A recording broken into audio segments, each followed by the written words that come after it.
کتێبخانەی هێلین.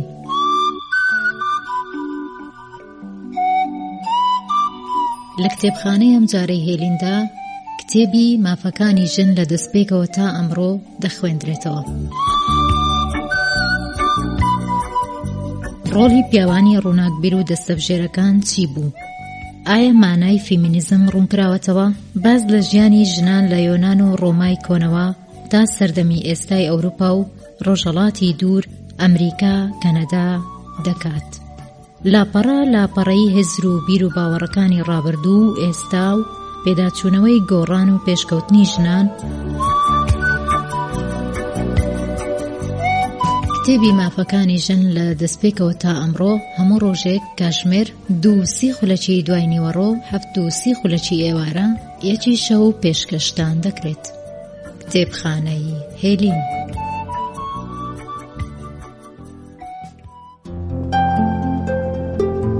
مافەکانی ژن لە دەستپێکەوە تا ئەمڕۆ نووسینی نایبن سعدون، وەرجێڕانی کارزان محەممەد، خوێندنەوە زینە محەممەد، کاریدەنگ ئاشتی عەبدوڕەحمان. سڵاوتان لێبێ ئەزیزان و خۆشەویستانی رادیۆی هێلین، ئەو کاتەوە هەموو کاتێکتان لە ئاسوودەیدا بێ. خۆشحاڵین ئەم جارەش لە کتێبخانەی هێلین هاتینە خزمەتتان بۆ پێشکەشکردن و خوێندنەوەی کتێبێکی تر، ئەویش بەناونیشانی مافەکانی ژن لە دەستپێکەوە تا ئەمڕۆ.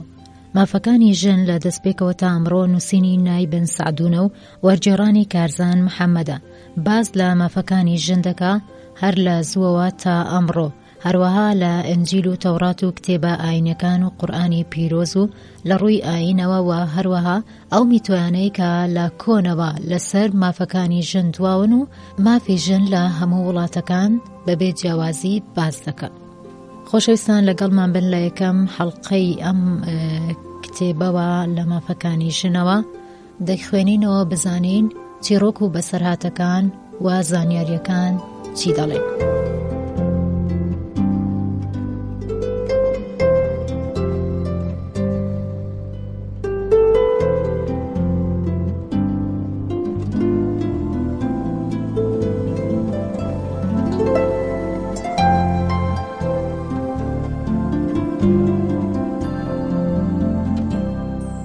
ئای ئازادی، چ تاوانێک بە ناوی تۆ ناکرێت. مادام ڕۆناڵد ئەم قسەی دەکا. ئەم ڕستە ناسراوە کە پتر لە 2 سەدەیە لە سەرزارانە و لە قەیرانە مێژووی و شۆڕشەکاندا هەمیشە دووبارە دەکرێتەوە. خاوەنەکەی ژنێکی ئازادی خوازە کە لە شۆڕشی فەڕەنسادا ڕۆڵێکی چاڵاکی هەبوو و سەرنجام بە گیوتن سەریان لە لەشی جیا کردەوە. ڕەنگە تا هەنووکە کەمتر کەسێک زانی بێتی کە ئەم ڕستە ناسراوە هی ژنێکی ئازادی خواز بووە کە بە ناوی ئازادیەوە گیانی لەدەستداوە. مەسەلەی ژن و بزوتنەوەکانی ژنان لە جیهاندا مەسەلەیەکی نوێ نییە، بەڵکو ساڵانێکی درێژە بۆ تەمای سەرگەرمی ژنانی جیهان، بە تایبەتی ژنانی وڵاتە پێشکەوتوەکان. ئەو سەرگەرمیش لە سەردەمی ئێمەدا گشتگیر بووە. ئەگەر لە کۆتایی سەدەی 19 و سەرەتاکانی سەدەی 20دا ئەم مەسەلەی تەنها هەزری توێژێک لە ژنانی هەڵبژاردەی دنیای پیشەسازی بەخۆیەوە گرێدا بوو، بەڵام لە جەنگی جیهانی دووەم بۆ دواوە ڕەهەندێکی مرۆیی لە خۆگرت و پێ بە پێ ژنانی زۆرینەی توێژ و چینە کۆمەڵایەتیە جۆر بە جۆرەکان مەیلیان بۆ پەیدا کرد و لە پەراوێزی ئەویشدا بۆ وڵاتە تازە گەشە کردوەکانیش ڕاکێشرا.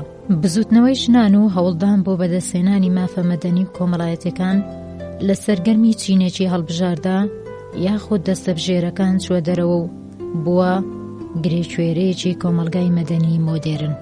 گەلێک لە یاسا و تێزەکانی ڕابردوو کە تەنها و تەنها بۆ پەراوێز خستنی ژنان لە مەیدانە کاراکانی کۆمەلگای مەدەنی ڕێکخرابوو، چووە ژێر پرسیارەوە و کۆمەلگای پێیا و سالاری چیتر نەیتوانی بەتەنها وەڵامدەرەوەی پێداویستەکانی تەواوی مرۆڤەکان بە گشتی ژن و پیاو بێت.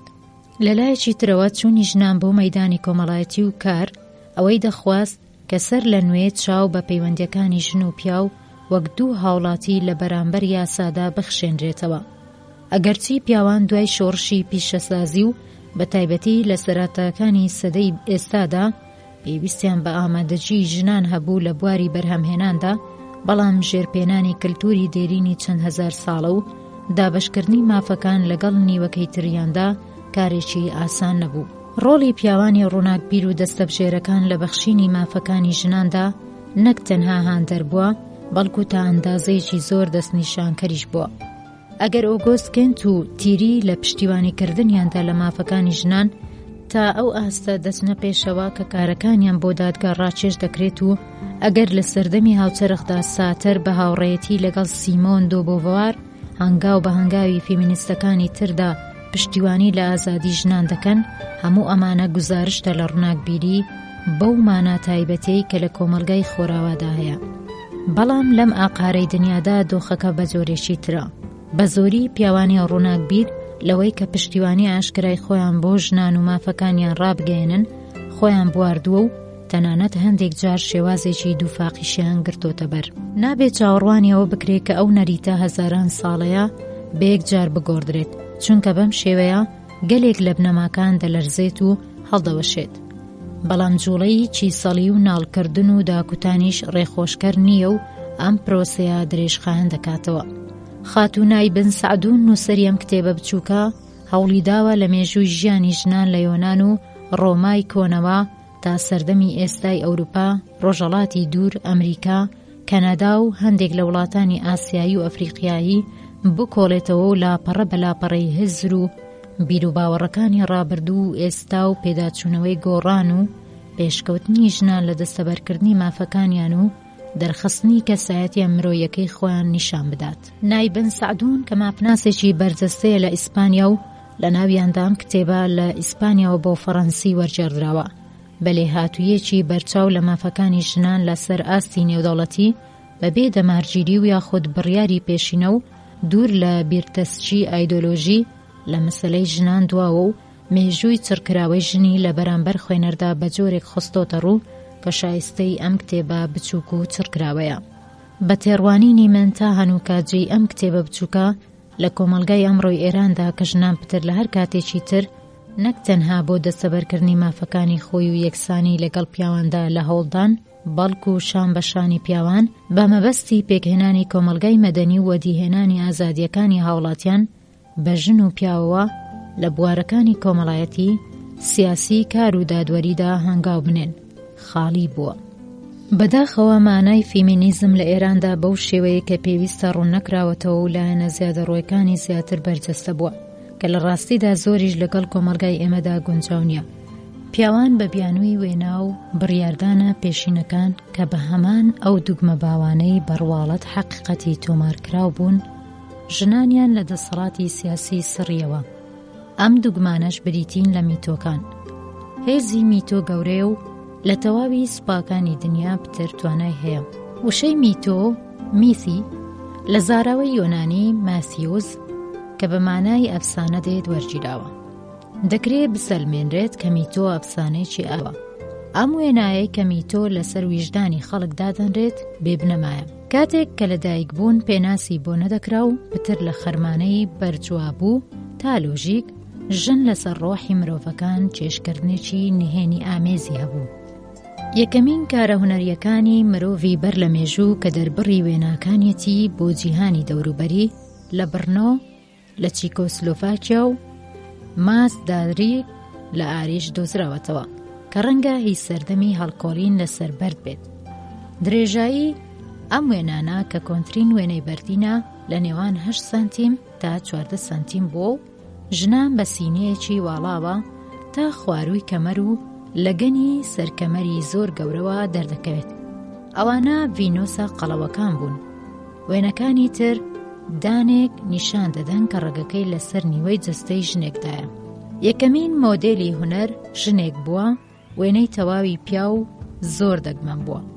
لاشکەوتی لاسکاوکەس سەری کۆمەڵە پیاوێکیان کێشاوە کە پتر شێوەی گیانلەبەری هەبووە و هەندێک جاریش بەبوونی شاخی هاوشێوەی گادڕندەکان لە ناو وێنەکەدا دەرکەوتون. بەم شێوەیە ئەگەر بە تێڕوانینی قوڵترەوە بنۆڕینە لێکۆڵینەوە دەربارەی شارستانیەکان، دەبینین کە ژن بە ڕاز و ڕەمزێکی فریودەرانەی خۆیەوە ئیلهامبەخشی هونەرمەند بووە. ئیلیفۆر لەو باوەڕەدایە کە پیا و هونەر و ژن ئامرازی کارەکەی ئەوی داهێنەوە. بەم شێوەیە لە هەمان ئەو سەردەما دوورانەدا وێنەی تووڕە و سەرگەردانی پیاوانیان لە بەرامبەر بلیمەتی کردەی و پتەوی ژندا دانراوە.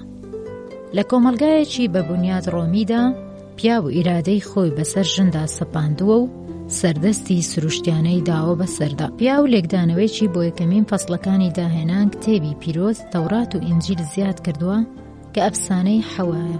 پیا و لە پێشتربوونی پاکیزەیی دووشیزە بەسەر هاوسەرێتی کردندا هێناوەتە ئارە و میتۆ ئەفسانەی پاکیزەیی هێناوەتە ئارە. پیا و دەیویست ژن لەسەر سەکۆیەکی بەرز دابنێت، لەم ڕوەوە میتۆی ژنی پیرۆزی داهێنا. سەرنجام بە وێناکردنی ئەوەی کە ژن لاوازترە خۆی بە پارێزەری ئەو لە قەڵەمدا و ئەم کارەش بە میتۆی لە بێتوانایی ژن کۆتایی هات. میتۆی حەوا زۆر دێرینە.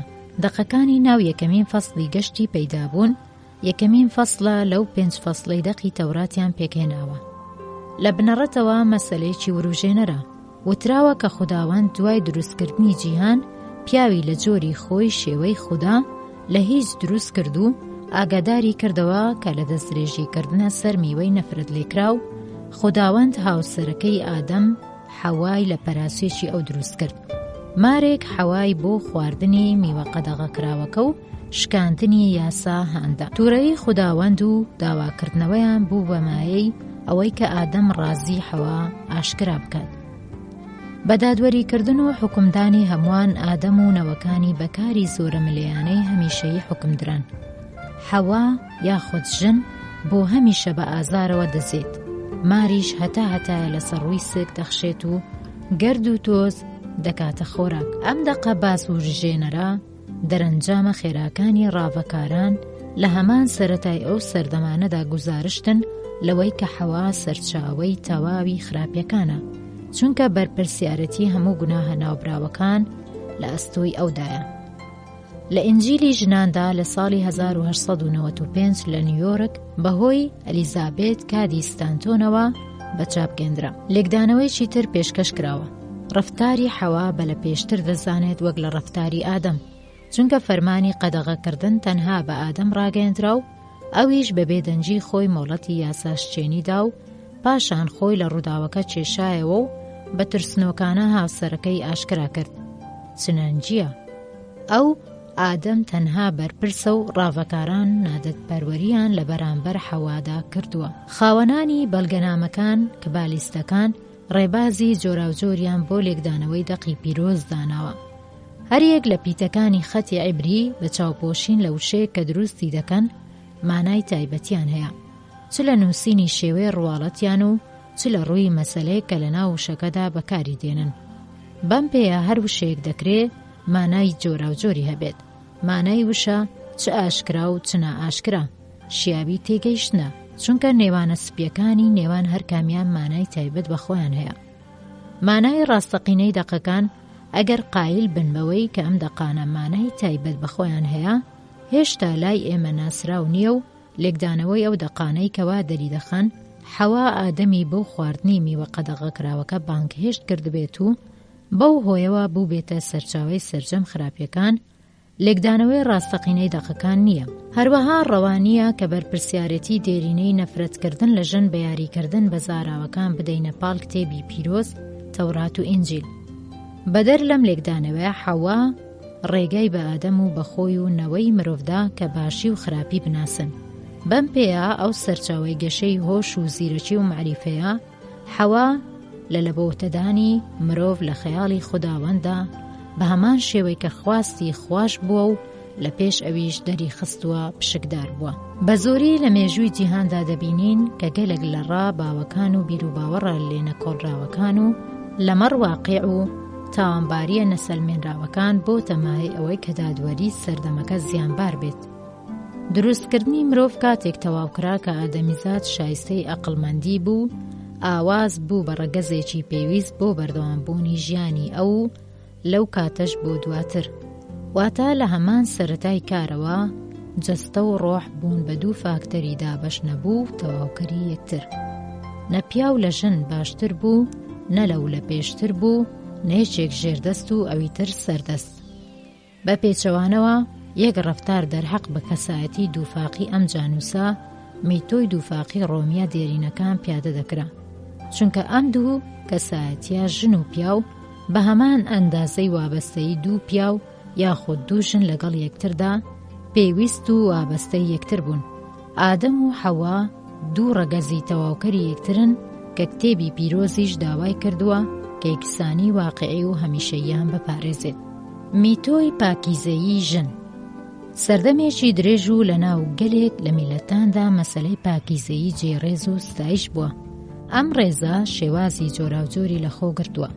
خوداکانی ڕەسەنی و ڕاهیبەکان بە پێی شارستانیەتە جۆراوجۆرەکان دەبێت پاکیزە بن. لە مەکسیک لە ناوچەی تینۆکستیتلان ڕاهیبەکانی مایا بە مەبەستی پیرۆزکردنی پەرستگای هویتزلیۆ پۆکتل نزیکەی 800,000 کەسی زیندانیان کرد بە قوربانی. نانە پێشکەشکراوەکە بە خوێنی منداڵان و پاکیزەکان چاورکرابوون. لەگەڵ ئەوەشدا ئەو ڕەبەنانەی کە پێشکەش بە خوداوەندی ڕۆژ کرابوون ڕێزێکی زۆریان هەبوو. پاکیزەکانی ڕۆژ لە نزیک ڕاهیبەکان و لە پەرستگاکاندا دەژیان. لە شارستانیەکانی تردا لە میتۆکانی یۆنانی و لاتینیدا خوداوەندە ڕەسەنەکان خاوەنی هەمان کڕۆکی پاکیزەی بوون.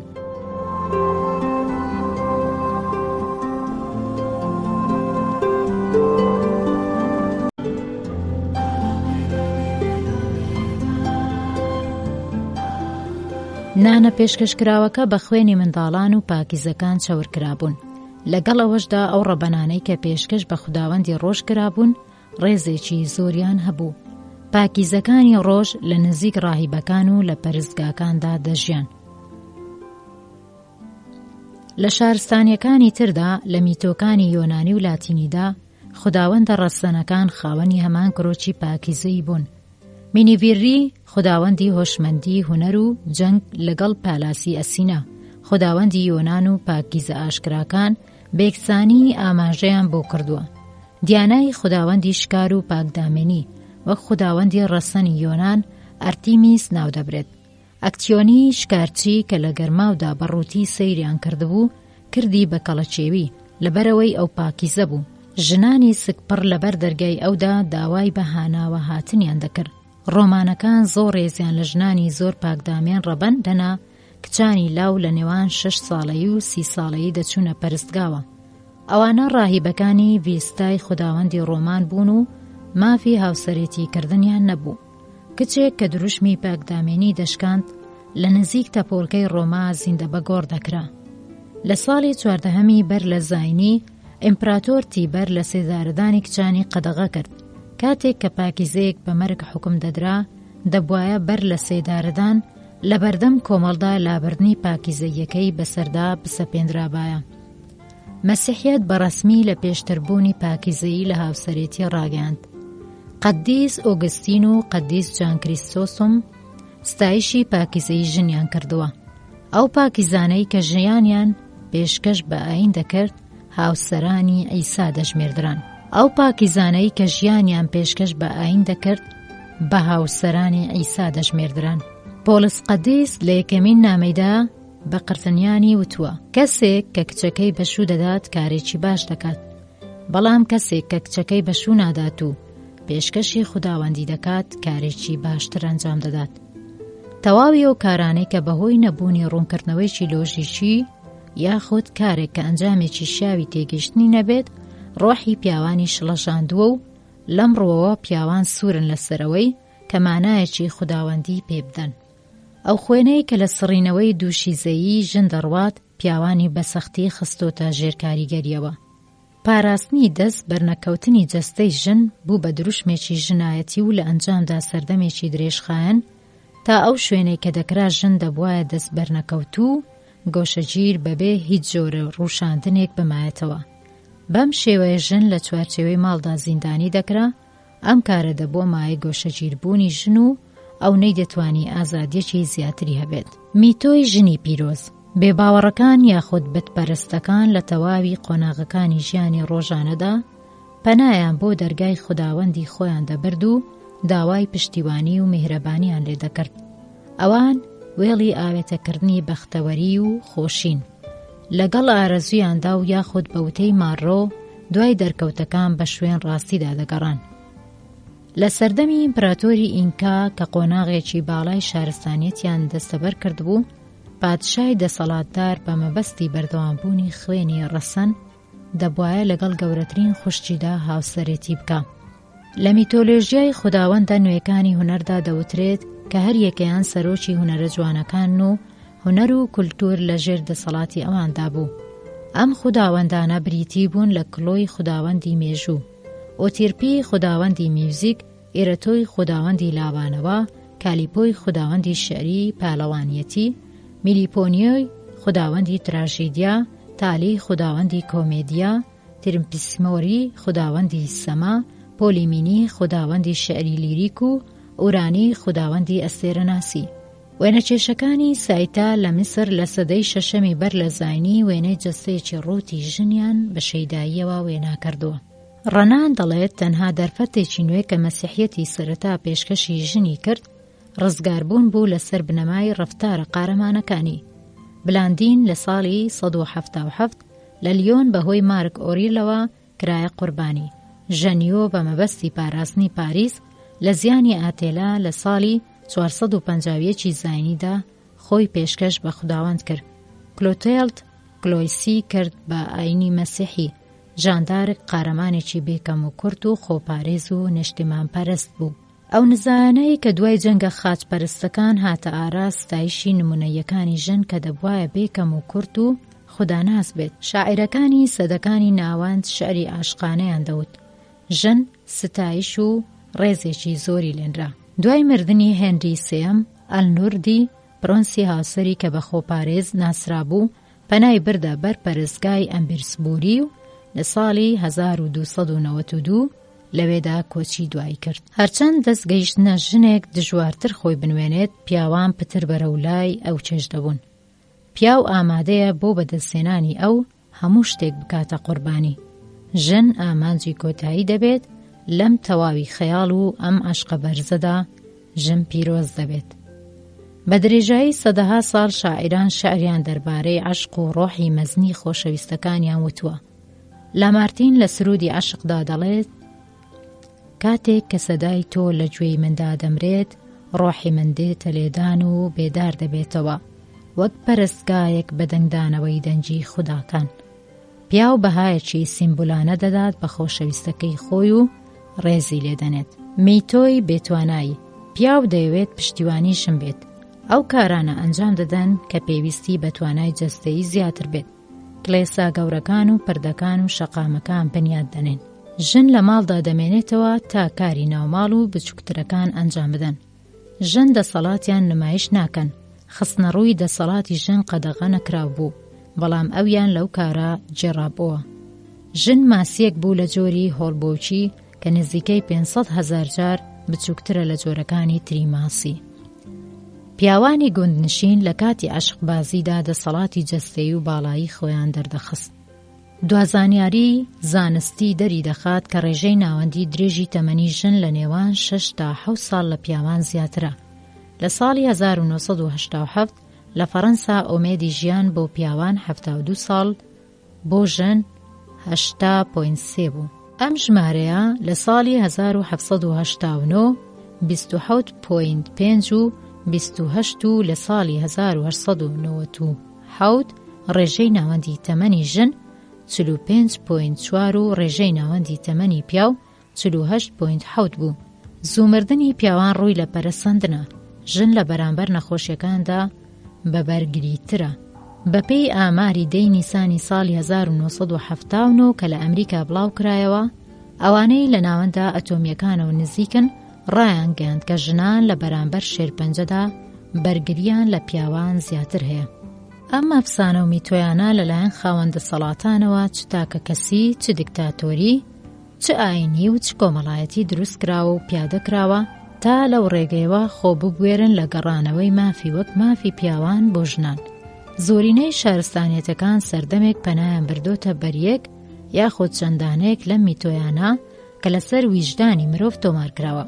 بە جۆرێک کە نزیکەی 2 سەدەیە ژنێک بە ناوی مادام دستایل لە کتێبەکەی خۆیدا بە ناوی ئەڵمانیا بە پوختەکردنی لە ڕستەیەکدا کە 50 سەدەی مێژوو لە خۆ دەگرێت دەڵێت مافی ئەوەیان هەبووە کە ژنان لە کارە گشتی و مەدەنیەکاندا لاببەن لەبەرەوەی کە هیچ شتێک بە ئەندازەی هەموو ئەو شتانێک کە پەیوەندێکی چێبەرچێیان لەگەڵ پیاواندا دەداتێ لەگەڵ مەیلی سروشتیاندا ناکۆچی نییە و ناسراوێتی و شانازیش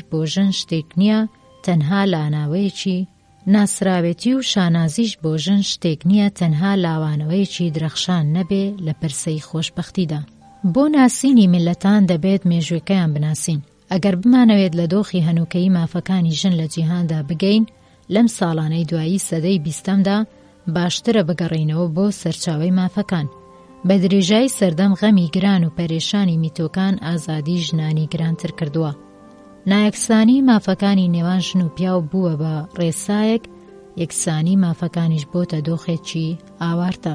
ئێمە هەوڵ دەدەین کە مافەکانی ژن لە هەندێک لە شارستانیەتەکان لە سەردەمە زۆر دێرینەکانەوە تا هەنووکە دابەش و شی بکەینەوە بە ڕیزبەندی شارستانیەکان و میتۆکان. لە چوارچێوەی ئەم لێکۆڵینەوەیەدا لە مافەکانی ژن لە ناو هەندێک لە شارستانیەکاندا دەکۆڵینەوە.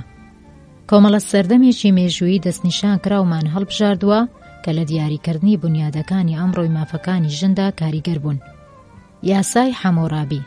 ئاموریەکان کۆمەڵە خەڵکانێکی پاشماوەی ئاموری کوڕی کەنعان بوون کە لە 23 سەدا بەر لە دایکبوونی مەسیح دەژیان. نیشتیمانەکەیان سۆمەر یاخود شەنعار بوو کە لە کەناری لای ڕاستی ڕووباری فورات لە ڕۆژاوای دەریای مردوو تا بابلدا بوو. بابل یەکەمین میڵەتی پێکهاتوو بوو کە لە ڕووی دەسەڵاتی سەربازی و پێشکەوتنی زانستی و هونەریەوە لە تەواوی ئاسیای ڕۆژاوادا دەدرەوشایەوە. هۆزەکانی ئەم نیشتیمانە کە لە ژێر سایە فەرمانڕەوایی سەرجۆنی یەکەمدا بوون، دایک سالار بوون.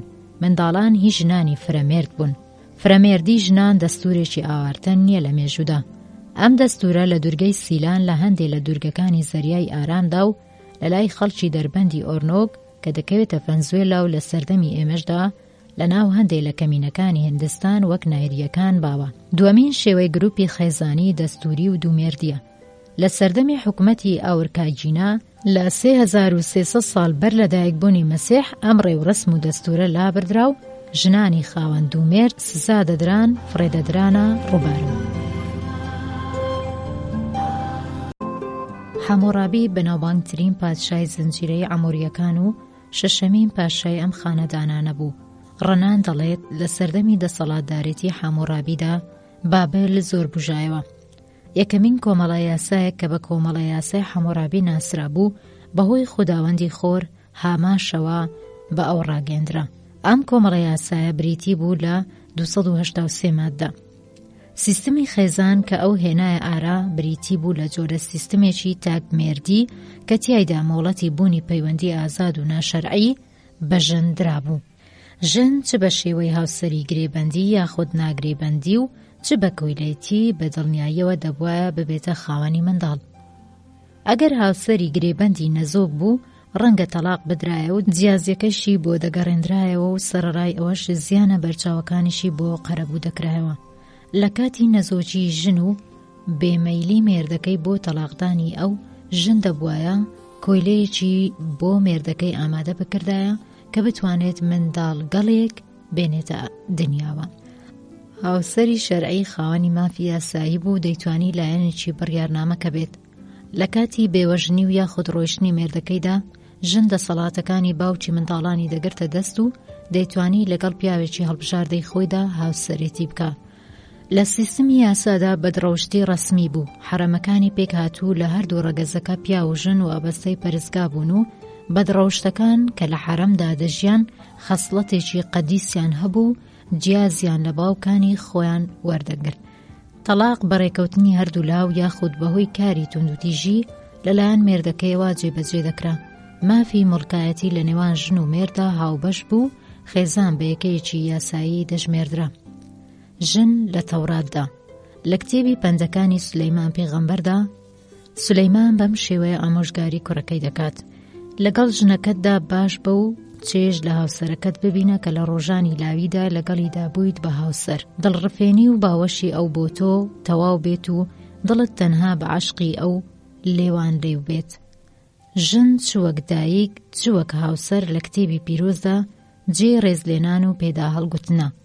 لە هۆنراوەی هۆنراوەکانی سولەیمان و هەروەها لە پەندەکانی سولەیمان پێغەمبەردا دانانی پەیوەندی نێوان خوداوەند و میلەتی ئیسرائیلی بە عەشقی نێوان ژن و پیاوێک بەراورد کردووە. زاناکانی نمونەی ئیبراهیم، ئیسحاق و یاعقوب هەمان ڕێزیان هەبوو کە خاتونەکانی نمونەی سارا، ڕەبکا، ڕاشل و لەعیا هەیان بوو. دەستگای خێزان لەژێر دەسەڵاتی پەرستگایەکدا بوو کە ژن بەڕێوەبەری بوو. ژن پارێزەری نەریتێک بوو کە بۆ منداڵەکانی دەگوێزایەوە و ئەمەش بەهێچێک لە هۆکارەکانی بێبەشکردنی هاوسەرێتیکردن بە بێگانە دەژمێردرا. تێبی مەلاکی پێغەمبەر ئاەتەکانی 10 و 11 و 13 و 16 لێکەمین بەشەکانی گەشتی پەیدابووندا جێپەی سیستمی دایکسالاری بەرچاو دەکەوێت. لە گەشتی پەیدابووندا کچانی لوگ کۆرپەڵەکانی خۆیان ناودەنێن. گەشتی پەیدابوون 37 و 19 پێویستە ئەوە بزانرێت کە ڕەشماڵ یاخود شوێنی نیشتەجێبوونی خێزانی هیچ ژنان بوو. گەشتی پەیدابوون 31 و 33 و خزمایەتی هەندێک جار لە ڕێگای دایکەوە دەگوێزرایەوە. بۆ نمونە داود کوڕی موئەبیتی بیانی بوو. ڕەنان لە مەڕمێژووی نەتەوەی ئیسرائیل دەڵێت کۆمەڵە ژنانێک بوون سربەخۆ و خاوەنی دارایی خۆیان بوون کە بە هەڵبژاردننی مێردەکانیان تەواوی کارە پیاواناییەکانیان ئەنجام دەدا، وەک وتاربێژی و شاعیری. دبورای وتاربێژ و جەنگاوەر بۆ ماوەی 20 ساڵ وەک قازی لەسەر تەختی حکومەتەکەی دانیشت بەسەر پیاواندا. هاوسەرێتی ڕوبەڕووی چەند لەمپەرێک بووبەوە کە لە خزمانی نزیکی و یاخود لە خودی هاوسەرەکەوە سەرچاوی دەگرت. هاوسەرێتی سێ ئامانجی هەبوو: مانەوەی بەردەوامبوونی وەچەی مرۆڤ بەهۆی زاوزێوە بەرگەگرتن لە تەنیایی، چونکە تەنیایی خوازراو نییە و دروستکردنی خۆشبەختی بۆ ژن و مێرد. لە کتێبی مەلاشیدا هاتووە کە ژن و پیاو بەهۆی پەیمانێکەوە کە خوداوەند شاید حاڵیەتی پێکەوە گرێدراون. مەلاچی فەسڵی B 2:14 سزای زینای پیاو یاخود ژن مەرگ بوو تا هاوسەری بە دەستورێکی گشتی دەژمێردرا. لە شێوازی هاوسەرێتیدا پیاو لە بەرامبەر خزمەت یاخود دراوێکدا کە لە کاتی بەڕێوەچوونی مەراسیمی دەستنیشانکردندا وەک مێهریە دەیدا بە خێزانی هاوسەری ئایندەی ژنەکەی دەکڕی. بە مەبەستی هاوپەیمانیکردن لە هەردوو لایەن لەگەڵ یەکتردا و وابەستەکردنی هەمیشەییان دەبوایە مەراسیمە ناوبراوەکە بەر لە هاوسەرێتی ئەنجام بدرێت. خزمەت یاخود دراوە دیاریکراوەکە وەک مێهریە لە بەرامبەر ئەو جیازەدا بوو کە خێزانی بووک لە مەراسیمی هاوسەرێتیەکەدا بە زاوایان دەدا. ژن دوای ڕاوێژ دەبوایە ڕەزامەندی خۆی بەو هاوسەرێتیەی کە پێشتر بەرنامەڕێژی بۆ کرابوو ڕابگەێنێت. ڕەبکا لە کتێبی گەشتی پەیدابوون 24 و 45 ژنی هاوسەردار وابەستەی مێردەکەی و لە ژێر فەرمانی ئەودا بوو. گەشتی پەیدابوون فەسڵی 20 ژن دەیتوانی لە دادگا شکات تۆمار بکات. مێرد بەڕێوەبردنی ماڵی بە هاوسەرەکەی دەسپارد و بۆ بەردەوامبوونی بژێوی خێزانەکەی سەرگەرمی کاری دەرەوەی ماڵ دەبوو. ژن ڕێگەی کارکردنی پێدرا بوو دەیتوانی ببێت بە قازی و یاخود لە بەرەی جەنگدا بجەنجێت. ژیانی خێزانی شوێنکەوتەی یاسا سەختەکانی وڵاتەکەی بوو. ئەم ئەرکە لە مادەی 5دا لەدە فەرماندا گونجێنراوە. لە هۆنراوەی هۆنراوەکانی سولەیماندا عاشقی ڕەسەنی نێوان ژن و پیاو بەم شێوەیە وەسف کراوە. خۆشەویستی وەک مردن بەهێزە، مەشخەڵەکانی وەکو مەشخەڵە بەهێزەکانی ئاگر بێبەزەییانە سوتێنەرە و لە ناوی دەبات. ئاوە زۆرەکان ناتوانن مەشخەڵی خۆشەویستی خامۆش بکەن. هەر بەو جۆرەی کە تێبینی کرا تەورات لە تەواوی بوارەکاندا مافی جۆراوجۆری بەژنداوە. نەتەوەی یەهودی نیشتەجێی ئاسیایی بچووک لەژێر ئەم یاسایانەدا بەڕێوە دەبران. لەولای قارەی ئاسیاوە شارستانیەتی چینی کە شوێنکەوتەی یاسای جۆراوجۆر بوون ژنیان خستووە ژێر دەسەڵاتی پیاوەوە. ژن لە سەردەمی ماندارینەکان چینی کۆندا 2 فەیلسوفی مەزن بەسەر هزری چینیدا زاڵ بوون. کۆنفوشیوس 479 و 551 بەر لە دایکبوونی مەسیح و لاوتسۆ سەدەی حەوتەمی بەر لە زاینی. کۆنفوشیوس وێڵی ئەوە بوو کە ئەکاری مرۆڤ لە گەڕان بە دوای هاو ئاهەنگی نێوان زەوی و ئاسماندا بەرز بکاتەوە. مرۆڤ دەبێت دادگەر و دۆستخواز بێت. خوێندنگەی تاو پرەنسیپی هزری لاوتسۆ بە خوێندنگەی تاو ناسراوە. پرەنسیپی پیاوانەی یەن لە پرەنسیپی ژنانەی یانگ جیا دەکاتەوە. لە نێوان ئەم دوانەدا هەموو شتەکانی جیهان دابەش کراوە و ئەم دابەشکردنە ئاشکراکەری ڕەوتی جوڵانەوەی گەردوونە. لە یەکگرتنی ڕەگەزی نێرینە و ڕەگەزی مادینە مێینەی یەن و یانگ تاو دێتە بوون کە گوڕێکی ئاسمانی و یاخود گوڕێکی ژیاریە و گەیشتن پێی لە ڕێگەی خولسەوە واتە دۆخی نێوان بێداری و خەوی سۆفی دێتە دی. سەدەی سیستمی ژیانی چینەکان بوو ئامانج لێی پەرستنی چاکەکانە لە چوارچێوەی کلتورێکی نەگۆڕدایە. چینیەکان ژنیان لە دۆخێکی تا ئەندازەیەک بێبەش لە تەواوی مافەکانیاندا هێشت بووە.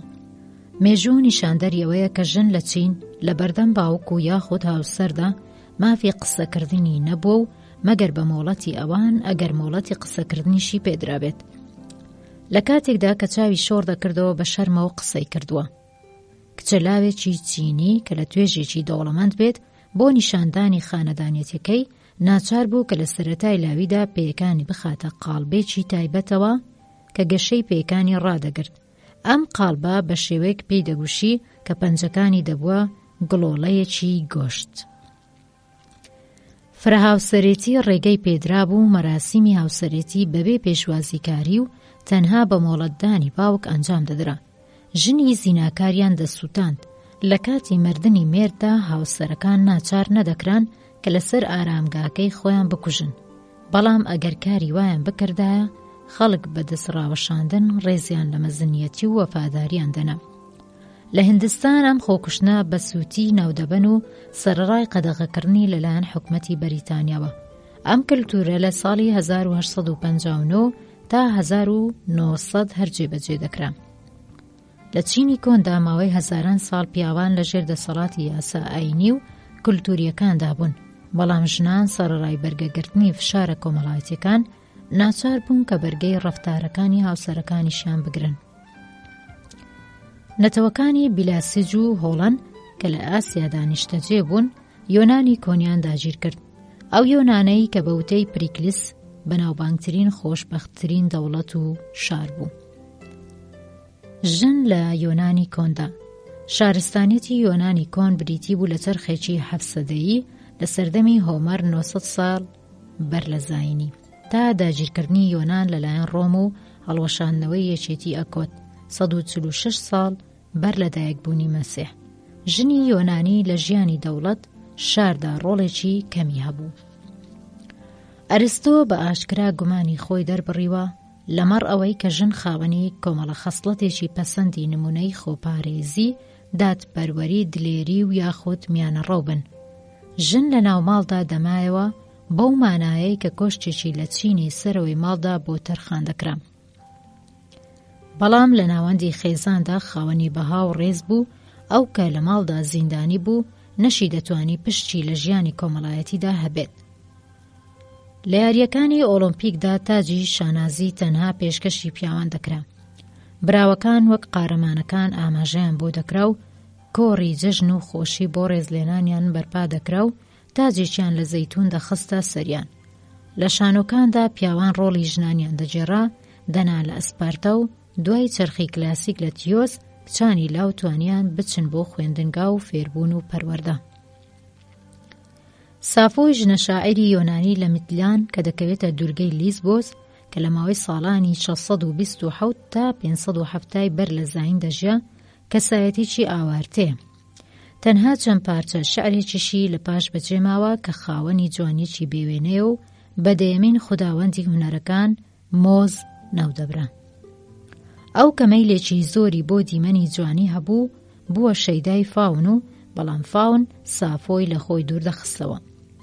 لە ئەفسانەکاندا هاتووە کە سافۆ خۆی لە بەرزایی لووتکەی لۆکادەوە فڕێدراوەتە دەریاوە تا ئاگری عەشق خامۆش بکات. خەڵکی متیلان ڕێزێکی تایبەتیان لێدەگرت تا ئەو ئەندازەیەی کە دوای مردنی وێنەی ئەویان لەسەر دراوەکانیان هەڵکەند. بەتلیمۆسی دووەم 309 تا 247 بەر لە زاینی لەگەڵ ئەریسینۆها خوشکیدا چووە ژیانی هاوسەرێتیەوە. ئەم جۆرە هاوسەرێتیە زیاتر هی فیرعەونەکانی میسر بوو تاوەکو یۆنان، چونکە لە یۆنان هاوسەرێتی خوشک و برا ڕێگەی پێنەدرا بوو. باوک یاخود سەرپەرشتیاری خێزان هاوسەری بۆشنەکە هەڵدەبژارد. مێرد دەیتوانی ژنی خۆی تەلاق بدات و مۆڵەتی داواکردنی تەلاق بە ژن درابوو، بەڵام بە دەگمەن داوای لەو جۆرەی دەکرد. میراتگری تەنها بۆ کوڕان بوو. ئەگەر پیاوێکی خاوەن هاوسەر کوڕی نەبێت، دەیتوانی کوڕێک بە منداڵی خۆی قبول بکات تا بەم شێوەیە کچەکەی لە کوڕی ناوبراو مارە بکات. ئەگەر نا کچی بێبرا دەبوایە هەموو سامانەکەی بۆ کوڕەکەی خۆی بە میرات جێبهێشتایە. ژنی کانیفۆر بە هەڵگرتنی دیاری و قوربانیەکان لەسەر سەبەتەی سەرسەری و پێشکەشکردنی بە خودایان بەشداری لە ڕێوڕەسمە مەزهەبیەکان دەکرد. بەڕێوەبەری مەراسیمەکە چاودێری ئەو شینجێڕانانەیان دەکرد کە بۆ ناشتنی مردووەکە داهاتنەکردن. لە مێژووی یۆنانی کۆندا جگە لە خوداوەند ئەفسانەییەکان و کاهینەکانیان ناوی چەند ژنێکیش تۆمار کراوە وەک ئەپازی، پریکلس و یاخود فرینەی خەڵکی تیز پریس کە بەدکارێکی زۆر دەوڵەمەند و خۆشەویست و مۆدێلی هونەری پراکسی تیلی بوو. بیتی کاهینی ئەپۆلۆن کە هەڵگر و ڕاگەیەنەری پەیامەکانی ئەو بوو بە پەرستگای دڵفی. ناوبراو هەمان ئەو کەسێک کە لە سەردەمی پلوتکەردا لە ناو کچانی ساویلکەدا هەڵبژێردرا. ئەنتیگۆن بەهۆی عەشقی ڕێزلێنانی بۆ ئۆدۆیپ و ئەو هەستە ستایشەی کە بۆ پولی نیسی برای هەیبوو ناوبانجی دەرکرد. میدا کە ڕێگەی بە جۆسۆن تا بەرخی خوری زێڕین ببات بەدەستی کچەکانی پلیاسی داگیرکەری لە ناوبرد. فیدەری کچی مینۆس و پاسیقا بوو بەهۆی مردنی هیپۆلیتی زڕکوڕی کە عاشقی بوو. لە یۆنانی کۆندا ژن لە ژیانی ڕۆژانە و لە پەراوێزی سیستمی یاسادا ڕۆڵێکی گرنگیان دەجێڕا. ژن لە ئیمپراتۆریەتی ڕۆمدا. شارستانێتی ڕۆم لانکەیەکی تری یاسادانانی ڕۆژاوا نزیکەی 1000 ساڵ درێژەی کێشە. واتە لە دەسەڵاتدارێتی تارقون لە سوپەربی دوا پادشای ڕۆم لە ساڵی 500 بەر لە زاین تا ساڵی 476 زاینی کە لەلایەن ڕۆمۆلۆس ئۆگوستۆس دوا ئیمپراتۆری ڕۆمی ڕۆژئاواوە کۆتایی پێهێنرا. هاواری شەڕی جەنگاوەرانی ڕۆم ئەمە بوو. لە پێناو میحراب و ناوەندەکانی خێزانیمان خێزان بنەمای پێکهاتەی کۆمەڵایەتی پێکدەهێنا. شوێنی نیشتەجێبوونی خێزان یاخود دومۆز لە قەڵەمڕەوی دەسەڵاتی باوکی خێزانەکەدا بوو. لە سەردەمی فەرمانڕەوایی ئۆگوستۆ بەپێی یاسادانراوەکانی ئەنجومەنی پیران تەواوی ژنانی نێوان تەمەن 20 تا 50 ساڵ و پیاوانی نێوان تەمەن 25 تا 6 ساڵ هاوسەرێتی کردنیان لەسەرشان بوو. هەموو ژنێک دەبوایە لایەنی کەم 3 منداڵی ببوایە و هاوسەرێتی کردن لەگەڵ کەسی خێزاندا محرەم قەدەغە بوو. ژن لە کاتی منداڵبوون تا ڕۆژی مردنی لەژێر دەستەییدا بوو، واتە لە منداڵیەوە تا تەمەنی پێگەیشتن و دوای ئەوەش تەواوی سەردەمی ژیانی پیریشی دەخرایە ژێر دەسەڵاتی باوک یاخود مێردەوە. دوو جۆرە هاوسەرێتی هەبوو: هاوسەرێتی زۆرەملەی و هاوسەرێتی ئارەزومەندانە کە پێویستی بەڕێکەوتن و پشتگیری باوک هەبوو. لە پەیمانی هاوسەرێتی زۆرەملەییدا ژنی ناچار دەکرد بۆ چوونە ماڵی مێرد و ملکەتشیکردن بۆ مێردەکەی. ژنی ڕۆمی زویر بوو لە بەسەربردنی ژیانی ژێردەستەیی مێردەکەی لە بەرامبەر یاسادا. تا سەدەی سێیەمی زاینی هاوسەرێتی ناچاری گشتگیری بوو، بەڵام لەوە بۆ دواوە ئەو شێوازە هاوسەرێتی کە تیایدا ژنان تەواوی مافەکانی خۆی لەدەست دەدا لابرا و هاوسەرێتی ئارەزومەندانە بووە ئەلتەرناتیڤی کە لەسەر ئەو بنەمایە ژن ئازاد بوو لە مانەوەی لە ناوەندی خێزاندا. بەر لە سەردەمی ئیمپراتۆریەت ژنی ڕۆمی بەتەنیا و بەبێ کۆمەچی سەرپەرشتیارەکەی نەیدەتوانی پەیمانی هاوسەرێتی ببەستێت و نەوەسیەتنامە ڕێک بخات و یاخود ببێتە خاوەنی دارایی خۆی. دوای ئەم سەردەما ڕێگەی پێدرا کە وەسیەتنامەی خۆی ڕێک بخات و واژۆی بکات. چەندەقێکی پەیوەندیدار بە پلینی جیۆن دەریدەخات کە ژن لە سەردەمی ئیمپراتۆریەتی تراجان خاوەنی توانستی زۆر بووە. سەرپەرشتیاری خێزان بە مەبەستی نرخدانان بۆ ڕێکەوتن نامەیەک کە ژن ڕێکی خستبوو ڕەزامەندی پێشتری ڕادەگەاند کە بە مۆڵەت ناودەبرا. لە ماوەی گۆڕانی دابوونەریتەکاندا بنیادی ژێردەستەییش ڕووە و ئاوا بوونچوو. بەپێی یاسای کلۆدیا ژن لە سەرەتای لەدایکبوونیەوە بە ئازاد دەژمێردرێت. ئیتر باوکی خێزان نەیدەتوانی کە لە وەسیەتنامەی خۆیدا کچەکەی بکاتە ژێردەستەی کەسێکی تر. ئۆلپین سەبارەت بە تەواوی ئەم سنووردارکردنانەی مافەکانی ژن بە نیگەرانیەوە تێڕوانینە ناسراوەکانی خۆی بەم شێوەیە دەردەبڕێت. ڕەگەزی ناهۆشمەند ئەنجومەنی سەنای ڕۆما داواکردنی بەخشینی ژنی لەلایەن کەسێکی ترەوە بە قەدەغە دەژمارد. ژوستنین بە توندکردنی ئەم گەماروێ لەسەر قەدەغەکردنی دەستوەردانی ژنی تەنانەت بە قازانجی مێردەکەی داناوە. ئەگەر مێرد بەر لە ژن بمرێت، ژن کاتێک دەبێتە میراثگری مێردە کۆچکردووەکەی کە مێرد خزمی لە خێزانەکەی خۆی نەبێت. تا سەدەی سێهەمی بەر لە دایکبوونی مەسیح پیاو دەیتوانی ژنەکەی تەلاق بدات. تەلاق بەڕێکەوتنی هەردوولا پەسەند دەکرا و زۆرینەی کاتەکان تەلاق لە کەشێکی دۆستانەدا ئەنجام دەدرا. لەگەڵەوەشدا لە ئیمپراتۆریەتی باس ئیمپایر و لە ژێر دەسەڵاتی مەسیحیەتدا تەلاق تەنها لە بابەتی زۆر گرنگی نمونەی زینای ژن و یاخود بەهۆی بەڵگەی گرنگتری نمونەی تاوانەوە بەڕێگە پێدرا و دەژمێردرا.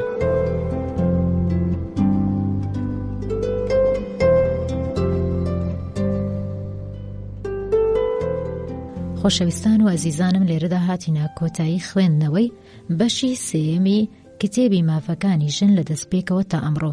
هیوا دەخوازم کات و ساتێکی ئاسوودەتان لەگەڵدا بەسەر بردوێ. هەمیشە بەختەوەر بن.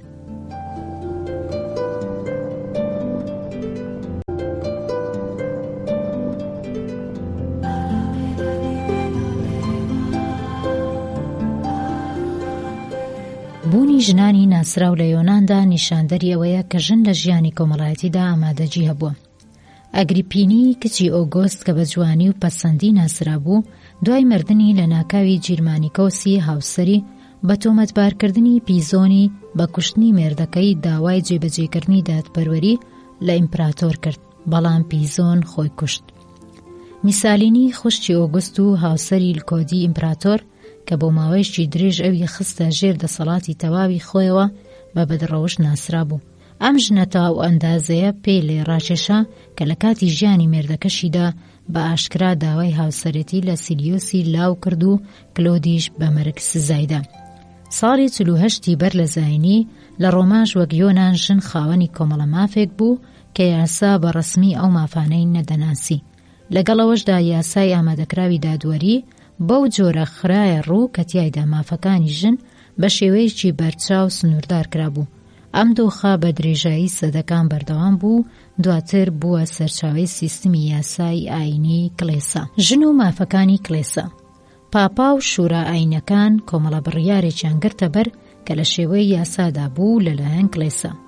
بەرپرسانی کڵێسا و باوەڕمەندانی کاتۆلیکەوە جێبەجێ دەکران. مافەکانی مەسیحیەت لە قوڵاییەوە لە مافەکانی ڕۆمیەوە سەرچاوەی گرت بوو. ئەو وڵاتانەی کە بەهۆی ڕۆماوە داگیر کرابوون دواتر ڕویان کردە مەسیحیەت. کڵێسا دەسەڵاتێکی معنەوی بەرچاوی پیادە دەکرد و مەسەلە گرنگەکانی خێزان لەلایەن دەسەڵاتە ئاینیەکانەوە کە یاساکانی خۆیان جێبەجێ دەکرد چارەسەر دەکران. پاکژی و خۆپارێزی ئامانجی کۆتاییە و دروشمێکە کە مرۆڤ دەبێت بەدەستی بهێنێت. قەدیسا تیۆزی داڤێلا 1515-1582 تەواوی کۆششەکانی خۆی بۆ ئەوە خستەکار کە سیستمی کارمیتلیس ریفۆرم بکات. ئەو دوای شەیداییەکی درێژخایەن لە پەرستگای ئەڵب کۆچی دوای کرد. پاکدامێنی هۆکارێک بوو بۆ گەیشتن بە پاکژی و پیرۆزی. ڕەبەنی لە هاوسەرێتی بە لە پێشتردانا.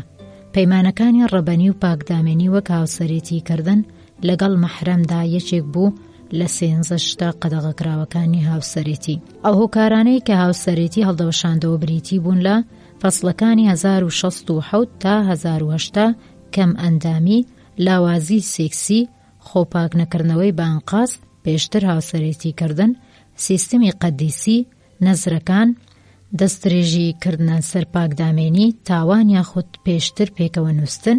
تەواوی ئەم بابەتانە هۆکارێکی گرنگی بێ چارەسەر و بێ بواردنە کە دەبێت بە هاتنەئارایان هاوسەرێتی پوچەڵ بکرێتەوە.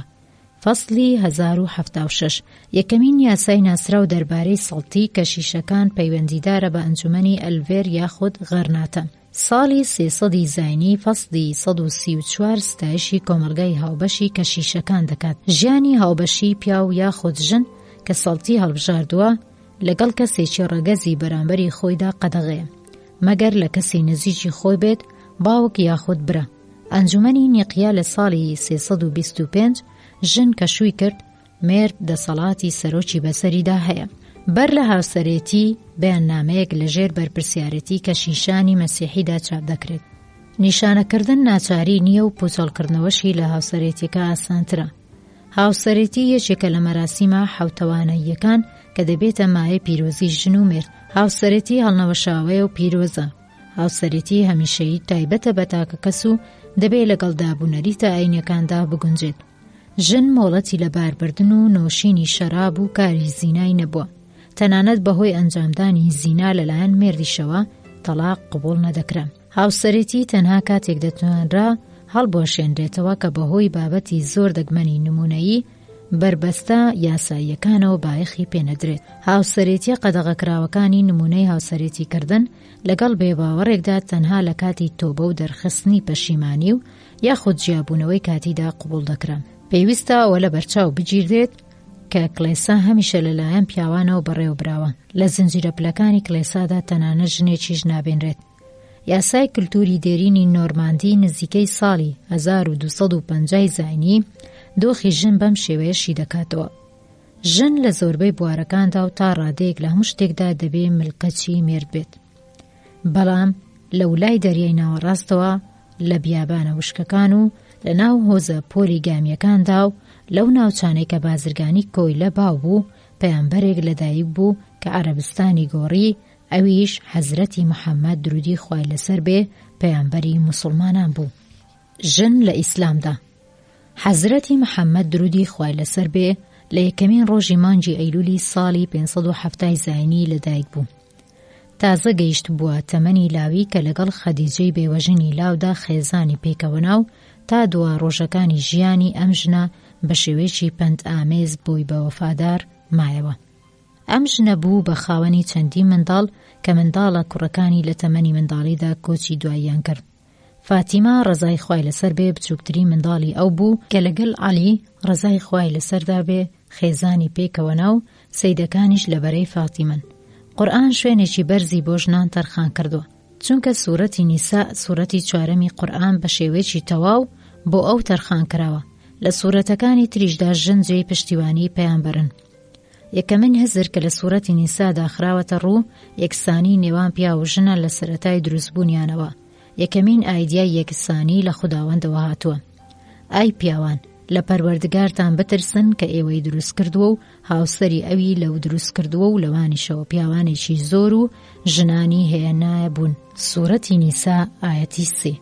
لە ئیسلامدا مۆڵەتی 2 یا 3 یا 4 هاوسەر بە پیاو دراوە لە کاتێکدا کە نەبێتە مایە بەرهەمهاتنی ئێرەیی و جیاخوازی پیاو بتوانێت لە هەلومەرجێکی گونجاودا چاودێری هەمویان بکات. بێگومان تاک هاوسەری بە لە پێشتردا دەنرێت وەک لە فرە هاوسەرێتی. ئەگەر ترست لەوە هەیە کە دادپەروەری ناکەیت تەنها ژنێک یاخود کەنیزەچێک کە خاوەنیت گونجاوترە لەوەی ستەم بکەیت. سوورەتی نیسا ئایەتی 3. پیاو دەبێت بەرامبەر بە ژن سەخاوەتمەند بێت، پۆشاچی ئەو دابین بکات و دیاری پێشکەش بکات. پیاو دەتوانێت ژنەکەی تەلاق بدات بە مەرجێک کە زیانەکەی بۆ ببژێرێتەوە. سوورەتی نیسا ئایەتی 129. ژن دەبێت ملکەتی مێرد بێت، بەڵام ئەگەر ناکۆچی هاتە پێش دادگایەکی پێک هاتوو لە ئەندامانی خێزانی هەردوولا، پیاو دەبێت بەرامبەر بە ژن سەخاوەتمەند بێت، پۆشاچی ئەو دابین بکات و دیاری پێشکەش بکات. پیاو دەتوانێت ژنەکەی تەلاق بدات بە مەرجێک کە زیانەکەی بۆ ببژێرێتەوە. ژن دەبێت ملکەتی مێرد بێت، بەڵام ئەگەر ناکۆچی هاتە پێش دادگایەکی پێکهاتوو لە ئەندامانی خێزانی هەردوولا لە ناکۆچیەکە دەکۆڵنەوە و بڕیار دەردەکەن. پندێک هەیە کە دەڵێت هاوسەر دەتوانێت مێرد بەرز یاخود نزم بکاتەوە. کچان میرات وەردەگرن، بەڵام نیوەی کوڕانە. زینا قەدەغە کراوە، هاوسەرێتی کردن لەگەڵ مەحرەمیشدا قەدەغەیە. پیاو ئەولەویەتی بەسەر ژندا هەیە. ژنانی پەیامبەر دەبوایە ڕوخساری خۆیان بپۆشیایە تا نەبنە جێی ئارەزوو یاخود ناڕەزایی. ئەوان تەنها لە بەرامبەر ئەندامانی خێزانەکەیاندا دەیانتوانی ڕوخساریان دەربخەن. بەر لە محەممەد لەم ناوچە بیابانیەدا کە تەنها هۆزە دەوارنشین و بتپەرستەکان دەژیان، ژن لە تەواوی مافەکانی بێبەش بوو. هەندێک جار کۆرپەی کچی خێزانی هەژار هەر لەگەڵ لەدایکبوونیدا زیندە بەچاڵ دەکرا تا بەو هۆیەوە بەربگیردرێت لەو چارەنووسە شومەی کە کۆمەڵیە و سەردەمە بۆی دانابوو یاخود ئەگەری خەفەتێک کە بۆ ناوی خێزانەکەی دەیهێنا ئاراوە. قورئان لە جوڵانەوەیکی جواندا هەموو جۆرە قوربانیەکی مرۆڤی قەدەغە کردووە. کەسایەتی ژنی بەڕەسمی ناسی و مافی خاوەندارێتی داراییەکەی بۆ گەڕاندەوە. خێزان بوو بە بەهێزترین پێکهاتەی کۆمەڵایەتی و باوکیش بوو بە سەرۆکی بێچەند و چۆنی خێزان.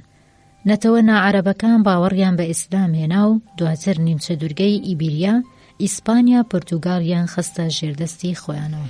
ئەوان لە ساڵی 732 زاینی لە پوئەیتیا لە شارلماین شکستیان خوارد. لابردنی ژنان لە جێنشینی دەسەڵاتدارەتی. لە سەردەمی حکومەتی شارلماین 742-814 زاینی کۆنترین یاسای جێنشینی لە دەسەڵاتدا ئۆرگانیزە کرا.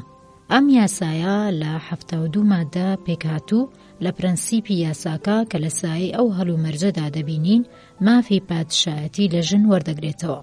لە لای نەتەوەکانی فرانک ئەڵمانی خەڵکانی ناوچەکانی ڕووباری ڕاین و باتاور کە لە باکووری نیشتیمانی گۆڵدا دەژیان ژنا مافی خاوەندارەتی زەویان نەبوو. ئەم یاسایە ئازادی جۆراوجۆری تیا بوو. لە بنەڕەتدا بەپێی ئەم یاسایە لە کاتێکدا منداڵی کوڕیان نەبێت کەچ دەیتوانی ببێتە جێنشینی باوکی، بەڵام ئەگەر کوڕی هەبێت کەچ بەتەواوەتی لە جێنشینی بێبەش دەبوو. بەهۆی یاسای لابردنی ژن لە دەسەڵاتدارێتی جێنشینی کچان لە سەرتەختی دەسەڵاتدارێتی لە فەڕەنسا مەحاڵ کرا.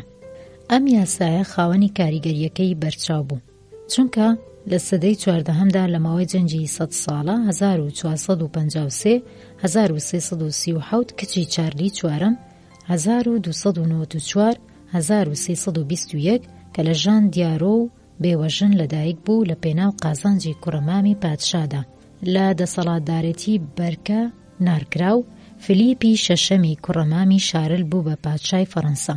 ئەم سیستەمە یاساییە بۆ ماوەیەکی درێژخایەن لە وڵاتانی جۆراوجۆردا بەرقەرار بوو. لە ساڵی 1979 پەرلەمانی سوید یاسایەکی دانا کە تیایدا تاج و تەختی سوید بە منداڵی گەورە چ کوڕیا خودکەش دەدرا، چونکە تا ئەو کاتە هێشتا بنەڕەتی یاسای قەدەغەکردنی دەسەڵاتدارێتی ژنان بە هەمان ئەو توندیەی کە لە سەدەکانی ناوەڕاستدا پیادە دەکرا هەرما بوو. لەگەڵەوەشدا ژن لە ژیانی کۆمەڵایەتیدا بەشداری هەبوو. ئەلنۆر دۆگین 1122-1205 میراتگری دۆگیۆمی دەیەم کە ناوێکی تری دوک دیئەکتیم بوو ڕەفتاری ناشایستەی هەبوو. دوای جیابوونەوە لە لویسی حوتەم لەگەڵ هانۆر پلانتاژۆت داخێزانی پێکەوەنا. ناوبراو ڕزمۆندی دوژمنی خۆی کوشت. ئەلنۆر کوڕەکانی خۆی دژ بە باوچیان هاندا و لە کاتێکدا کە ڕیچار شێردڵی کوڕی چوو بۆ جەنجی خاچپەرستەکان لە بری ئەو چوەجێی فەرمانڕەوایی. لە سەدەی 12هەمدا ماری دو فرانس شێعر و چیرۆکی نووسی کریستیان دووپیزان 1363-1431 کە لە لاویدا بوو بە بێوەژن بۆ بەردەوامبوونی پەنای بردە بەر قەڵەم. شعرەکانی بریتی بوون لە جۆرەها شعری قارەمانیەتی و خۆشەویستی کە ناوەڕۆکێکی ئەفسانەییان هەبوو. ژن نەیدەویست زیندانی بێت، بەڵکو خوازیاری بەشداریکردن بوو لە ژیانێکی کارادا. لە سەردەمی ڕێنسانسدا ئەم خواستەی ژنان هاتە دی.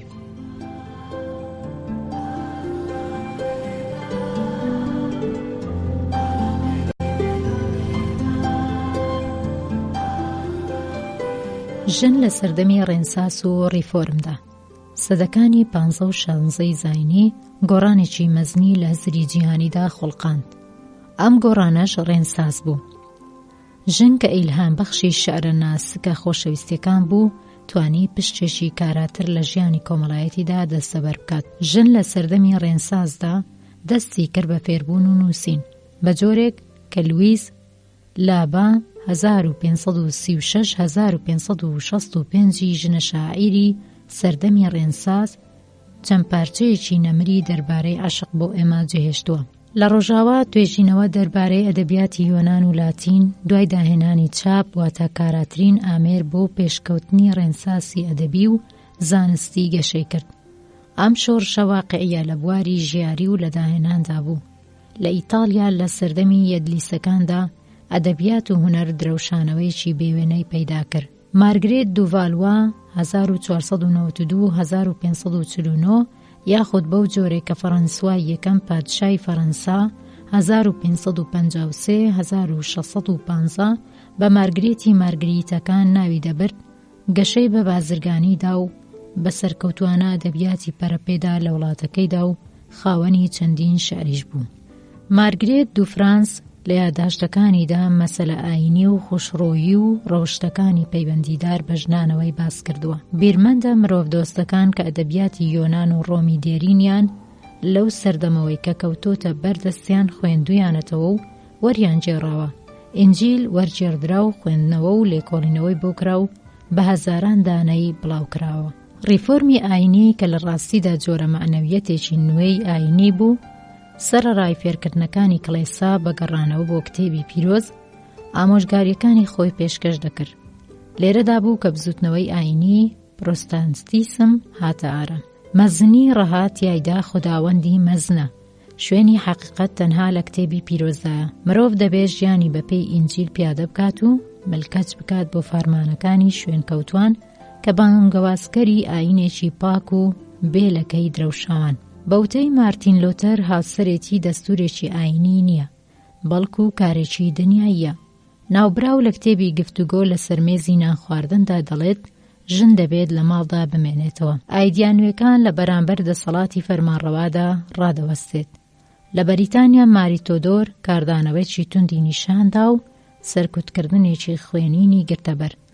لەم ڕووداوەدا سەنت بارتلمی فەڕەنسای بۆ مەرگ ڕاکێش کرد. سەرکەوتنی هزرە نوێکان هاوکات کاردانەوەی تاکڕاوانەشی لەگەڵدایە. پڕۆتستانەکان خرانە ژێر چاودێری و ئازاردانەوە و بە کەشتی میفلاوەری کۆچکەران چوون بەرەو ئەمریکا و بناغەی کۆمەلگایەکی تازەیان بە زوهدێکی ڕەوشتیەوە دروست کرد. هەموو جۆرە لاوازیەکی ڕەوشتی بە توندی قەدەغە کرا و ڕەوشت لەسەر بنەمای زوهد و پاکژی هاتە ئارە. پێگەی ژن لە پەراوێزدا بوو، بەڵام لە خێزاندا پێگەیەکی بەرز بەدایک و هاوسەر درابوو بەبێ ئەوەی مافێکی نوێیان بۆ بگەڕێنرێتەوە. لەگەڵ ڕێنسانسدا ئومێدێکی مەزن بۆ گەیشتن بە ئازادی لە دڵاندا گەشەی کرد. ئەم هەستەی کە ئازادی بە پێویست دادەنێت لە زەینی خەڵکدا گەشەی کرد و ئەم هزرە هاتە ئاراوە کە سەرنجام ئەم کاردانەوەی تێڕوانینە بە دابینکردنی یەکسانی مافی زیاتری نێوان ژنان و پیاوان کۆتایی دێت. لەگەڵ هەموو ئەمانەدا بارودۆخی پێشوو گۆڕانکاریەکی زۆر بەرچاوی بەسەردا نەهات و دووبارە چەندین سەدەیتر درێژەی کێشا. لەولای ئەوروپاوە واتە لە ڕووسیا ژن لە پێگەیەکی ژێردەستر و تا ڕادەیەک لە نائومێدی تەواودا بوو. ژنان لە سەردەمی تزارەکاندا تا شۆڕشی مەزنی 1970 ژنی ڕووسی کۆیلەی مێردەکەی بوو. ژن بەبێ مۆڵەتی پێشتر و ڕاستەوخۆی مێردەکەی نەیدەتوانی بەکارێکەوە سەرقاڵ بێت. ڕووداوە مێژوویەکان شاید حاڵی ئەوەن کە ژن ناچار بوو لە شادمانی و کامەرانی مێردەکەیدا بەشدار بێت. بەڕێوەبەرایەتی فێرکردنی سەرەتایی لە دەستی کەشیشەکاندا بوو کچان لەی بێبەش بوون. کاترینی یەکەم خزمەتکارێک بوو کە دوای مردنی پترۆسی گەورە بوو بە پادشای ڕووسیا و کاترینی دووەم مێردەکەی بە پەترۆسی سێمی لە دەسەڵاتدارەتی لابرد و بە تاکڕەوانەوە حکومڕانی کرد. لە ساڵی 1861 ئەلێکساندەری دووەم لە مانفێستی ناسرا و بە 19 شوباتی خۆیدا ئازادی کۆیلەکانی ڕاگەیاند و بە دەرکردنی مۆڵەتنامەی فێربوونی ژنان هەنگاوینا بۆ دووبارە پێکێنانەوەی سیستمی فێربوون. بەم شێوەیە کچان مۆڵەتیان وەرگرت تا لە بواری فێربوونی باڵادا بەشداری بکەن. لە ساڵی 1862 داستایۆفسکی بە پۆلێن سۆوسلۆڤا ئاشنا بوو کە دواتر بووە عاشقی ئەم نووسەرە مەزنە. پۆلێن خوێندکاری زانکۆ بوو کە لە ئامادەکردنی گۆڤاری ڤریمیادا بەشدار بوو. یاسای مەدەنی ڕووسیا جەختی دەکردەوە کە ژن دەبێت ملکەچی مێردی خۆی بێت کە سەرۆکی خێزانەکەشە، ژن ئەرکی سەرشانێتی کە مێردەکەی خۆش بێت. ڕێزگرتن و ملکەچی کردنی بۆ ئەو ناسنوور بووە و پێویستە عەشق و بستەی خۆی بۆ نیشامدات.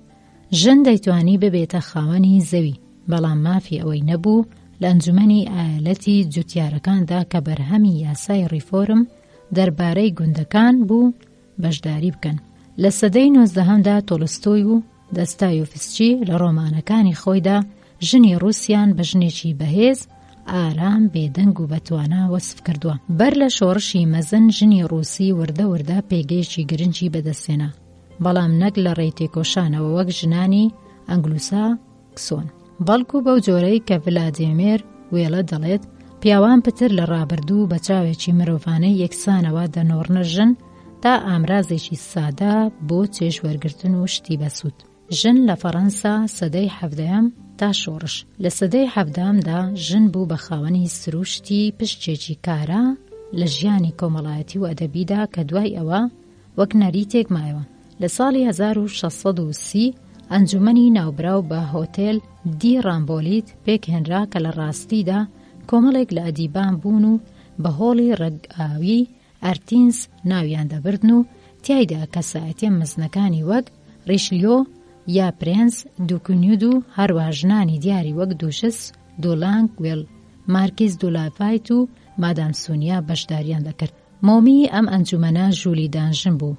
ئەو ژنانەی کە هاتوچۆی ئەمە ئەنجومەنەیان دەکرد خۆیان بە ژنانی دانسقا ناوزەت کردبوو. خوازیاری پاکسازی زمان بوون و لە گفتوگۆ بەربڵاوەکانی ئەو سەردەمەدا بەشداریان دەکرد. بۆ نمونە پشتیوانیکردن لە کەرنێک لە کاتی گفتوگۆکەیدا دەربارەی شانۆنامەی سەید و یاخود سەرپێچیکردن لەگەڵ شانۆنامەی پۆلۆیکتە دادەکرێ ناو ببرێت. بەڵام ئەوان بە زوویی بە سنوورشچێنی و وردبینی ڕاکێش کران. مۆلێر لە شانۆنامەی ژنانی دانسقەی تەنزاوی بە توندی هێرشی کردە سەریان، لەوە بۆ دواوە ژن پتر لە پێشوو بایەخیان بە ژیانی سەردەمی خۆیان دەدان. ژنان لە ڕووداوەکانی شۆڕشی 1789 ڕۆڵێکی کارایان جێڕا.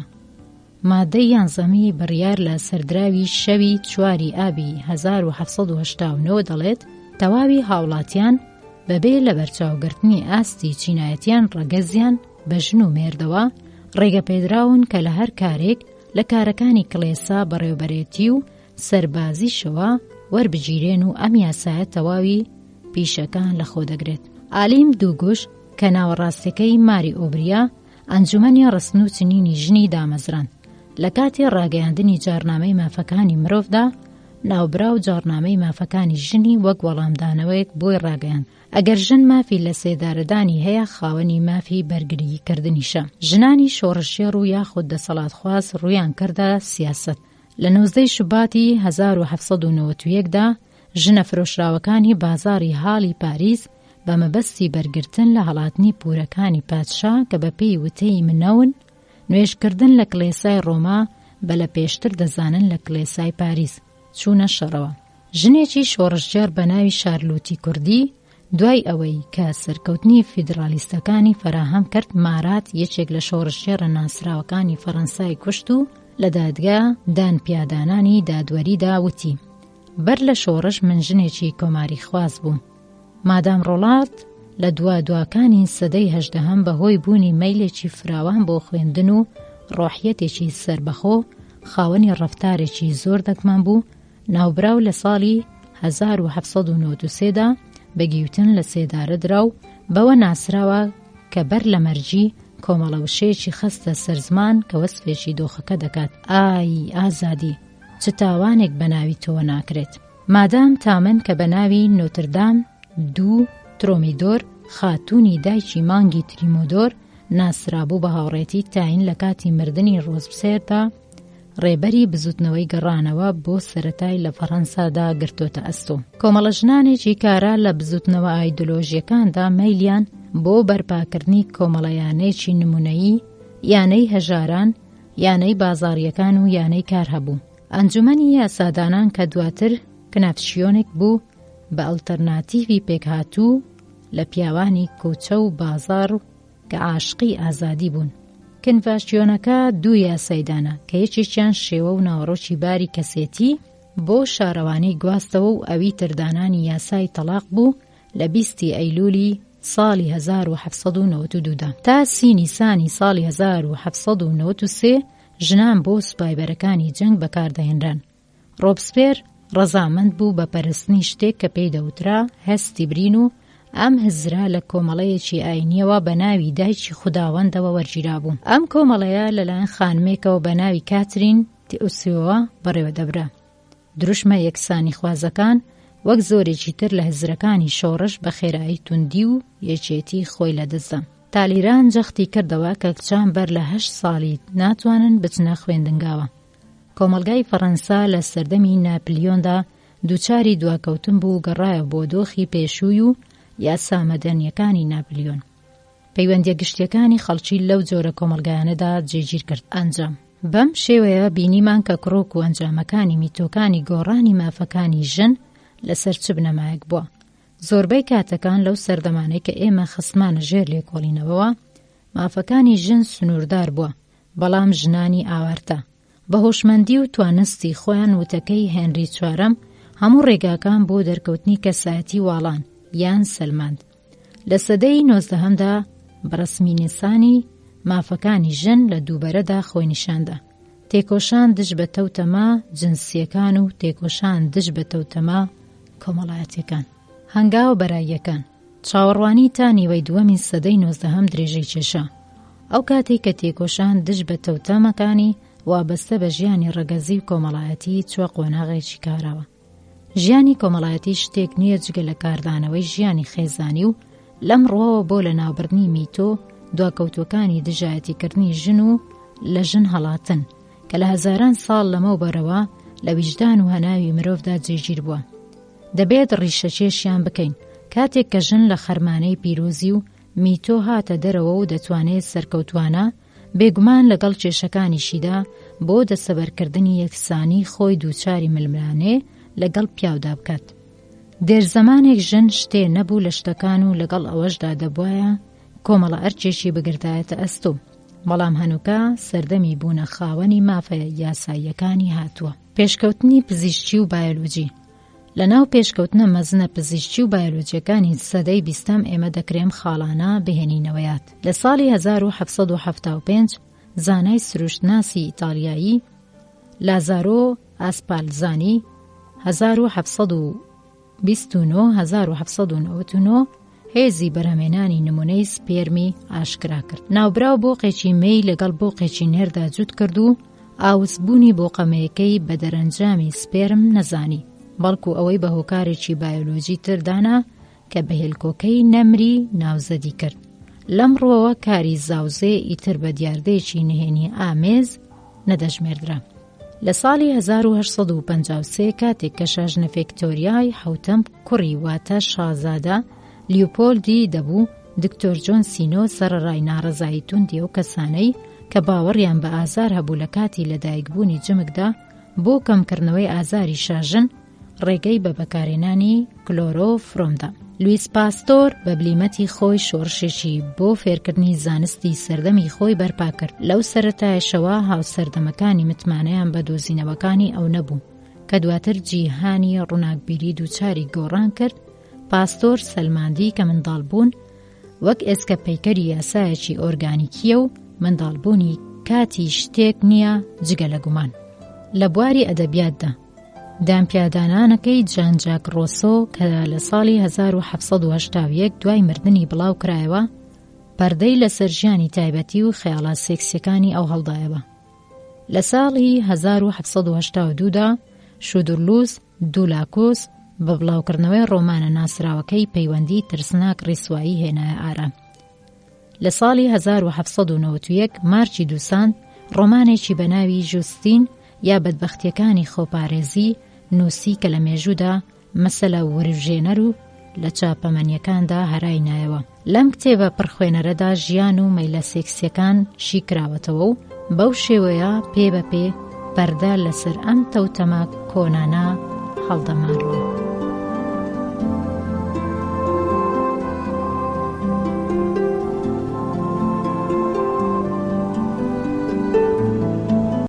سەرهەڵدانی زانستی سێکسلۆجی. ڕیچارد فەنکرافت ئابینگی پزیشکی پسپۆر لە دەمار و سایکۆلۆژی لە کتێبێکدا لە ژێر ناونیشانی نەخۆشیە دەرونیە سێکسلۆژیەکان لە ساڵی 1896دا بڵاوکرایەوە.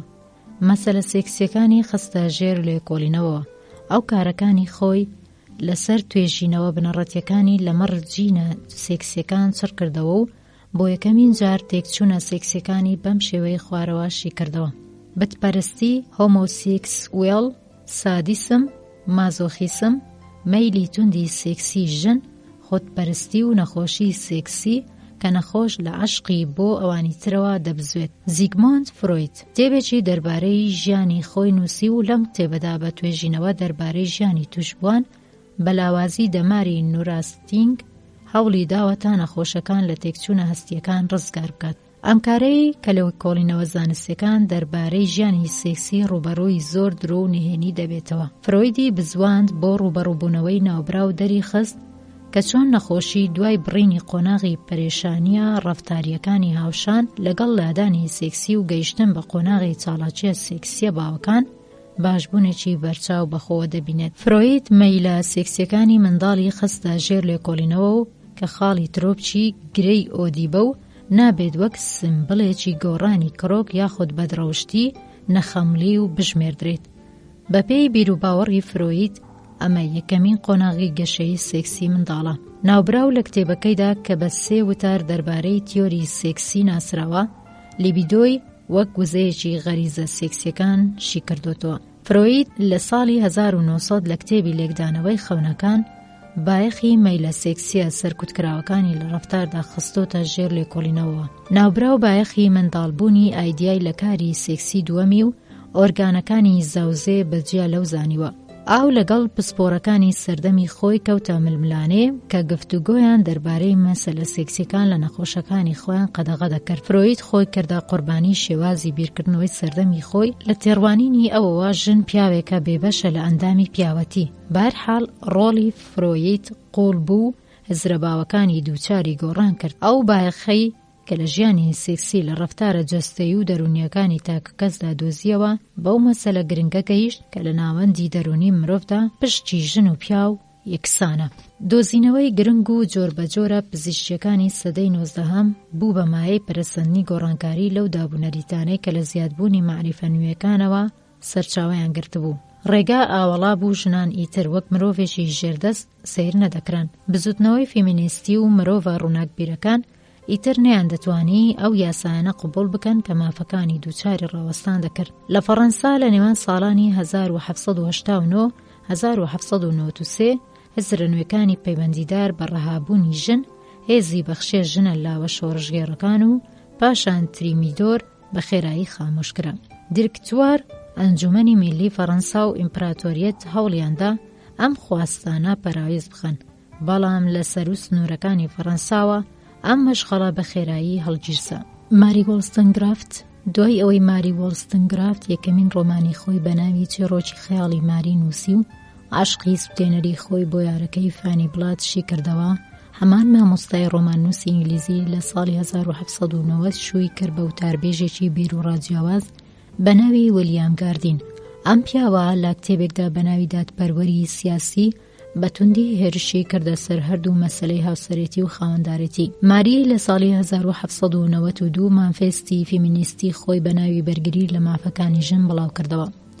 ئەم مانفێستە لە جارنامەی مافەکانی مرۆڤ و هاوڵاتیان لە ساڵی 1799 جارنامەی مافەکانی ژن ئالیم دووگوژوو دەستوری ئەمریکا جارنامە دەمادەیەکەی مافەکانی بیانی ئەمریکایی کە لە 15 کانونی یەکەمی 1792 لە ئەمریکا بڵاو کرایەوە و لە ئەنگری ئازادی تاکە کەس بوو لە بەرامبەر دەسەڵاتی حکومەتدا ئیلهامی وەرگرت بوو.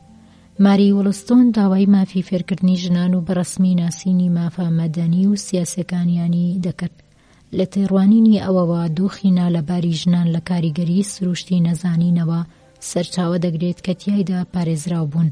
ماری ئامۆژگاری ژنانی کرد کە بۆ بەرگرتن لە وابەستەیی مادی بەمێردەوە دەبێت سەرگەرمی کار و پیشە بن. ناوبراو لە تەمەنی 37 ساڵیدا چەند ڕۆژێک دوای لەدایکبوونی ماری گاردینی دووەمین کچی کە دواتر بە ناوی ماری شیلی دانەری کتێبی فرانکشتاینەوە ناسرا کۆچی دوایی کرد. یەکەمین کۆنفاشیۆنی مافەکانی ژن لە 19 تەموزی 1848 سەنیکا فالز. یەکەمین کۆنفاشیۆنی مافەکانی ژن لە ناوچەی سەنیکا فالز لەسەر ڕووباری سەنکا کە دەکەوێتە ویلایەتی نیویۆرکەوە لەلایەن دەستە خوشکانی سارە و ئەنجلیکا گریمک، لۆکەرسیامۆت و ئەلیزابێت کادی ئەستانتۆنەوە بەڕێوەبرا. 26 ژن و 40 پیاو لەم کۆنفاشیۆنەدا بەشداریان کرد. جارنامەی سەنکا فالز بۆ یەکسانی مافەکانی ژن و بەخشینی مافی دەنگدان بە ژنان بڵاوکرایەوە. پیا و توانای ئەوەی نییە بە تەنهایی و بەبێ هاوکاری و یاوەرێتی ژن وەچەی مرۆڤ ڕێنوێنی بکات. بزوتنەوە فێمینیستیەکان لە وڵاتانی ئەنگلو ساکسۆن، کەنەدا و فەڕەنسا لە نیوەی دووەمی سەدەی 19ەم ئەو بزوتنەوە فێمینیستیانەی تیادا هاتە ئارا کە خوازیاری مافی دەنگدان، مافی کارکردن و مافی فێربوونی ژنا بوون. دەستکەوتەکانی بزوتنەوە فێمینیستیەکان لە بەریتانیا. پێشڕەوەکان دوای ماری وڵستۆنگرافت پێدەچێت لە ماوەی نیوەی یەکەمی سەدەی 19ەمدا سەرڕای پشتیوانی بزوتنەوەی سیاسی جارتیسم و ڕێبەرەکانی ئاکنەر لاوت بەریتانیەکان خاوەنی جوڵانەوەیکی تەواو نەبووبن. جۆن ستیوارت میل فەیلسوف و ئابووریزان لە یەکەمین ڕێبەرە سیاسیانە بوو کە پشتیوانی خۆی بۆ خواستەکانی فیمینیستەکان ئاشکرا کرد. ئەو داوای دەستێوەردانی حکومەتی کرد بە قازانجی ژنان. لە بەریتانیا وەک سەرجەم ناوچەکانی جیهان بەر لە ئەنجامدانی ڕیفۆرمی یاسایی پێویست وا پێویستی دەکرد کە لەناو ئەو مرۆڤانەی لە بەرامبەر مەسەلەی مافەکانی ژنان چ لە لای پیاوان و چ لە لای ئەو ژنانەی کە دژایەتی ئەم جۆرە هزرانانەیان دەکرد گۆڕانکاریەک بکەن. کۆمەڵە ژنانێکی جیاواز هاریکاری ئەم ڕەوتەیان کرد. ژنانی نووسەری نمونەی جین ئەستن، خوشکانی برۆنتا، جۆرج ئالیۆت و خاتو گاسکلی شاعر. ئەلیزابێت بەرد برۆستیگ و ئەلیزابێت فری پێشڕەوانی ڕیفۆرمکردنی سیستمی زیندانەکان بوون. بەڵام پیتەرسۆن لە ساڵی 1874 بەر لە دانانی یاسای سندیکاتێک هەڵاوەکان یەکێتی ڕێزەکانی ژنانی دامەزراند. ژنانی دەنگخواز لە ساڵی 1897 میلیسان فاوست یەکێتی میلی بۆ مافی دەنگدانی ژنان بە سوودوەرگرتن لە میتۆدی یاسایی و بێتوندوتیژی هەنای ئارا. لە ساڵی 1903 ئاملین گۆڵدن پاکهرست بزوتنەوەی یەکێتی کۆمەڵایەتی و سیاسی ژنانی بنیاد ناو ئەرزوش زانی کە مەبەستی گەیشتن بە ئەنجامێکی پۆزەتیڤ دەبێت بە شێوەیەکی تند و سەختتر پێوەی وابەست بێت. ڕۆژنامەی دەیلی میل بە ژنانی دەنگخوازی ناوزەت کرد و ئەم ناوەش لە مێژوودا تۆمارکرا. ئەم ژنانە بە دەسەڵاتێکی زۆرەوە خوازیاری مافی دەنگدان بوون و خۆیان وابەستە کرد بە چاڵاکیە تند و تیژەکانەوە. ئەم چاڵاکیانە بریتی بوون لە تەقاندنەوە، شکاندنی شوشەی فرۆشگاکان، پێکهێنانی میتینگ، مانگرتن لە خواردن و سوتاندنی بینادەوڵەتیەکان. خاتو پاکهرست چەندین تۆمەتی جۆراوجۆری خرایە پاڵ و چەندین جار خرایە زیندانەوە. لە مانجی ئایاری 1913 ئەنجومەنی گەل گەڵاڵەنامەیەکی مافی دەنگدانی ژنانی ڕەتکردەوە. بەڵام بەر لە کۆتایی هاتنی یەکەمین جەنگی جیهانی لە 6 شوباتی 1918دا بەدانانی یاسایەک مافی دەنگدانی بە ژنانی تەمەن لە 30 ساڵ زیاتر بەخشی. 10 ساڵ دواتر یەکسانی مافە مەدەنیەکانی نێوان پیا و ژن لەلایەن ئەنجومەنی گەلەوە بڕیاری لەسەردرا. مافەکان لە ساڵی 1850 خاتوباس سەرۆکی نۆرس لەندەن کالج ئاسکۆڵ و خاتوبێڵ سەرۆکی کالج شاڵن هۆملیدز خوێندنگایەکی دامەزران کە تەنها کچانی خێزانە بورژوازەکانی وەردەگرت. لە کامبریج و ئۆکسفۆرد نزیکەی لە ساڵی 1875 بە هەوڵی خاتوکڵاو ژنان توانیان دەست بکەن بە خوێندن لە زانکۆکاتدا. ئەلیزابێت بلاوک وۆڵد، ئەلیزابێت گارد ئەندرسن و دکتۆرە سۆفیا بلیک یەکەمین ئەو ژنە پزیشکانە بوون کە دەرگاکانی ئەم پیشەیەیان بە ڕووی ژنانی بەریتانیادا واڵا کرد. پاشماوەیەک لە کاتی جەنگی کەریمەدا کۆمەڵە ژنێکی زۆر وەک پەرستار چوونە نەخۆشخانە سەربازیەکانەوە. فلۆرانس نایتینگەڵ گروپی پەرستارانی سەربازی دامەزراند. داهێنانی تەلەفۆن و ئامێری چاپ لە دوادوەکانی سەدەی 19هەمدا کارێکی زۆری لە بوارەکانی بازرگانی و پێشەسازی بۆ ژنان هێنای ئارا. ئەگەرچی ئەوانە کاری لاوەچی بوون، بەشداری ژنان لە جەنگی یەکەمدا وای لە پەرلەمانی بەریتانیا کرد کە یاسای پوچەڵکردنەوەی دەسەڵاتی دادوەری سێکسی لە ساڵی 1919دا دابنێت و بەم شێوەیە ژنان مافی کارکردنیان لە زۆر پیشەدا بەدەستێنا. هاوسەرێتی یاسا یەک لە دوای یەکەکانی ساڵانی 1870 تا 1893 لە ژێر ناونیشانی یاسای خاوەندارێتی ژنانی هاوسەرداردا مافی خاوەندارێتی و بەڕێوەبردننی دارایی گەڕاندەوە بۆ ژنانی هاوسەردار. بەپێی ئەم یاسایە ژنانی هاوسەردار وەک ژنانی سەڵت دەیانتوانی ببنە خاوەنی داراییەکەیان تەنانەت دوای جیابوونەوەیشیان مافی سەرپەرشتیکردنی منداڵان لە ساڵی 1925 لەژێر ناونیشانی یاسای مافی لە خۆگرتنی منداڵ بە شێوەیەکی یەکسان لە نێوان ژن و مێردا دانرا. تەلاق لە ساڵی 1857دا ژنان بە سەلماندنی کاری زینای مێرد و توندوتیژی و وازێنان لە ماڵ بۆ ماوەی 2 ساڵ لەلایەن ئەوەوە دەتوانن لە دادگادا داوای تەلاق بکەن، بەڵام مێرد بۆ داواکردنی تەلاق دەبێت تەنها زیناکاری ژن بسەلمێنێت. بزوتنەوە فێمینیستیەکان لە کەنەدا بزوتنەوە فێمینیستیەکان بزوتنەوەکانی ژنان لە کەنەدا و وڵاتانی تر لە بزوتنەوەکانی ژنانی بەریتانیا و ئەمریکاوە ئیلهامیان وەردەگرت. ژنانی نمونە سۆزان ئەنتۆنیو یاخود ئانەشاو کە بۆ بەشداربوون لە کۆنفرانسەکاندا گەشتیان بۆ وڵاتە جۆراوجۆرەکان دەکرد و ڕوبەڕووی پێشوازیکردن دەبوونەوە. لە دەستپێکدا لە بەریتانیا ئامیلی هەڤارد ئاستا و بوو بە ڕێبەری بزوتنەوەکانی ژنانی دەکرد و پاشان لە ساڵی 1893 لیدی ئەبەردین بووە جێگری ناوبراو. لە 24 ئایاری 1970 مافی دەنگدان بە ژنانی کەنەدا بەخشرا کە هێشتا ئەم وڵاتە بە بەشێک لە بەریتانیا دەژمێردرا و لە ساڵی 1990دا ژنان مافی ئەندامێتیان لە پەرلەماندا بەدەسێنا.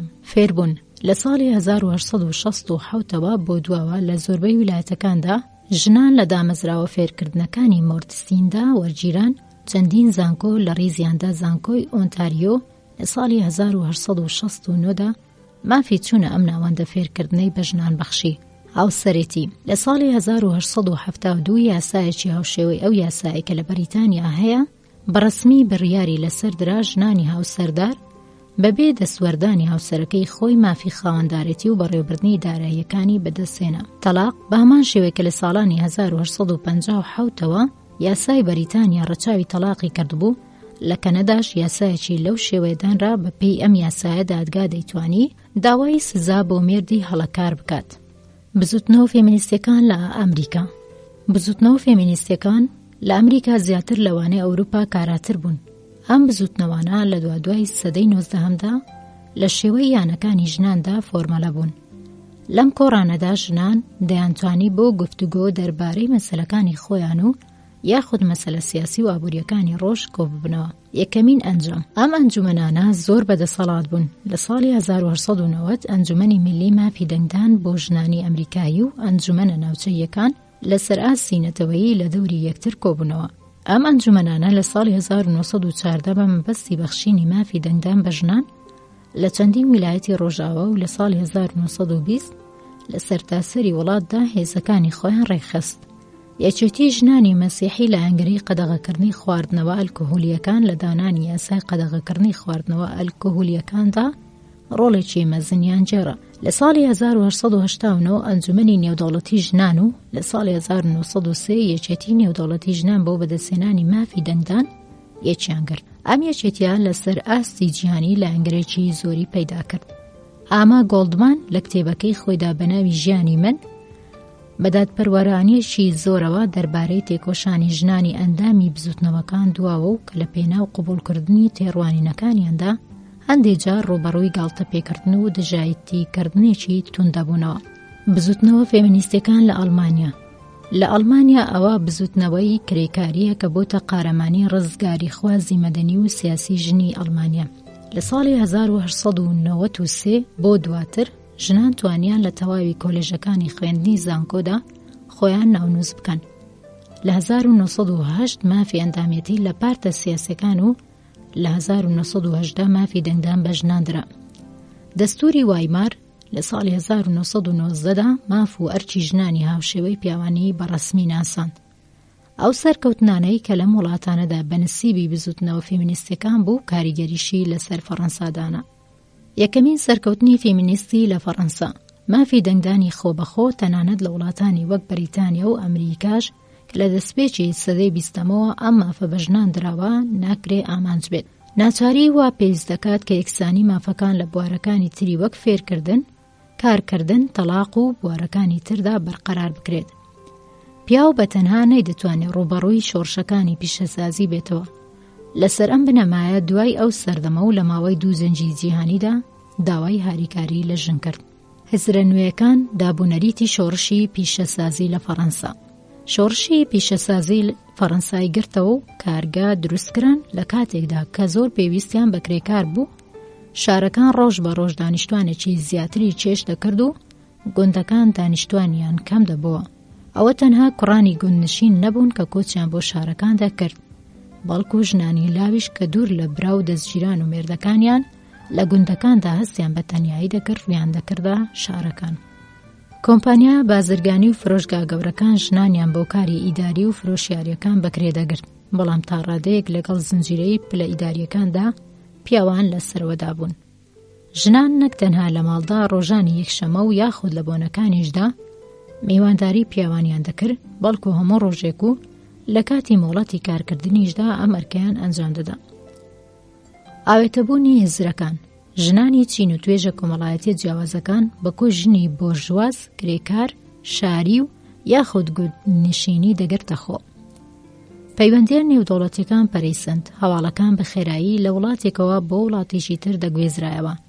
جەنگی سربەخۆی خوازی ئەمریکا لە ساڵی 1775 تا 1783 ڕۆحی مرۆڤەکانی هاندا ئەگەر لە وڵاتێکدا یاسایەکی پێشکەوتوو دابنرایە، دراوسێکانیش لاساییان دەکردەوە. بزوتنەوەی هەمە چەشنا بۆ بەرگری لە مافەکانی ژن لە وڵاتە جۆربەجۆرەکاندا لەگەڵ یەکتردا بیر و ڕایان ئاڵوگۆڕ کرد و بەرنامەی چاڵاکیان هەبوو. هزر یەکەمین یانەگەلی ژنان لە شۆڕشی 1789دا هاتنە مەیدانەوە، لە کاتێکدا کە شتێکی لەو چەشنا لە دوادوەکانی سەدەی هەژدەهەمدا فرامۆش کرابوو. کۆندۆریسا لە کتێبەکەی خۆیدا بە ناوی پەیامێک بۆ بەرەو پێشبردنی ڕۆحی مرۆیی بە میهرەبانیەوە هزرەکانی خۆی سەبارەت بە پێداویستی بێسنووری مرۆڤ و مافەکانی ژنی خستۆتە ڕوو. فۆریا سەرنجڕاکێشی بزوێنەری نێوان مرۆڤەکان بە یاسای مرۆڤایەتی دادەنێت. ئەوە ئاماژەی بۆ دەکرد کە تەواوی سەرسامیەکان بنەچەیەکی باشیان هەیە. ئەو خوازیاری ئۆرگانیزەکردنی سەر لە نوێی کۆمەڵە لە بوارە جۆراوجۆرەکاندا کە تیایدا ژنان و پیاوان خاوەنی مافی هاوشێوە بن. پرۆدهۆن دەیسەلمێنێت کە بەهای ژن بە ئەندازەی 27 پیاوانە و بەم شێوەیە کەم و کورتی بنچینەی کۆمەلگای ئاشکرا کرد. سان سیمۆن بە پەنابردنە بەر ئامرازە زانستی و پیشەسازیەکان خوازیاری باشترکردنی چارەنووسی مرۆڤ بوو، ڕێنمونی یەکسانی مافەکانی ژن و پیاوی دەکرد. ژنانی فەڕەنسایی ناوبانگیان دەرکرد. ژنی فەڕەنسایی لە بواری ئەدەبیات و هونەردا ناسران. جۆرج ساند لە ڕۆمانەکانیدا هەست و سۆزی تند و تیژی شیتەڵ کرد و بایەخی بە ژیانی کۆمەڵایەتی معنەوی و سیاسیدا. کێنتیس دووسکۆر چیرۆکی بۆ لاوان دەنووسی و سۆرێن وەک ڕۆژنامەنووسێک کەوتەکاری چاڵاکی سیاسیەکانەوە. لە وێنەچێشیدا تابلۆکانی ئەلیزابێت وێژە لۆبرن کەمێک دواتریش تابلۆ کێشراوەکانی جاکمارت ستایش کران. بە دواداچوونەکانی سۆفی ژرمن دەربارەی لەرینەوەی تیڤە گۆڕاوەکان و توێژینەوەی کمانی ڕژە دەربارەی پرەنسیپی تیۆری، گەشەکردنی داروین و دەستکەوتەکانی ماری کۆری، بەدەستهێنەری خەڵاتی نۆبڵی فیزیا لە 1903 و کیمیا لە 1911دا بەڵگەی ئەوەیە کە زانست ئیتر تەنها لە ژێر گەمارۆی پیاواندا نییە. ئاکارەکان دەگۆڕدران و یاساکانی شوێن ئەم گۆڕانکاریانە دەکەوتن. قۆناغی کار. ئۆگۆست کۆنت و ئۆگۆست تیری لە ئەنگرانی خوێندنگەی سان سیمۆن لە ژێرناوی بێڕێزیکردنی ڕەوشتی گشتی بۆ دادگا بانگهێشت کران. تۆمەتەکان خواستی بەرقەراریکردنی یەکسانی ڕەهای نێوان ژن و پیاو، گۆڕینی یاساکانی هاوسەرێتی و لابردنی یاسای میرات و بەرقەرارکردنی نزیکی یاسایی لە بری یاسای ڕێژەی بوو. ڕۆژنامە فێمینیستیەکان هاتنە مەیدانەوە، بەڵام سەرکەوتنەکەیان چانسێکی کاتی بوو.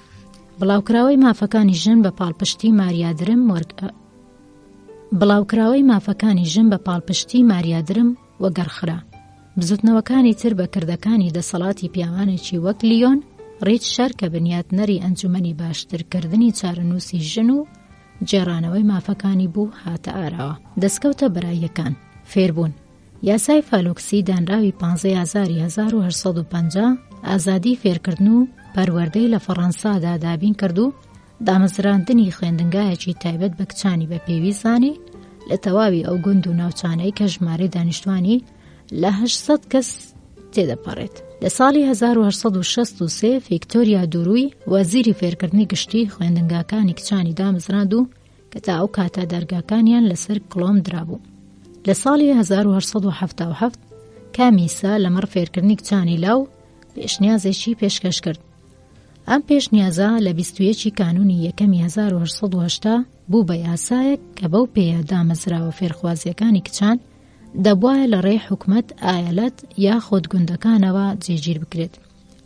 مامۆستایانی ئەم خوێندنگایانە لە ناو ژناندا هەڵدەبژێردران. 2 گەڵاڵەنامە لە ڕۆژانی 5 و 6 کانونی دووەمی 1884 دانرا و بڵاوکرایەوە کە بەو هۆیەوە تاقیکردنەوەی خولی دووەمی خوێندنگای ئامادەیی کچان و هەلومەرجی وەدەسێنانی بڕوانامە و دەسەڵاتی وانەوتنەوەیان لە قۆناغی ناوەندی خوێندنگادا چەسپێنرا. ئەو ژنانەی کە زۆرینەی کاتەکانیان لە دامەزراوە فێرخوازیە تایبەتیەکاندا سەرگەرمی کاری وانەوتنەوە بوون، پێ بە پێ لە زانکۆکاندا وەرگیران. لیزا کۆمۆنیزم لەلایەنگرانی سان سیمۆ بوو لە ساڵی 1856 ئەنجومەنێکی بۆ فێرکردنی پیشەیی ژنان بنیاتنە. ناوبراو لە ساڵی 1862 یەکەمین خوێندنگای پیشەیی لە پاریسدا کردەوە کە هەتا ئێستاش ناوی ئەو لە سەردەرگای ئەم خوێندنگایە بەرچاو دەکەوێت.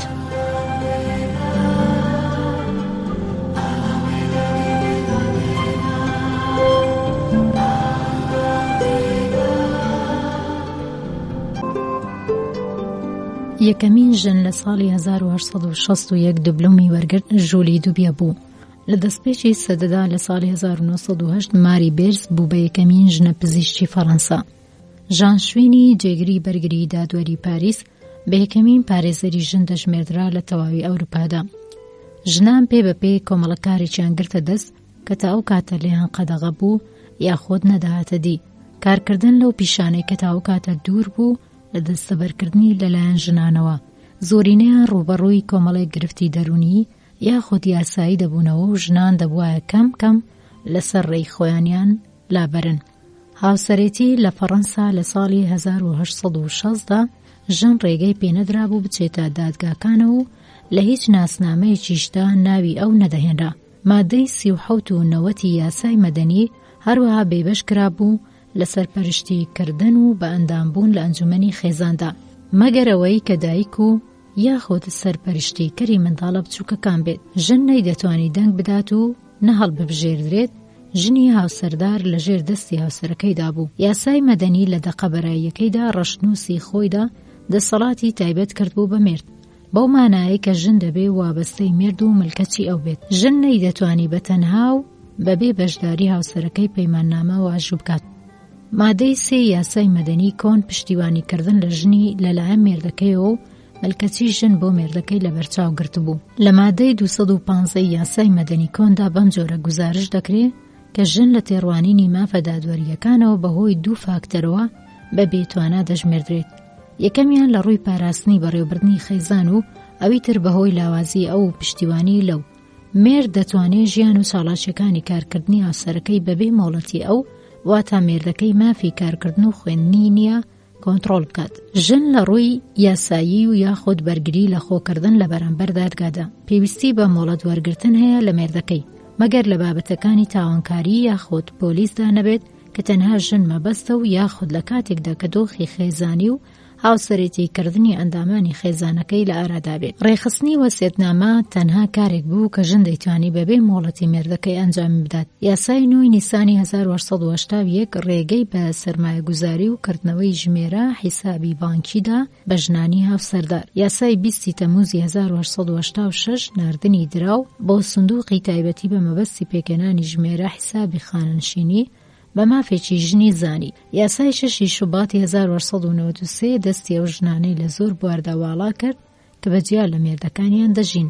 سەرنجام لە 13 تەموزی 1907 ژنان ڕێگەیان پێدرا کە کارێکی جیاواز لە پیشەی مێردەکانیان بکەن. ژن ئەم مافەی بەدەستێنا کە دەستێنەری کاری خۆی بێت و ئازادانە ببێتە خاوەنی مڵکی خۆی. تەلاق لە فەڕەنسا تا ساڵی 1945. ئەو یاسای تەلاقەی لە یاسای مەدەنیدا لە بەرچاو گیرا بوو لە ساڵی 1816دا لابردرا و یاسای ناکویتی 27 تەموزی 1884 دووبارە بەرقەرار کرایەوە. یاساکانی 18 نیسانی 1896، 15 کانونی یەکەمی 1904، 13 تەموزی 1907، 26 حوزەیرانی 1919، 26 ئازاری 1924، 4 شوبات 1928 نۆزەی کانونی یەکەم 1928 4 کانونی دووەم 1930 17 ئازار 1931 13 نیسان 1932 2 شوبات 1941 و 12 نیسان 1945 یاسای ناکویتیان گۆڕی. هۆکاری تەلاق بەم شێوەی خوارەوە ڕوونکرایەوە. زیناکاری یاسای مەدەنی 1904 ئەوەی لەبەرچاو گرتبوو کە زیناکاری یەکێک لە هاوسەرەکان هۆکارێک بێت بۆ تەلاق. زیناکاری هەرێک لە لایەنەکان بە هۆکارێک بۆ داواکردنی تەلاقی لایەنەکەی تر دەژمێردرێت. زینای ژن هەمیشە تاوانێک بووە کە دادگاکانی سزادانی بە پێویست زانیوە. لە کاتێکدا زینای پیاو تەنها کاتێک دەخرێتە ژێر سزاوە کە عاشقەکەی لە ماڵی خۆی دابێت و هاوسەرەکەشی پەنای دابێت. حکمدران بە سزای غەمناک و ئابڕووبەرانە. لە کاتی حکمدرانی یەکێک لە ژن و مرد بە مەرگ یاخود بەکاری زۆرەملێ و زیندانیکردنی هەمیشەیی، دەرکردن لە وڵات و یاخود پەنابردنە بەر پەرستگا، لایەنە بێتاوانەکە بە ئاسانی مافی وەرگرتنی تەلاقی هەیە، چونکە ئەم بابەتە لە مادەی 231 یاسای مەدەنی ئەو بابەتانەی کاتی تێدەپەڕێت لەبەرچاوگیراوە. سنوور شکاندن، بەدڕەفتاری و سوکایەتیکردنە نەبەخشراوەکان. ئەم بابەتانەی سەرەوە گزارشتن لە توندوتیژی و ڕەفتاری نێگەتیڤانەی یەکێک لە هاوسەرەکان سەبارەت بە ئەویتر. سنوور شکاندن و ڕەفتاری نێگەتیڤ لە دادگاکاندا وەک بەڵگەی تەلاق دەژمێردرێ. بێگومان ئەگەر ئەم کارە لە ڕووی ئەم قەستەوە بوو بەبێ ئەوەی تاوانێکی لەو جۆرە بەلێدان ئەنجام دەهێبێت، بێڕێزی دەکرێت بە دەستدرێژیکردنی نووسراو یاخود زارەکی ئەنجام بدرێت. تەواوی ئەم کارانە بە پێچەوانەی پەیمانی هاوسەرێتی و کاری ژیانی خێزانین. یاسای 2 نیسان 1941 ئەم بابەتانەی بە دەستدرێژیەکی گەورە بۆ سەر ئەرک و ڕاستپاردەکانی هاوسەرێتی ناو بردووە کە بەردەوامبوونی ژیانی هاوسەرێتی دەکاتە مەحاڵ. مادەی 216 یاسای مەدەنی پێشوو جەختی دەکردەوە کە ژن هەرگیز بە تەنیایی ناتوانێت بۆ ئەو کارانەی خۆی بەڕاستەوخۆ ئەنجامی داوە داوای داوا بکات. لە ناویشیدا ژن پێویستە مۆڵەتی مرد وەربگرێت بۆ ئەو داخوازی تەلاقی کە لەلایەن ژنەوە بە دادگا دراوە. یاساکانی پەیوەندیدار بە تەلاق چ لە بواری هۆکارەکان و چ لە میتۆدە تایبەتیەکەیدا بەهۆی یاسای ژمارە 675 دانراوی 11 تەمووز 1975 بڕیاری 1124 75 دانراوی 5 کانونی یەکەمی 1975 کە لە فەسڵی دەیەمدا دەخرێتە ژێر لێکۆڵینەوە گۆڕانکاریەکی زۆری هێنایە ئاراوە. دەرەنجام لە بەرایی سەدەی 20 لە فەڕەنسا، ئەمریکا، بەریتانیا و ئەڵمانیا بارودۆخی یاسایی ژن سەرڕای گشتی کە هێشتا دواکەوتوو بوو بە ئارامیەوە گۆڕانی دروست کرد. هێشتا سەردەم نێوانی لەگەڵ ئامانجدا زۆرە و فێمینیستەکان بۆ دەسەبەرکردنی جۆرە یەکسانیەکی یاسایی لەگەڵ پیاودا دەبوایە درێژیان بە تێکۆشانە مەترسیدارەکەیان بدایە. ڕژێمە دیکتاتۆرەکان لە ئەڵمانیا و ئیتالیا لە ساڵانی 1930 تا کۆتاییهاتنی جەنگی دووەمی جیهانی لە ساڵی 1945 بزوتنەوە فێمینیستیە خاوەن سروشتە لیبراڵیەکانیان محکوم دەکرد. بەم شێوەیە ئەم ڕاپەڕینانە لە وڵاتانەدا ڕەوتێکی بەرەودواوەیان گرتەبەر. جوڵانەوە فێمینیستیەکان لە خۆراڵاتی دووردا لە ساڵی 1868 دوای دووبارەگەیشتنەوە دەسەڵاتی زنجیرەی میجی لە یابان ئەم وڵاتە چوە قۆناغێکی نوێوە. ژنەکرێکار و گوندنشینەکان ئاشنا بوون بەو هزرە فێمینیستیانەی کە ژنانی چینی بورژوازی یابانی کە لە پەیوەندیدا بوون لەگەڵ جیهانی دەرەوەدا بۆیان دەگوێزانەوە. وڵاتانی ئیسلامی یاسا ئاینەکانیان بە سەختترین شێوە خستەکار. لە ئەمریکای لاتین کە لەژێر ستەمی دیکتاتۆرەکاندا بوون، دۆخی نایەکسانی ژنان لەگەڵ پیاواندا هێشتا بەردەوامە. لەمڕۆژەوە بەو شێوەیە ژمارەی نەیارانی تاکڕەوەکان کەم دەبێتەوە. شۆڕشی رووسیا و شۆڕشی چین کۆمەڵە مافێکیان بۆ ژنان جێڕایەوە کە پێشتر لێی بێبەشکرابوون. سەرنجام لە نیوەی دووەمی سەدەی 20 لە هەندێک لە وڵاتاندا یەکسانی یاسایی نێوان ژن و مرد بۆ واقعەیەکی کۆمەڵایەتی و یاسایی. لە بەشەکانی ئایندەدا مافەکانی ژن لە وڵاتانەدا دەخەینە ژێر لێکۆڵینەوە کە بەڕوونی کۆمەڵە بڕیارێکی جوانیان دانا و کۆمەڵە مافێکیان بۆ ژنان پەسەند کرد کە زەمینەی پەیدابوونی گەشەکردنی تەواوی کەسایەتیەکان فراهەم دەکات. مافەکانی ژن لە ئەڵمانیا دەستور مادەی سێمی دەستوری ئەڵمانیا ڕای دەگەنێت هەموو مرۆڤەکان لە بەرامبەر یاسادا یەکسانن، پیاوان و ژنان خاوەنی مافی یەکسانن. هیچ کەسێک بە بیانووی ڕەگەزی، ڕەچەڵک، نەژاد، نیشتیمان، زێدی خێزانی و نەژادی بیر و باوەڕ و بڕوای ئاینی و سیاسی نابێت ژێردەست یاخود سەردەست بێت. یاسادانەرانی ئەڵمانیا خوازیاری ڕێکخستنی لیستی تەواوی سەرچاوەی نایەکسانیەکان بوون. یەکسانی مافی مرۆڤەکان لە بەرامبەر یاسادا بە بەرجەستەیی خرایە ڕوو تا ئەم میتۆدە هەمیشە بمێنێتەوە. وشەی مرۆڤ لە ڕستەی یەکەمدا بەمانەی مرۆڤ وە تا ژن و پیا و هەردووچیان دێت، ڕەنگە باشتر بووایە کە بە ڕۆشنتر ئەم بابەتە بخرێتە ڕوو. بەڵام لە ڕستەی دووەمدا وشەی پیا و ژن کە خاوەنی مافی یەکسانن هاتووە.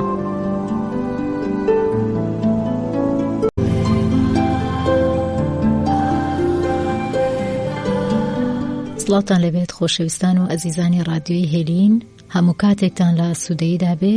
ئاسوودەین ئەمڕۆ لەگەڵی بە ئەزیز و خۆشەویستان بۆ خوێندنەوەی بەشی 8 لە کتێبی مافەکانی ژن لە دەستپێکەوە تا ئەمڕۆ. فەرموون بەیەکەوە باگوێبیستی بین. لە هەمان کاتدا و لە هەمان ڕستەدا ئەو شانەی کە تەنها بە فاریزە جیاکراونەتەوە وەکو ڕەگەزی بیر و باوەڕ و یاخود بڕوا ئاینی و سیاسیەکان زنجیرە هۆکارێکن کە بە کۆمەڵە فاکتەرێکی یەکگرت و کۆتایی دێت. ژن و خێزان. حکومەت پشتیوانی تایبەتی لە هاوسەرێتی و خێزان دەکات. یاسادانەران بۆ هاندانی خێزانەکان، هەڵاواردنی دارایی، کۆمەکی نەختینەیی بە خێزانەکان، کۆمەک بۆ دانی کرێی خانوو، کۆمەڵە یاسایەکی بۆ پشگیری لە کرێچەکان ڕەچاو کردووە. یەکەمین یاسای مافەکانی هاوسەرێتی و خێزان لە 14 حوزەیرانی ساڵی 1970دا دانراوە و یاسای بڕیار لە سەردراوی 1 تەمووزی 1986 گۆڕانێکی بنەڕەتی لە یاساکانی هاوسەرێتی و بە تایبەتی لە تەلاقدا هێنایە ئارە. یاسای 20 شوباتی 1986 مۆڵەت بە دادوەردەدا کە لە بوارە تایبەتیەکاندا لایەنی داد و ویژدان ڕەچاو بکات. هاوسەرێتی بنەماکەی لەسەر یەکسانی نێوان هەردوولایە، هەردووچیان پێکەوە بەرپرسی ماڵ و خێزانن. ئەو ناوەی کە هاوسەرەکانی ئایندەی پێوە دەناسرێت تەنها ناوی مێردەکە نییە. لە مەراسیمی هاوسەرێتی نائاینیدا بە ئامادەبوونی بەرپرسانی باری شارستانی کەسێتی، ژن و پیا و بەڕێکەوتن لەگەڵ یەکتردا بڕیاری خۆیان لەسەر بنەمای ئەوەی کە ناوی خێزانەکە هەڵبژێردرێت یاخود ناوی ژن و یان ناوی هەردووچیان ڕادەگەێنن. ئەگەر لەم بارەیەوە ڕێک نەکەوتن، یاسا ناوی مێردەکە هەڵدەبژێرێت. ئەگەر ژن و مێردەکە لەسەر هەڵبژاردننی ناوی خانەوادەی ژنەکە ڕێک بکەون، پیاوەکە دەتوانێت ناوێکی نوێ لە درێژەی ناوەکەی خۆیدا دابنێت. بەدەر لەوە منداڵەکان ناوی خانەوادەیی دایکیان هەڵدەگرن. دابەشکردنی کار لە ژیانی هاوسەرێتیدا لەسەر بنەمای ڕێکەوتنی ژن و پیا و ئەنجام دەدرێت. هەڵسوڕانی کار، فێرکردنی منداڵان و بەرپرسیارەتی هاوسەرێتیان پێکەوەیە. هەروەها لە بەڕێوەبردننی ماڵیشدا لە کاتی ناکۆچی لەو بارەوە هیچ دادوەرێک ناتوانێت یەکێک لە لایەنەکان بەسەر ئەوی تردا زاڵ بکات. تەلاق. کاریگەریە ترسناکەکانی ڕووداوەکە سیستمی یاسایی ناسرا و سزا لە بەرامبەر ئەو هەڵانەی کە ڕوودەدەن بۆ تەمایە سەرهەڵدانی گەلێک لە گرفتەکان لەو سیستمانەی کە ئەم شێوەیان هەڵبژاردووە. بنچینەی ناکۆچی یەکێک لە ژن و مێرد دەبێتە مایەی ئەوەی کە هاوسەرێتیەکە دووچاری شکست ببێت و دادوەر لەسەر بنەمای بوونی بەڵگەکانی ناو دۆسیەی هەردوولادا هەوڵ نادات تا ئاستی هەڵەی یەکێک لە ژن و مێردەکە دەستنیشان بکات. شکاتی مافەکان. دادوەر لە مەڕئەگەری بەردەوامبوونی هاوسەرێتیەکە دەکۆڵێتەوە. ئەگەر هاوسەرێتیەکە بەردەوام نەبوو، مەسەلەی جابوونەوە دەخرێتە ژێر لێکۆڵینەوەوە. لە ڕاستیدا متمانەکردن بە تاوانی هاوسەرێتی کە لەسەر بنەمای ئەنجامدانی هەڵە و لادان بوو بێت فەرامۆشکراوە. ئیتر بە پێویست نازانرێت ڕەفتاری خراپی مێرد بسەلمێنرێت. مەرجبوونی تەلاق لەسەر بنەمای ئەنجامدانی کەم تەرخەمی یەکێک لە لایەنەکان کە پێشتر یاسادانەر لە بەرچاوی گرتووە و یا جیاکردنەوەی شوێنی نیشتەجێبوونی ژن و مێرد لە یەکتر بۆ ماوەی 3 ساڵ بەهۆی یاسای نوێوە لابراوە.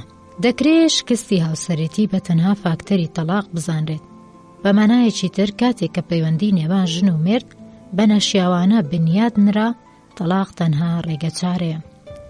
دادوەر چیتر وەک مرۆڤێکی ئاکاری بە دوای ئەوەدا ناگەڕێت کە ڕاستی و دروستی کاری یەکێک لە لایەنەکان لەگەڵ بیرروباوەڕی خۆیدا بگونجێنێت. ئەوەش ئاکار و بیرروباوەڕێکە کە لەگەڵ کات و شوێندا گۆڕانی بەسەردادێت. یاسادانەر بانقاس دادوەر لە ژیانی تایبەتی ژن و مێرد دوور دەخاتەوە. داواکردنی تەلاق دەکرێت لەلایەن مێردەوە داوا بکرێت و ئەمەش سەرچاوەی لێکجیابوونەوەی هاوسەرێتیە. ڕەفتاری ناکۆک لەگەڵ باب و نەریتی هاوسەرێتی نە لەمپەرە بۆ وەرگرتنی داواکردنی تەلاق و نە بیانوویەکیشا بۆ ڕاگەاندنی ئەنجامی ڕای دادگا مەبەست تەلاقە. مێردێک کە لە ڕووی پاراستنی بەرژەوەندی منداڵەکانیەوە خۆی لە تەلاق دەبوێرێت، ئەو مافە بەدادوەر دەدات کە دۆخەکە بخاتە ژێر توێژینەوە و شیکردنەوە و دووربینی بکات بۆ ژیانی ژن و مێردایەتی. لەگەڵ هەموو ئەمانەدا دوای 5 ساڵ جودایی بە پێی مادەی 1568 تەلاق ئۆتۆماتیکانە ڕوودەدات. کاتێک کە ژن و مێرد لایەنی کەم بۆ مای 3 ساڵ بەجیا لە یەکتر ژیان، هۆکارێکی تریان پێشکەش نەکرد، ئەمە ئەوە دەگەێنێت کە ئەو هاوسەرێتیە مەحکومە بە شکست. ئەگەر ژن و پیاو بۆ ماوەی ساڵێک لە یەکتر جیابن، هەردووچیان دەتوانن داوای تەلاق لە یەکتر بکەن. لەگەڵ ئەوەشدا ژن و مێرد بە ئامادەبوون لە بەردەم دادوەر نەک تەنها دەبێت لەمەر تەلاقەکە لەگەڵ یەکتردا ڕێک بکەون، بەڵکو پێویستە سەبارەت بە دەرەنجام و کاریگەریەکانیشی لەمەڕ منداڵان و دارایی ڕێک بکەون. شوێنەوار یان کاریگەریەکانی مافناسی. کاریگەریە مافناسیەکانی تەلاق سربەخۆیە لە فاکتەرەکانی هاتنە ئارای سەبارەت بە چاودێریکردنی منداڵان بە لەبەرچاوگرتنی خوێندن و ژیانیان. بڕیار دەدرێت بە شێوەیەکی تایبەتی بەرژەوەندی منداڵان لەبەرچاو دەگیرێت و لەم بارەوە دەسەڵاتی دایک و باوک لەبەرچاو ناگیرێت. دادوەر لە کاتێکدا کە بەرژەوەندەکانی منداڵان بە جۆرێکی تر دەستنیشان بکات، دەکرێت ڕێکەوتنی ژن و مێرد دەربارەیان لەبەرچاو نەگیردرێت. مادەی 1568. ئەو نەفەقەیەی کە مێرد بۆ بەڕێوەبردننی ماڵ دەیدات جیایە لە فاکتەرەکانی تەلاق. پێویستە مەسەلەیە وە دەست بهێنرێت کە ئایا ئەو مێردەی کە لەگەڵ منداڵەکاندا دەمێنێتەوە توانای بەڕێوەبردننی ئەوانی هەیە بە داهاتی کار و سامانی تاکە کەسیەوە یاخودنا. نەفەقەی مانگانە پێویستە لەسەر بنەمای ویژدان لە بەرچاو بگیردرێت. لە بەرنامە ڕێژی چاودێریکردنی منداڵاندا نەفەقەی مانگانە تەمەنی منداڵان و هاوسەر، دۆخی تەندروستی و جەستەیی، کۆمەچی خەرجی دەوڵەتی و چاڵاچەکانی کاری ژن و مێرد تاوتوێ دەکرێت. نەفەقەدەر پێویستە بودجەی مانگانە بە پێی موچەی خانەنشینیەکەی بیدات.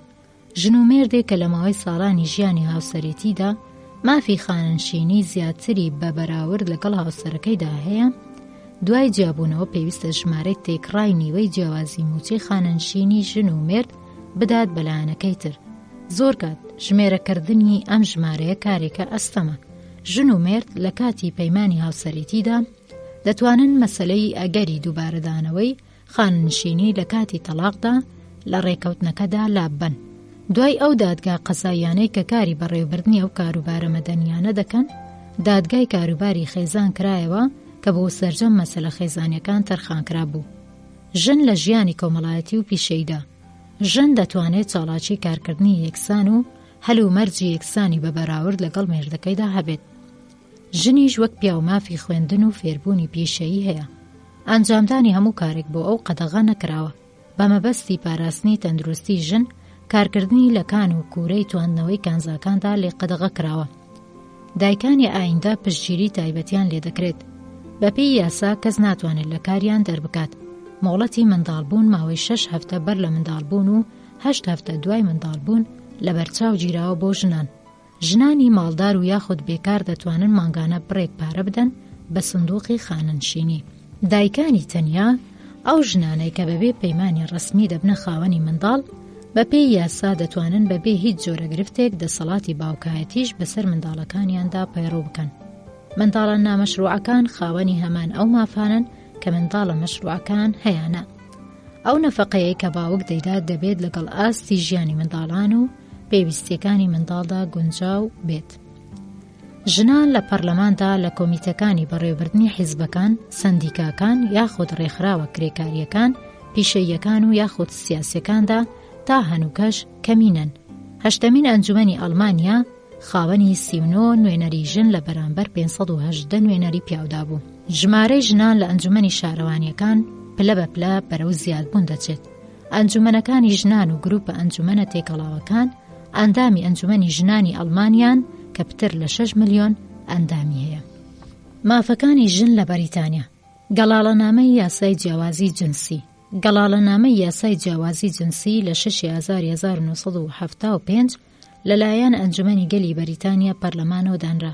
بەپێی ئەم یاسایە جیاوازی جنسی کە لە مەسەلە ئابووری و یاخود خزمەتگوزاریەکانەوە سەرچاوەی گرتووە، بەنا یاسایی ڕاگەیاندرا. دوو هۆکاری یاساشچێن هەیە کە لە بەرامبەر یاسادا سزایان لەسەرە. یەکەم پیادەکردنی ڕەفتارێکی ئیرادەگەرانە کە لە جیاوازی ڕەگەزی خودەوە سەرچاوەی گرت بێت. دووەم ڕەفتارێک کە کاریگەریەکەی جیاوازیکردن بێت تەنانەت بە شێوەی نائانقەستیش. یاسای کرێی یەکسانی بڕیار لە سەردراوی 1970 جیاوازیکردنی بەکارهێنانی کارمەندی نوێ و یاخود جیاوازیکردن و ناهاو ئاهەنگی دەستکەوتی کارمەندان لە کاتی کاردا بە نایاسایی دادەنێت. بەڵام لە بواری بەکارهێناندا چەند جیاوازیی دیاریکراو هەن. نمونەیەک لەم جۆرە جیاوازیانە ئاپارتمانێکی تایبەتی و یاخود کارگەیەکی پێکهاتوو لە 5 کارمەند کە ڕەگەزەکەیان پێشتر دیاریکراوە و بەر لە بەکارهێنانی پیاو یاخود ژنبوونیان دانراوە. لە بواری مەسەلە وەرزشیەکان تا زنجیرە جیاوازیەک هەن کە بەپێی ڕێژەی ئەو مەترسیانەی کە لە بیمەدا ڕەچاو کراون بە ژن و پیاوەوە بە بەهای بیمەکە دەگۆڕدرێن. یاسای بەردەوامی ڕاژەی کۆمەڵایەتی کە لە ساڵی 1975 دانرا یەکسانی بەردەوامی نێوان ژن و پیاوی دابین کرد بە مەرجێک کە خاوەنی کاری هاوشێوە بن. شکاتە تاکە کەسیەکان لە دادگا خاوەن دەسەڵاتەکاندا ڕاستەوخۆ وەردەگیردرێن. لەمەڕ فێرکردنە گشتیەکاندا وەزیری فێرکردن لە کاتی داخوازیدا دەتوانێت بڕیاری پێویست بگرێتە بەر.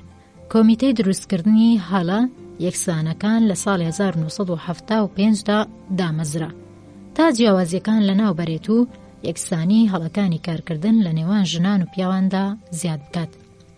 یاساکانی سزادان کە دادوەرە مافناسەکان دەری دەکەن بریتین لە قەرەبووکردنەوەی زیان، بڵاوکردنەوەی بڕیاری دادگا لە چاپەمەنیەکاندا، فەرمانی وازهێنان لە ڕەفتاری پێشوو، سەر لە نوێ بەرقەرارکردنەوەی دۆخێکی مافناسی دادوەرانە بەو شێوەیە کە ژن دووبارە بگەڕێتەوە سەر کارەکەی خۆی و بە پێی دابە باوەکان. لە بەرامبەر کاری بەرامبەردا کرێی بەرامبەر وەربگرن و کۆمسیۆنی ڕاوێژکاری ئاشتی و دادوەری چاودێری جێبەجێکردنی بکات. ژن و خێزان. هاوسەرەتی. تەواوی هاوسەرەتیەکان لەلایەن نوێنەری باری شارستانیەوە ئەنجام دەدرێت. دەوڵەت هەندێک لە هاوسەرەتی ئاینیەکان بەڕسمی دەناسێنێت.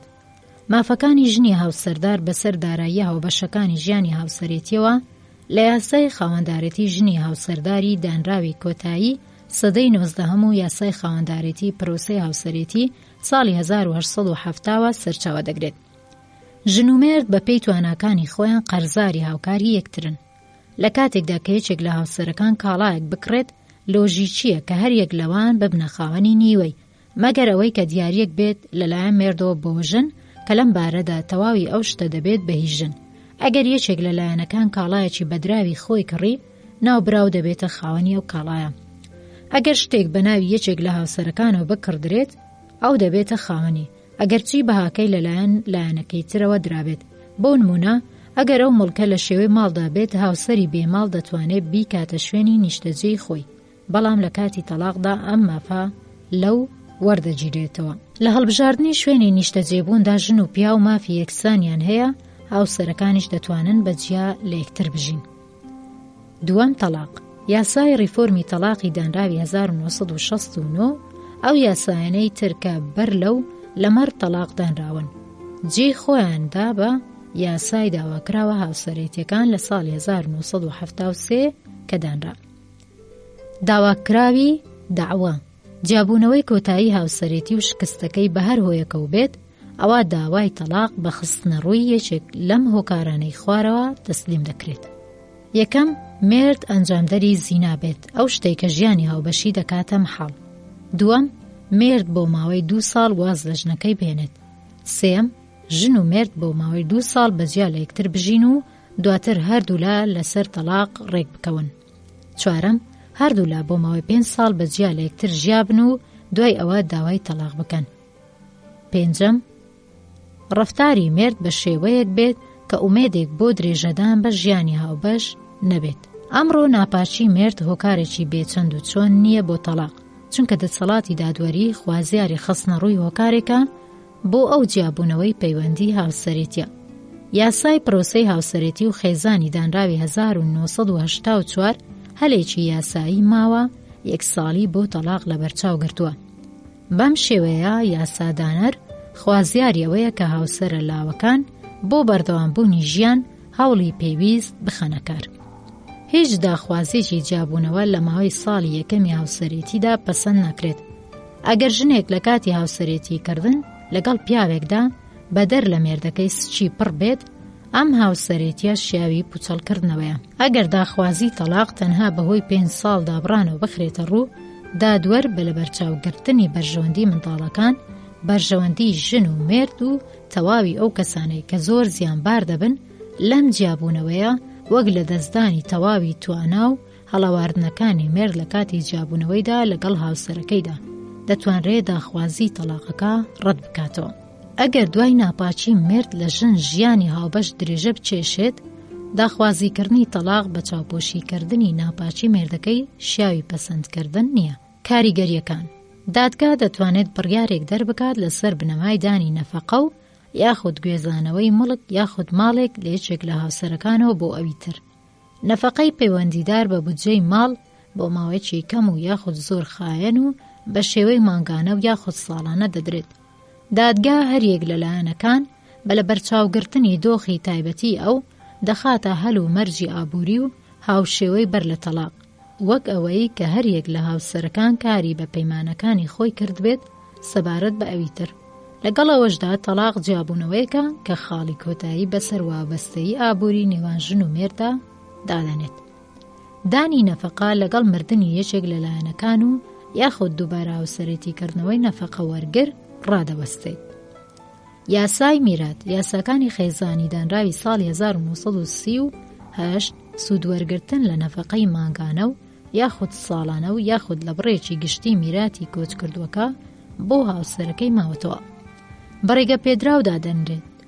ئەم یاسایە هاوسەری یەکەمیش دەگرێتەوە کە هاوسەرێتیەکەی لەگەڵ مێردە کۆچ کردووەکەیدا بە تەلاق کۆتایی هاتبێت. دانی نەفەقا دوای تەلاق: تەنانەت ئەگەر دادوەر لەم بارەوە هیچی بۆ دانە نابێت، بەپێی یاسا شیاوی داواکردنەوەیە. مەسەلەکانی تەلاق لە بازنەی دەسەڵاتی دادوەرەکانی دادگاکانی ویلایەتەکاندایە، لەگەڵ ئەمەشدا مەسەلەی نەفەقا بە شێوەیەکی گشتی سوێندانی هەریەک لەلایەنەکان لەمەڕ بڕی پێویست بە شێوەیەکی ڕەسمی تۆمار دەکرێت. یاسای چاودێریکردنی منداڵانی دانراوی 1973 ماف و دەسەڵاتی هاوشێوەی باوک دەجێڕێتەوە بۆ دایک و باوک بەرپرسی فێرکردن و پەروەردە، چاودێریکردن و ڕەفتاری باشن لەگەڵ منداڵانی خۆیاندا. لە کاتی ڕێکنەکەوتنی ژن و مێردا دادوەر بڕیاری لەسەر دەدات بەرژەوەندیەکانی منداڵان لە ئەولەویەتدان. ئەگەر لە کاتی تەلاقدا منداڵان کەم تەمەن بن، چ کوڕ و چ کچ بە شێوەیەکی گشتی دەدرێن بە دایک، بەڵام هەریەک لە دایک و باوک بە شێوەیەکی جیاواز دەتوانن چەند ڕۆژێکی هەفتە بەپێی کاتژمێر و ڕۆژە بەتاڵەکانی کارەکەیان خۆیان تەرخان بکەن بۆ چاودێریکردنی منداڵەکانیان. مافی چاوپێکەوتنی منداڵان دادوەر دیاری دەکات.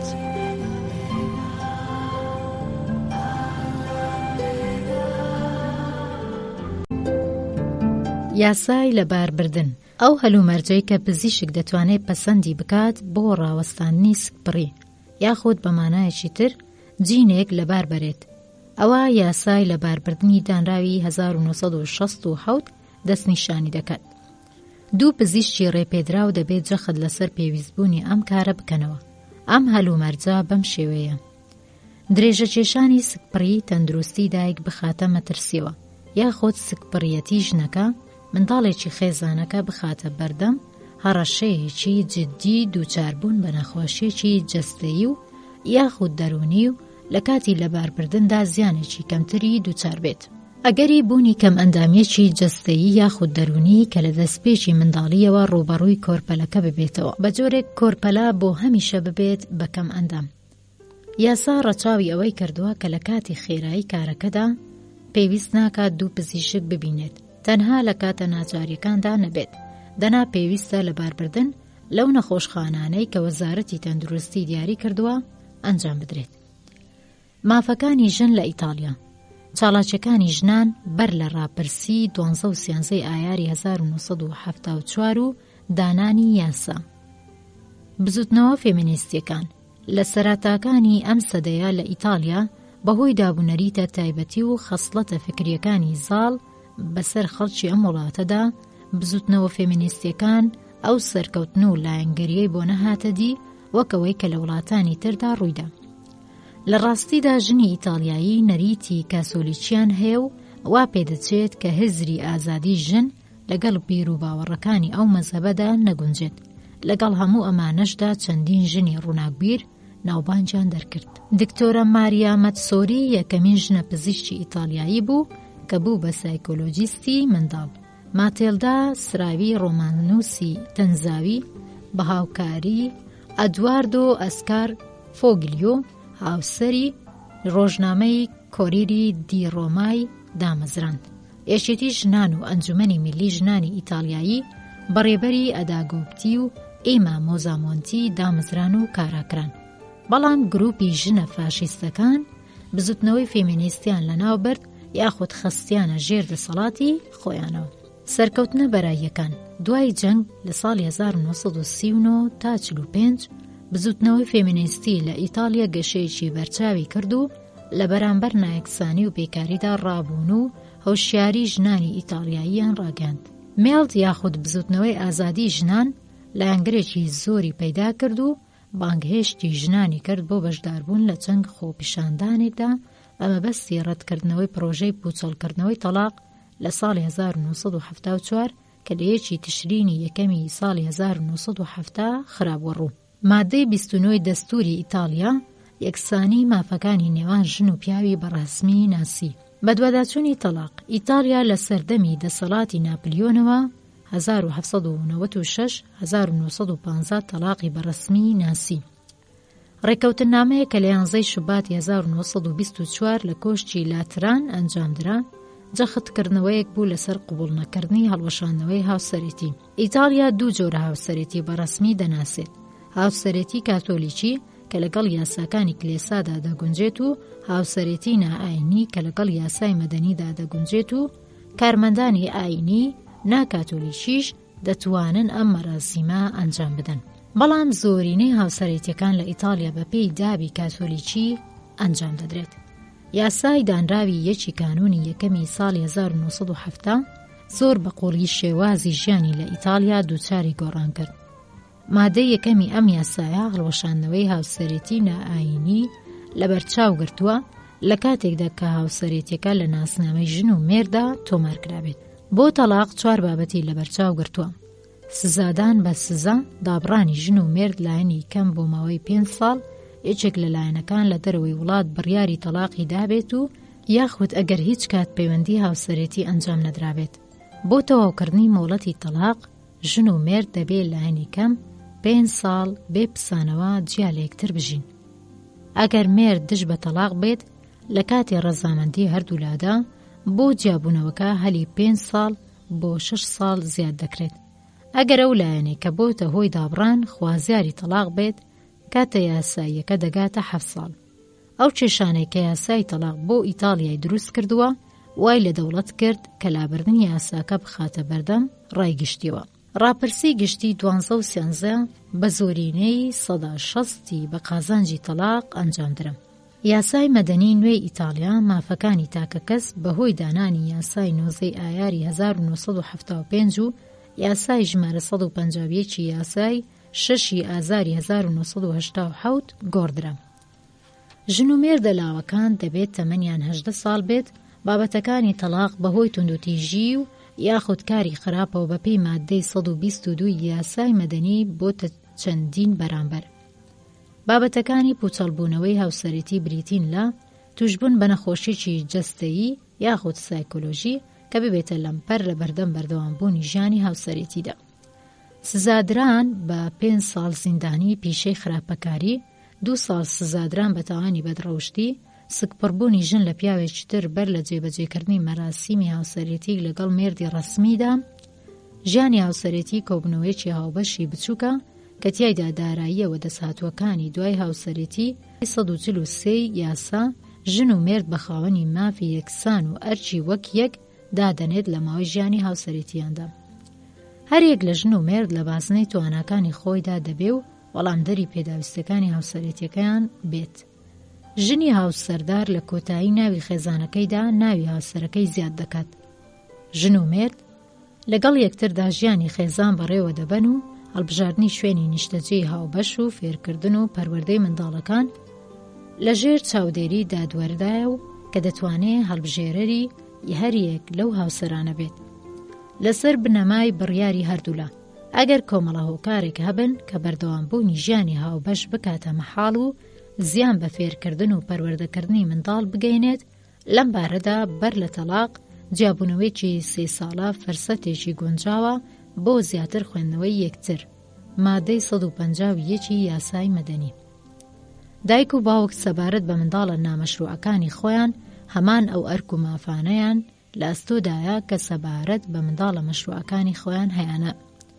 ئەگەرچی منداڵانە زادەی هاوسەرێتی یاساییش نەبن، منداڵی نامەشروع لە تەمەنی 16 ساڵیدا دەتوانێت ببێتە ئەندامی خێزانی یاسایی، بێگومان لە کاتێکدا کە ئەندامانی تری خێزانەکە لەسەر ئەم کارە ڕەزامەند بن. منداڵانی مەشروع و نامەشروع بە شێوەیەکی یەکسان میراتی دایک و باوک دەبن، مادەی 556 یاسای نوێ. لە خێزانی تاک منداڵدا هاوسەر یەک لەسەر دووی میراتی هاوسەرە کۆچکردوەکەی دەبات، لە کاتێکدا کەگەر ژمارەی منداڵان 2 یاخود زیاتر بێت، پشتی ئەو یەک لەسەر 3 ئەگەر خێزانەکە منداڵیان نەبێت، هاوسەرە زیندوەکە 2 لەسەر 3 میراتەکە دەبات و 1 لەسەر 3 دەدرێت بە خزمانی هاوسەرە کۆچکردوەکە. ئەگەر هاوسەرەکە تەنها میراتگر بێت، دەبێتە خاوەنی تەواوی میراتەکە. هاوسەر لە ماوەی ژیانیدا میراتگرێکی شایستەیە، ناوبراو لە کاتی بوونی منداڵدا 1 لەسەر 3 و ئەگەر منداڵی نەبێت دەبێتە خاوەنی نیوەی میراتەکە. ئەو ڕیفۆرمانەی کە یاسادانەرانی ئیتالیا پیادەیان کرد، دۆخی ژنی ئیتالیای دووچاری گۆڕان کرد کە پێشتر بە تەواوی وابەستە بوو بە مێردەوە و مافی تەلاقی نەبوو. تا ساڵی 1970 پیاو تاکە فەرماندەر بوو وەک سەرۆکی خێزان دەسەڵاتی خۆی بەسەر منداڵەکانیدا پیادە دەکرد. یاسای ساڵی 1975 هاوسەنجێکی هێنایەتی کە کۆمەلگا و دابوونەریتەکەی دەبوایە جەختی لەسەر بکەنەوە.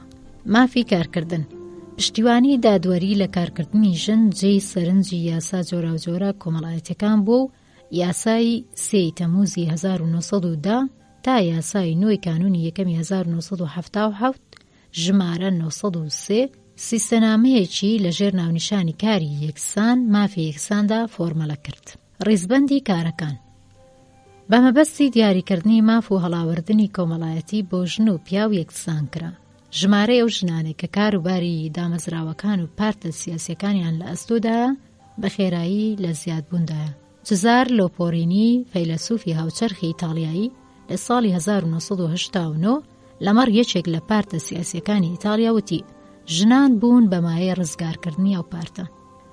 ئێستا 6 سەرۆک شارەوانی و 2 پارێزگار، پارێزگاری تۆرۆن، ڕۆما ژنن. 46 ژنی ئیتالیایی ئەندامی لیژنەی هەڵسوڕێنەرانی پارتە سیاسیە جۆربەجۆرەکانن. نیدەڵلوتی هاوسەری توگلیاتیش سەرۆکی پەرلەمانە. یاسای خێزان مافەکانی ژن لە سەنیگال لە ساڵی 1972 لە سەنیگال یاسای خێزان پەسەندکرا.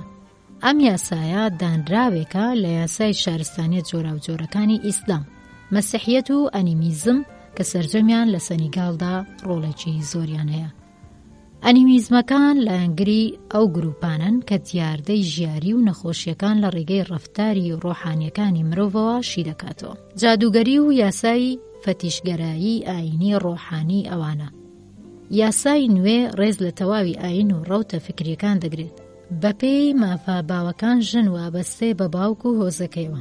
باوک و هۆز بەهۆی بوونی دەسەڵاتیانەوە بەسەر چارەنووسی ژندا دەتوانن بیفرۆشن. هاوسەرێتی بە دوو شێوە دەبێت. هاوسەرێتی سونەتی کە تۆمار دەکرێت و هاوسەرێتی کە بە شێوەیەکی مۆدێرن ئەنجام دەدرێت. هاوسەرێتی سونەتی تۆمار دەکرێت ئامادەبوونی بووک و زاوا لە شوێنی نوێنەرایەتی بەڕێوەبەرایەتی باری شارستانی بە ناچاریە. بووک بە دڵنیاییەوە دەبێ ئامادە بێت و کەسی تر ناتوانێت لەبری ئەو بەشداری مەراسیمەکە بکات. لەسەر ئەم بنەمایە ڕەزامەندی بووک پێویستە بۆ هاوسەرێتی کردنەکە. لە مەراسیمی هاوسەرێتی لەسەر بنەمای سونەتی باو باپیران لە کاتێکدا کە مەراسیمی هاوسەرێتیەکە سونەتی بێت، دابوونەریتی باو باپیران بە دیدێکی سووکەوە دەنۆڕێتە ڕەزامەندی کچ، واتە ڕەزامەندبوونی کچ بچووکترین بایەخی نییە. بەڵام پێویستە ئەوە لە بەرچاو بگیردرێت کە ڕێزنەگرتن لە دابوونەریتێک کە بە درێژایی سەدەکان باو بووە کارێکی ئاسان نییە. لە سەنیگاڵ جگە لە مەزهەبە ڕسمیەکان 68 جۆر گروپان. ناسنامەی خێزان لە ژێر دەسەڵاتی زاوادایە و ژن تەنها کۆپیەک لە بەیاننامەی هاوسەرێتی وەردەگرێت. لە کاتێکدا یاسا بە جۆرە بێدەنگیەکەوە خوازیاری ئازادی ژنانی ئەفریقاییە. ناسنامەی خێزانیش دەدات بە پیاو. ناسنامە بەڵگەنامەی پێکهێنانی خێزانێکی نوێیە. ئەم بەڵگەنامەیە بە ژن و مرد یاخود تەنها بە ژن نادرێت، بەڵکو تەنها دەدرێت بە مرد و ئەو دەبێتە خاوەنی ڕەها.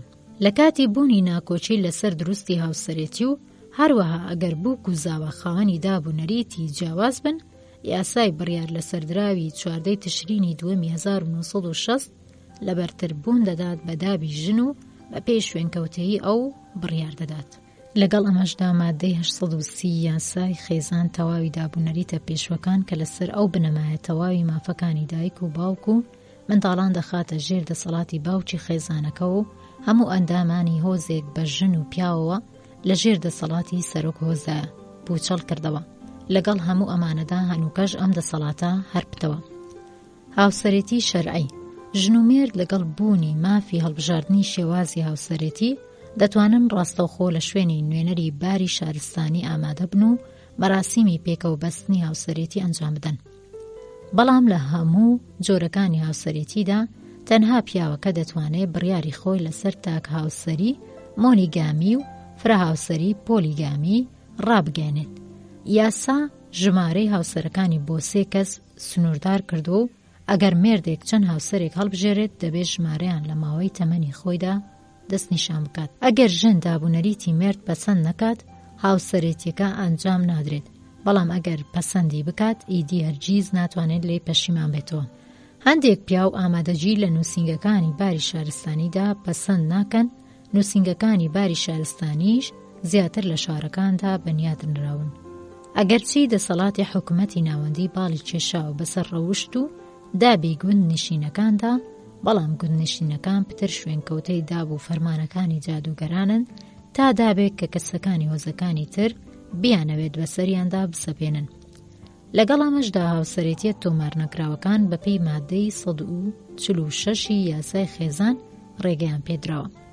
ڕێز و خۆشەویستی بەرامبەر لە ئەرکەکانی ژن و مێردا لە بەرامبەر یەکتردا. پەیڕەویکردنی مەراسیمی دێرینی باوبا پیران لە هەندێک شوێنی سەرزەمینەکانی ئەفریقادا، تەنانەت لە سەردەمی ئێمەشدا پەیڕەویکردنی کلتورە دێرینەکانی نمونەی خەتەنەکردنی ژنان هێشتا باوە. ئەم جۆرە کەم ئەندامکردنە بانقەستە مردووە ڕەگ و ڕیشەی هۆڤێتی سەردەمانی ڕابردووە. شارستانیەتی نوێ لەو ئاستەدا نییە کە بتوانێت تەواوی ئەم کلتورانە پوچەڵ بکاتەوە. لە ساڵی 1988 بەراوردی ئەوە کرا کە لە جیهانی عەرەب و ئەفریقای ڕەشدا بەشێک لە ئەندامانی سێکسی نزیکەی 75 ملیۆن ژن بڕدراوە. هەندێک جار ژنانی ئەفریقایی جوانی خۆیان لە گەورەی و ئاوێزانکردنی هەرچی زیاتری مەمچیان دەبینەوە. بەو هۆیەوە کچانی لاو تەنانەت بەر لە گەیشتن بە تەمەنی پێگەیشتن مەمچیان بە پەتێکی بەهێز بۆ لای خوارەوە ڕادەچێشن تا ئەو سنوورێک کە هەندێک جار مەمچیان دەگاتە ئەژنۆیان. تەواوی ئەم دابانەی باو باپیرانیان گوزارشتە لەوەی کە هەنووکەش ڕێگایەکی درێژمان لە بەردەمایە بۆ دەردەستەکردنی مافەکانی ژن لەم جۆرە وڵاتانەدا کە بە درێژایی سەدەها ساڵ فەرامۆش کراون. مافەکانی ژن لە چین دەستوری چین لە مادەی 13دا بەم جۆرە بڕیاری لەسەر داوە کە ژن وەک پیاو لە تەواوی بوارەکانی ژیانی سیاسی، ئابووری، کلتوری، کۆمەڵایەتی و خێزانیدا خاوەنی مافی تەواوە. ژن و پیاو لە کاری هاوشێوەی یەکتردا مافی یەکسانیان دەدرێتێ. لە کاتی ڕوودانی شۆڕشی چین لە ساڵی 1949 ماوتسی تۆنگ و پاشان شوێن لای ڕۆحێکی نوێیان بەخشی بە بزوتنەوەی فێمینیستی چین کە بە گوتەی ماو 4 گوریسی پتە و دەسەڵاتی سیاسی، دەسەڵاتی هۆزی، دەسەڵاتی مەزهەبی و دەسەڵاتی مرد سالاری خەڵکی چینی شەتەکدا بوو. یاسای مەدەنی نوێ لەژێر ناونیشانی پرەنسیپی گشتی مافە مەدەنیەکان لە ڕۆژی 12 نیسانی 1986 لە 4مین دانیشتنی 6مین کۆنگرەی میلیدا دانرا و لە هیچی کانونی 1987دا خرایە بواری جێبەجێکردنەوە. لە بواری کارکردندا هەنووکە یاسا یەکسانی ژن و پیاوی لە بواری کارکردندا دابین کردووە. دامەزراندن لە بازنەی دەسەڵاتی وەزارەتی کاری وڵاتەکەدا دەبێت یاساکانی دامەزراندن یەکسانی ژن و پیاوی لە بواری خستنەکاردا گرتۆتە خۆ. ئەو شتێک کە نوێیە چونکە تا چەندین ساڵ لەمە و پێش هێشتا لە ناو کارگاکاندا کرێکارێکی پیا و بە دوو کرێکاری ژن قەرەبوو دەکرایەوە. کارکردن و فێرکردنی تەکنیک لە ئامانجەکانی دەوڵەتن. ژنان بە مەبەستی چارەسەرکردنی کێشەکانی خۆشەویستی هاوسەرێتی و منداڵەکانیان فێر دەکرێن. ڕقەبەرایەتیکردنی کۆنەپەرستانەی ژن دروستکەری بربەستێکی سایکۆلۆژیە لە بەرامبەر کرێ لە گوندەکاندا، بە جۆرێک کە زۆربەی جار گوندنشینان دەڵێن تەنانەت کە لە شێر لە مریشک خێراتر ڕادەکات. هاوسەرێتی و تەلاق ڕۆژی 30 نیسانی 1950 لە دووەمین ساڵڕۆژی شۆڕشی چیندا حکوومەتی میلی یاسای نوێی هاوسەرێتی ڕاگەیاند. هاوسەرێتی کڕین و فرۆشتنی باوی پوچەڵ کردەوە و یەکسانی مافی ژن و مێرد بڕیاری لەسەردرا. مادەی 3 زیادکردنی یاسای نوێی هاوسەرێتی دانراوی ساڵی 1970 ئەو هاوسەرێتیە بەرژەوەندخوازی و بەرنامە بۆ داڕێژراوانە لەلایەن خۆیانەوە قەدەغە کرد کە دەبێتە لەمپەری بەردەم ئازادی ژن و مێرد. تاک هاوسەری ئۆرگانیزەکرا. دەستی کەڵاوکردنی هاوسەرێتی بە مەبەستی خوێندن و بەکارهێنانی دارایی هاوسەر قەدەغەکرا. لەگەڵ ئەوەشدا دابوونەریتی سەدەکانی پێشوو هەر بەردەوام بوو. تا ئێستاش کچ بە پارە و یاخود بە ماڵ و مڵک ئاڵگۆڕ دەکرێت. فیدراسیۆنی ژنان و بزوتنەوەی فیمینیستی سوودوەرگرتنی نێگەتیڤانەیان لە ژن خستە ڕوو ئەو مێردە یاساشکێنانەی ڕاکێشی دادگا کرد کە هاوسەرەکانیان ئازار دەدا. دەستڕێژیکردنە سەر ژنان لە ساڵی 1982 شیاوی سزای لە سێدارەدانا. بەڕێوەبردننی ماڵ بە پێی ڕێکەوتنی ژن و مێرد ئەنجام دەدرێت و مێرد پتر لە ڕابردوو کارەکانی ناوماڵ و فێرکردنی منداڵان ئەنجام دەدەن. شوکردن و ژنهێنان خێزان بە تەمەنەکان دایکانی خێزان منداڵان و کەم ئەندامان بەپێی مادەی 49 دەستوری 1982 لەلایەن یاساوە پشتیوانیان لێ دەکرێت. لە سەردەمی بانگەشتەکەی ماوتسی تۆنگ لە ساڵی 1956دا لە پێناو سنووردارکردنی منداڵبوون و کەمکردنەوەی گەشەی دانیشتوان بەرنامەی ڕێکخستنی خێزان پتەوتر و بەردەوامتر، چ سەبارەت بە پیاوان چ سەبارەت بە ژنان، هێشتاش لە ئارادایە. هەنووکە سوودوەرگرتن لە ئامرازەکانی بەرگرتن لە سکپڕی، خۆنەزۆککردن و لە باربردن بە شێوەیەکی یاسایی باون. لە کاتێکدا ئەگەر دایک و باوک سەرگەرمی کاربن منداڵە تەمەن 56 ڕۆژ تا 6 ساڵەکانیان بە باخچەی منداڵان دەسپێردرن. 30% هاوسەرێتیە باوەکان لە نووسنگەکانی باری شارستینیدا تۆمار نەکراوە. کڕینی ژنان بۆ هاوسەرێتی نامەشروع باوی هەیە. خیانەتکردن لە ژن لەلایەن مێردەکانیانەوە هێشتا هەرەیە. لە وڵاتە پانوبەرینەدا بیرروباوەڕی نایەکسانی نێوان ژن و پیاو بە قوڵایی بیرروڕادا ڕۆچوە و نەفرەتبوون لە ژن یاخود لە ژن هەڵاتن بۆتە بەشێک لە دابوونەریتیان. ئێستا لەو کاتەوەی کە لە 81 یاسای مەغۆلی لەلایەن لاماکانەوە کاهیناتی تبتی و مەغۆلی بوداییەوە بۆ ژناندانرا کە بەو پێچوونە خوێندنگا و بەدەنجی بەرز قسەکردن لەیان قەدەغە بوو، ژنان ناچار بوون لە ماڵدا زاوزێ بکەن و هیچی تر. زۆربەی کات کۆرپەلەکان لە ناو دەشتە بەرفراوی و یاخود لە تەوێڵە و لە ناو قڕ و لیتە و لە تەک گیاندارەکاندا داهاتنە دنیاوە. لە کاتێکدا ژن لە ڕووی یاساییەوە وەک پیا و خاوەنی مافە مەدەنیەکانە. ژنان لە چین ڕۆڵێکی زیاتر لە ژیانی ڕۆژانەدا دەژێڕن. هەنووکە دەنجیان لە ژیانی خێزانیدا دەبیسترێت. بەڵام هەزاران کۆمیتەی ناوچەیی لە ئەنگری بزوتنەوەی ژنانی چین دەبێت کۆشەکانی خۆیان بۆ ئازادی تەواوی ژنی چینی و باشترکردنی بارودۆخی ئابووری کۆمەڵایەتی و سیاسیەکانیان درێژە پێ بدەن.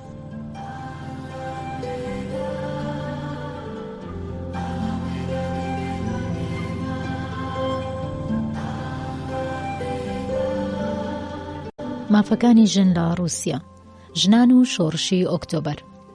دوای سەدەها ساڵ تۆتالیتاری تزارەکان ڕاپەڕینێکی مەزنی جەماوەری بوو بەمایی لابردنی نیکۆلای دوا تزاری ڕووسیا. لەم خەپاتەدا ژنانیش ڕۆڵیان هەبوو. لە ساڵی 1881 سۆفی تونا پروسکیا لە کارێکدا دژ بە گیانی ئەلێکساندەری دووەم لە پترسبۆرگ بەشداری کرد و لە سێدارەدرا. ئەلێکساندرا کۆلنتامی لەو باوەڕەدا بوو ئەو خێزانەی کە جێی پشتیوانی تزار و ڕۆحانیەکانی ڕووسیا بوو دەبێت لەگەڵ ڕۆخانی ڕژێمدا لەناو بچێت. نادجدا کنستا نتی و ناکرۆ پاکایە زۆر لە هاوسەرێک زیاتر بوو بۆ ڤلادیمیر ئیلیچ لینین و ئەو یاوەر و ڕێنماییکەر و ئیلهام بەخشی لینین بوو. ژنانی کرێکاری پیشەسازی ڕستن و چنین سەرچاوەی یەکەمین مانگرتنی گرنگ بوون کە هاوکاری دەرکەوتنی شۆڕشەکەی کرد. لە ساڵی 1970 ڤانیا کاپلین ژنە تێکۆشەری شۆڕشی سۆشیالیستی لە هەنگاوێکدا بۆ کوشتنی لینین دووچاری شکست بووە. کلارا زیتکینی ژنە تێکۆشەری ئەڵمانی کە لە بزوتنەوە فێمینیستیەکانی ڕووسیادا چاڵاکانە بەشداری کرد بەهۆی بیر و باوەڕە شۆڕشگێڕانەکانی خۆی بەتوانی لە ساڵی 1990 دا ببێتە جێڕێزی ڕێبەرانی بەلشەڤیک. ڕیفۆرم لە یاساکانی هاوسەرێتیدا یاسای دانراوی 1990 کانونی یەکەمی 1970 هاوسەرێتی نائاینی مەدەنی چەسپاند و داواکردنی تەلاقی لەلایەن یەکێک لە هاوسەرەکانەوە بەڕێگە پێدراودانە.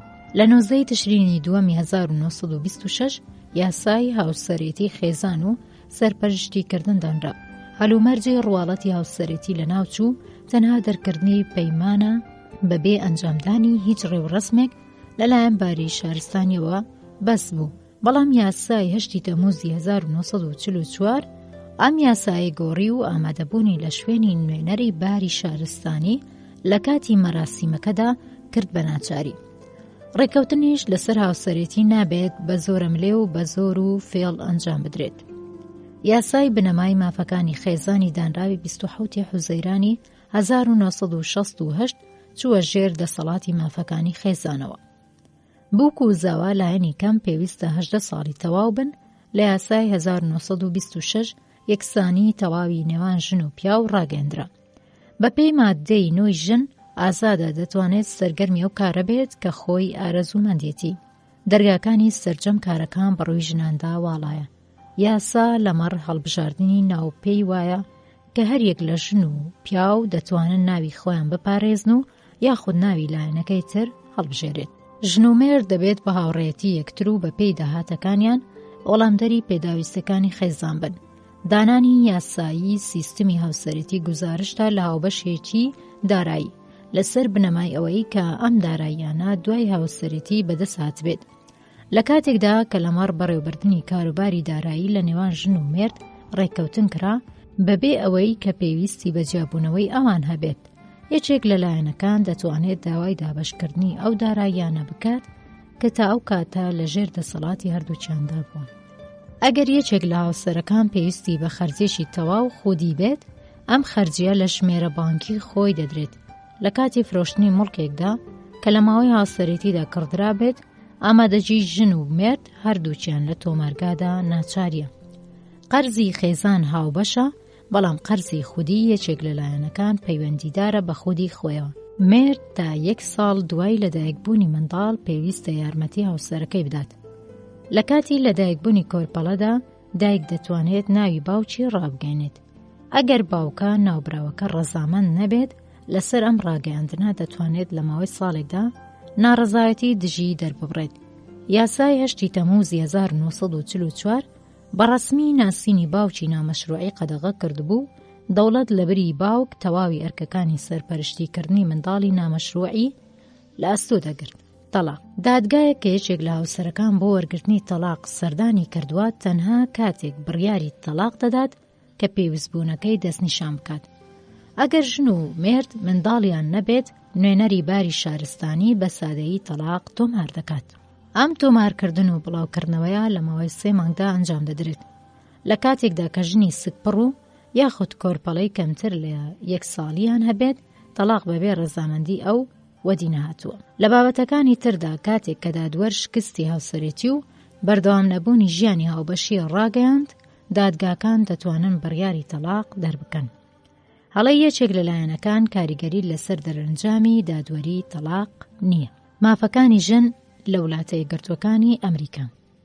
ژن لە ناو کۆمەڵگای ئەمریکادا پێگەی خۆی پتەو دەکات. ڕۆژی 26 ئابی 1920 نۆزدەهەمین ڕیفۆرمی دەستوری وڵاتە یەکگرتووەکانی ئەمریکا لەسەر بنەمای بەخشینی مافی دەنگدان بە ژنان دانرا. بەم شێوەیە یەکەمین ئامانجی بزوتنەوە فێمینیستی هاتەدی.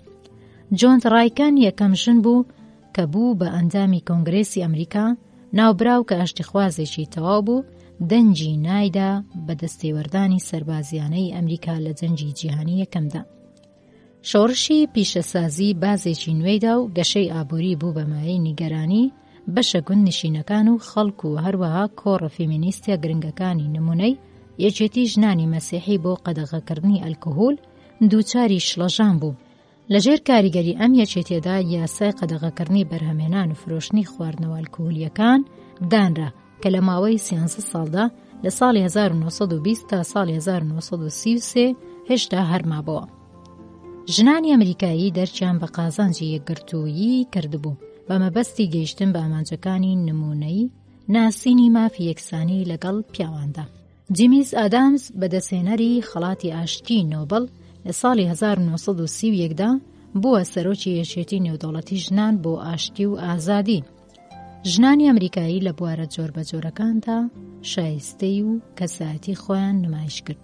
پێرل باچی بەدەستهێنەری خەڵاتی ئەدەبی نۆبڵ لە ساڵی 1938 بە بڵاوکردنەوەی ڕۆمانی باری ڕۆژهەڵات بای ڕۆژئاوا لە ساڵی 1923دا یەکەمین سەرکەوتنی خۆی بەدەستهێنا. لە ساڵی 1970 مارگرێت سۆرجەر یەکەمین کلینیکی ڕێخستنی خێزانی لە نیویۆرک کردەوە.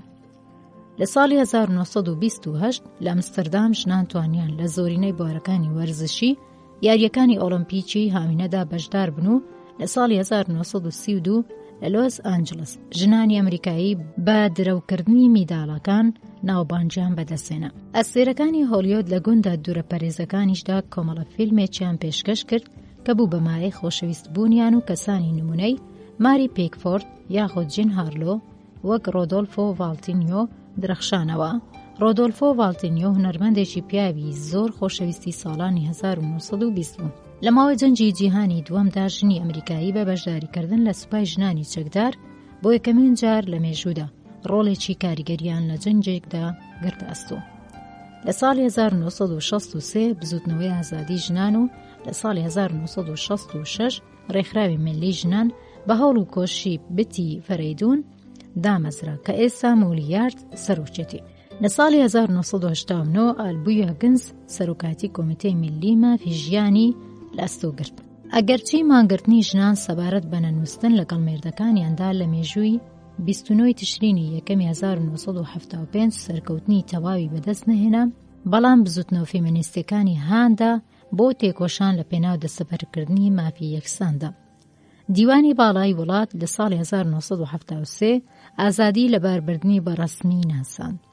لە 3 تەمووزی 1989 دیوانی باڵای ئەمریکا بڕیاری پێشووی خۆی شکاند و ئەو یاسایە کە لە ئەیالەتی مەیسوری دانرابوو لەگەڵ ڕۆحی دەستوری ئەمریکادا بە گونجاوزانی.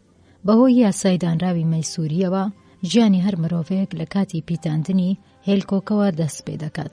لە ڕەوتی ئەم ریفۆرمی یاسایەدا مافی لە باربردن کە لە ساڵی 1973 بەڕەسمی ناسێنرا بوو سنووردار کرا و دیوانی باڵای ئەمریکا کە بەم شێوەیە مافی لە باربردنی سنووردار کرد بوو هەڵاواردنە یاساییەکانی وڵاتە یەکگرتووەکانی لە کاری یاساداناندا پتەو کرد. تەلاق لە وڵاتە یەکگرتووەکانی ئەمریکا مەسەلەکانی خێزان، هاوسەرەتی و تەلاق لە هەر ویلایەتێکدا بەپێی یاسا و مافی دادوەری ئەو ئەیالەتە جێبەجێ دەکرێت و لە ئەنجامدا یاساکان خاوەنی هەمەچەشنیەکی زۆرن.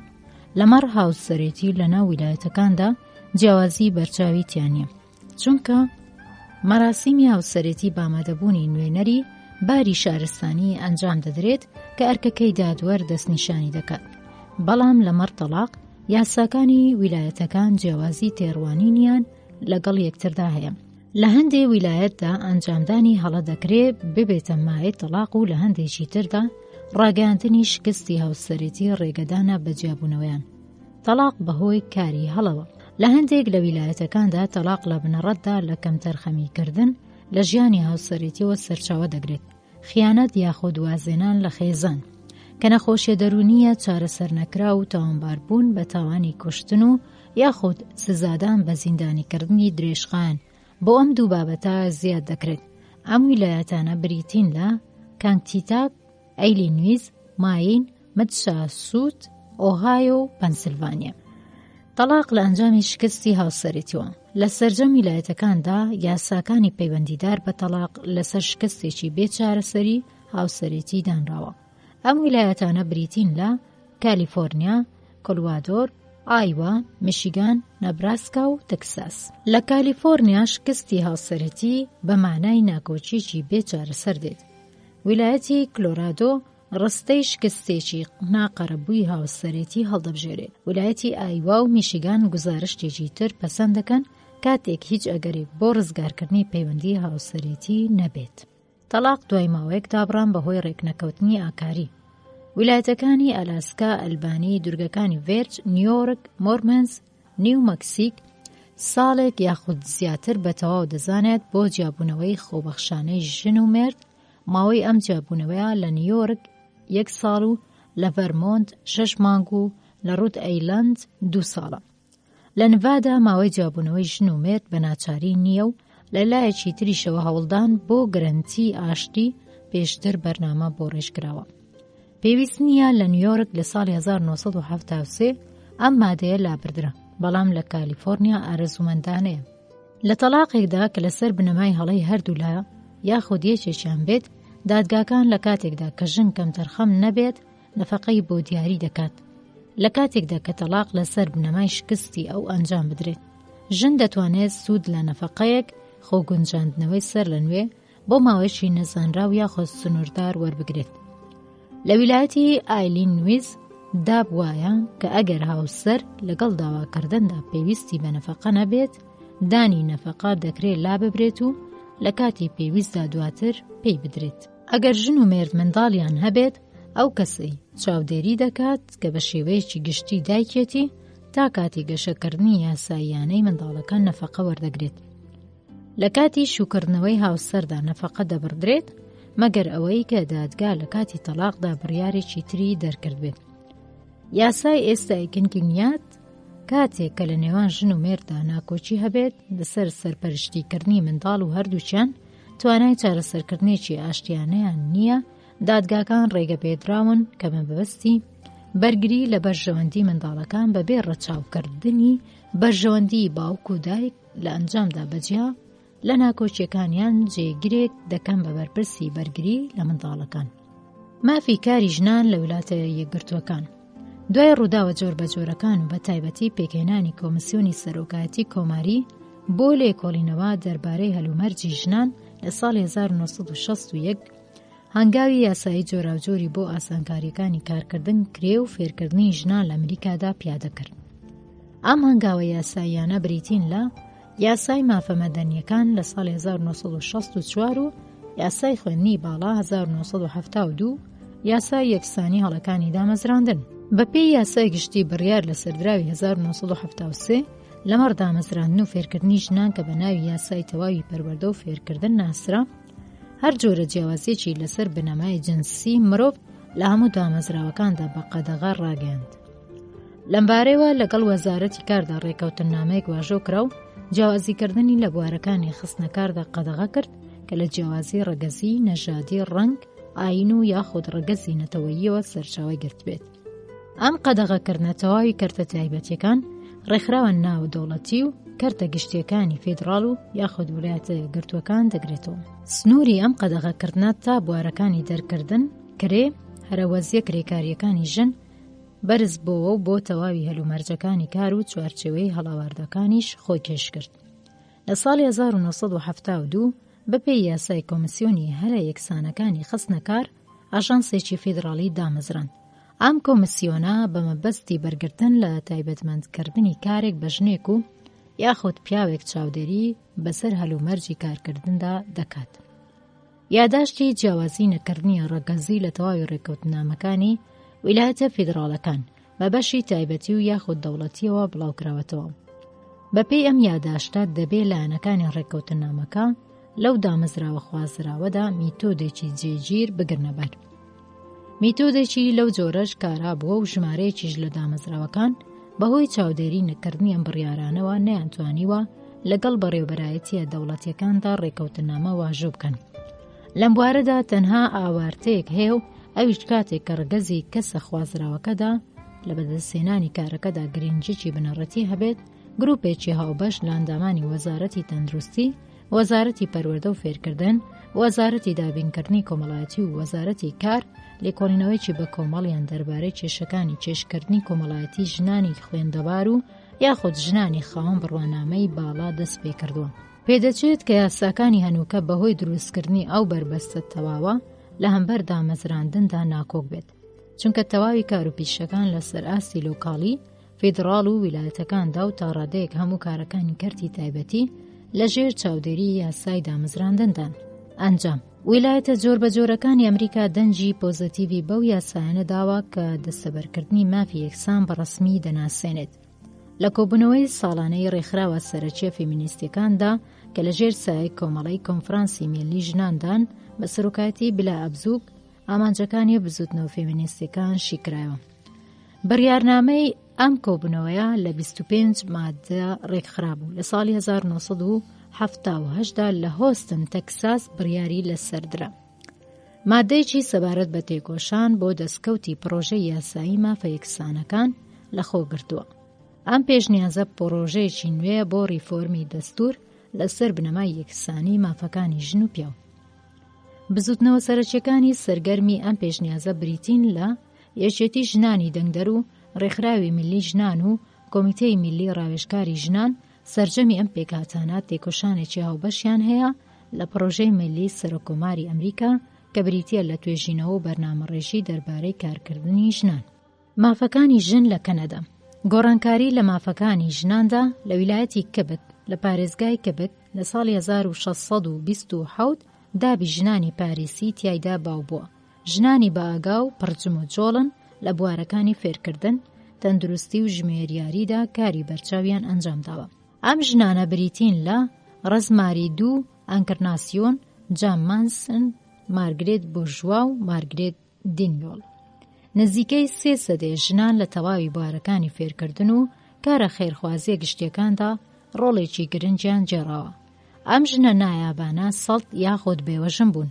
کۆلبێرت حەزی دەکرد کە دانیشتوانی ئەم مستەعمەرە پەراوێزکەوتووە زیاتر بکات.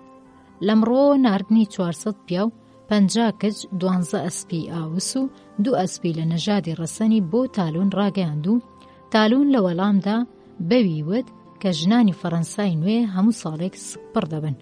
سەدەی 20ەم پێگەی قەزایی ژنی کەنەدایی وەک سەرجەم ناوچەکانی تری جیهان دووچاری گۆڕان کرد.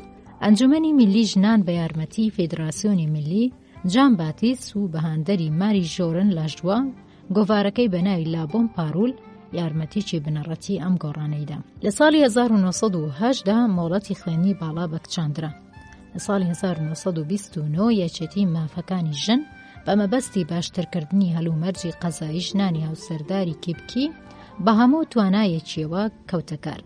ژنی کەنەدایی لە ساڵی 1940 توانی مافی دەنگدان بەدەست بێنێت. فیدراسیۆنی ژنانی کیبکی داوای لابردنی بێبەشکردنی مافی قەزایی ژنانی هاوسەرداری کیبکی کرد و توانی لەو یاسایی کە لە ساڵی 1964دا بەدەنجی زۆرینە بڕیاری لەسەردرا بگاتە ئەم ئامانجەی. لە کەنەدای ئینگلیزی لە کەنەدای ئینگلیزماندا یاسای عورفی ئینگلیز تا ئەو کاتە هەرما بوو کە دابوونەریتی پاریسی باو لە کبکدا لابردرا و 2 کەنەدایی فەڕەنسی زمان و ئینگلیزمان هاوکات لەگەڵ یەکتردا یاسای کەنەداییان کردە ئەلتەرناتیڤی یاسا کۆنەکە. لە 28 تەمووزی 1916 لە پارێزگای مانیتۆبا کە مەک کلانگ دەسەڵاتێکی زۆری تیادا هەبوو، یەکەمین یاسای کەنەدا دانرا کە قایل بوو بە مافی دەنگدانی ژنان. لە ساڵی 1921 ئەنیس مەکفایل یەکەمین ژن بوو کە بۆ نوێنەرایەتی ئەنجومەن هەڵبژێردرا.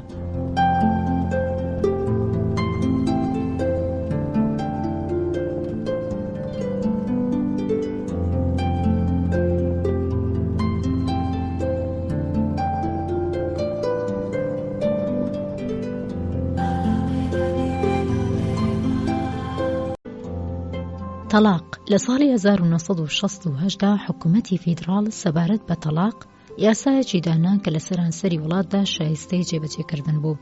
مادەی 3 ئەم یاسایە ئەو تاوانە چاوپۆشی لێ نەکراوانەی کە دەبێتە مای تەلاق بەم شێوەیە داناوە.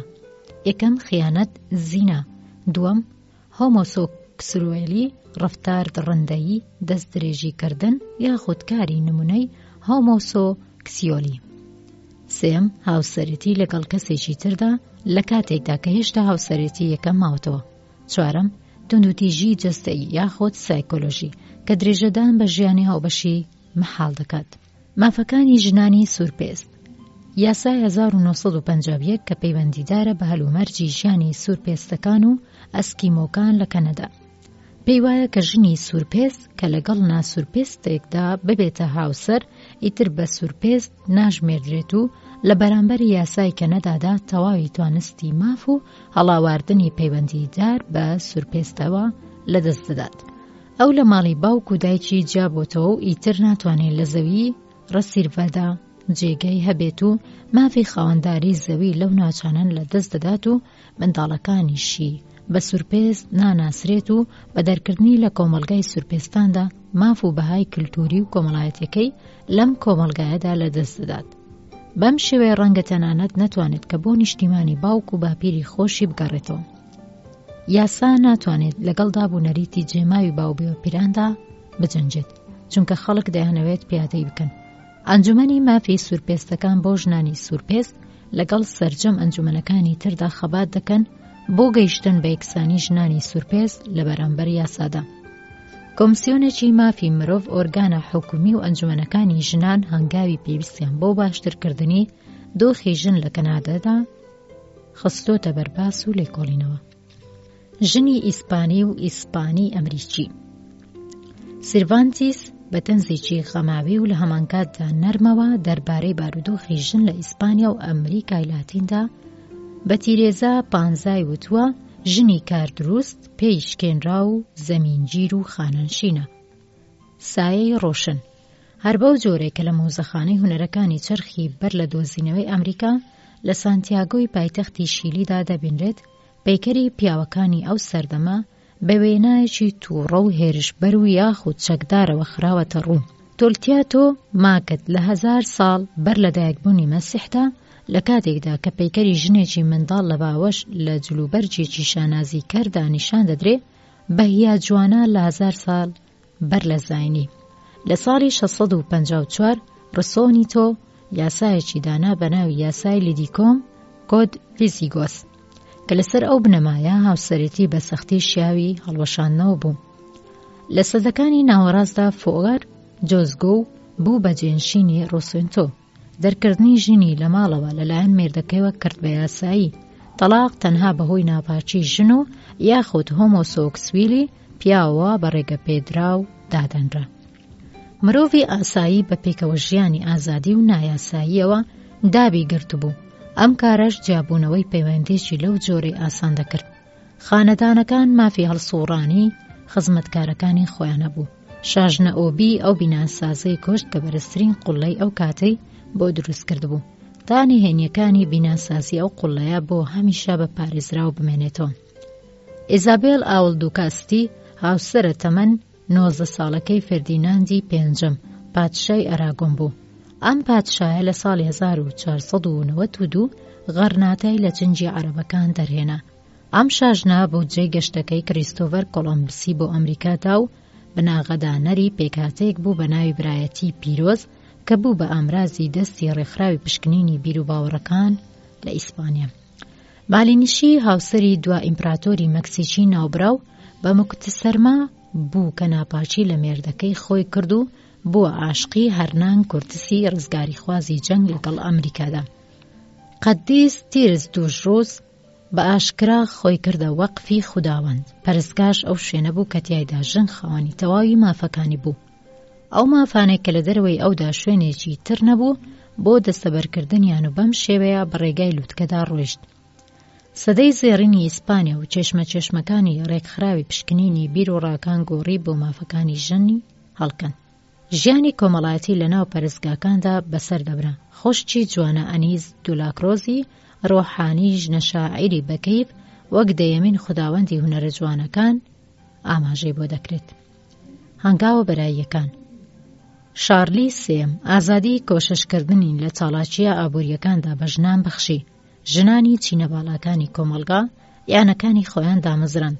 لە ساڵی 1786 ژوزنە ئامار دووبۆرۆن داوای سەقامگیرکردنی یەکسانی نێوان ژن و پیاوی کرد و ماریا گۆزمەند و ئالدەرز چوو بۆ ئەکادیمیای ئیسپانیا.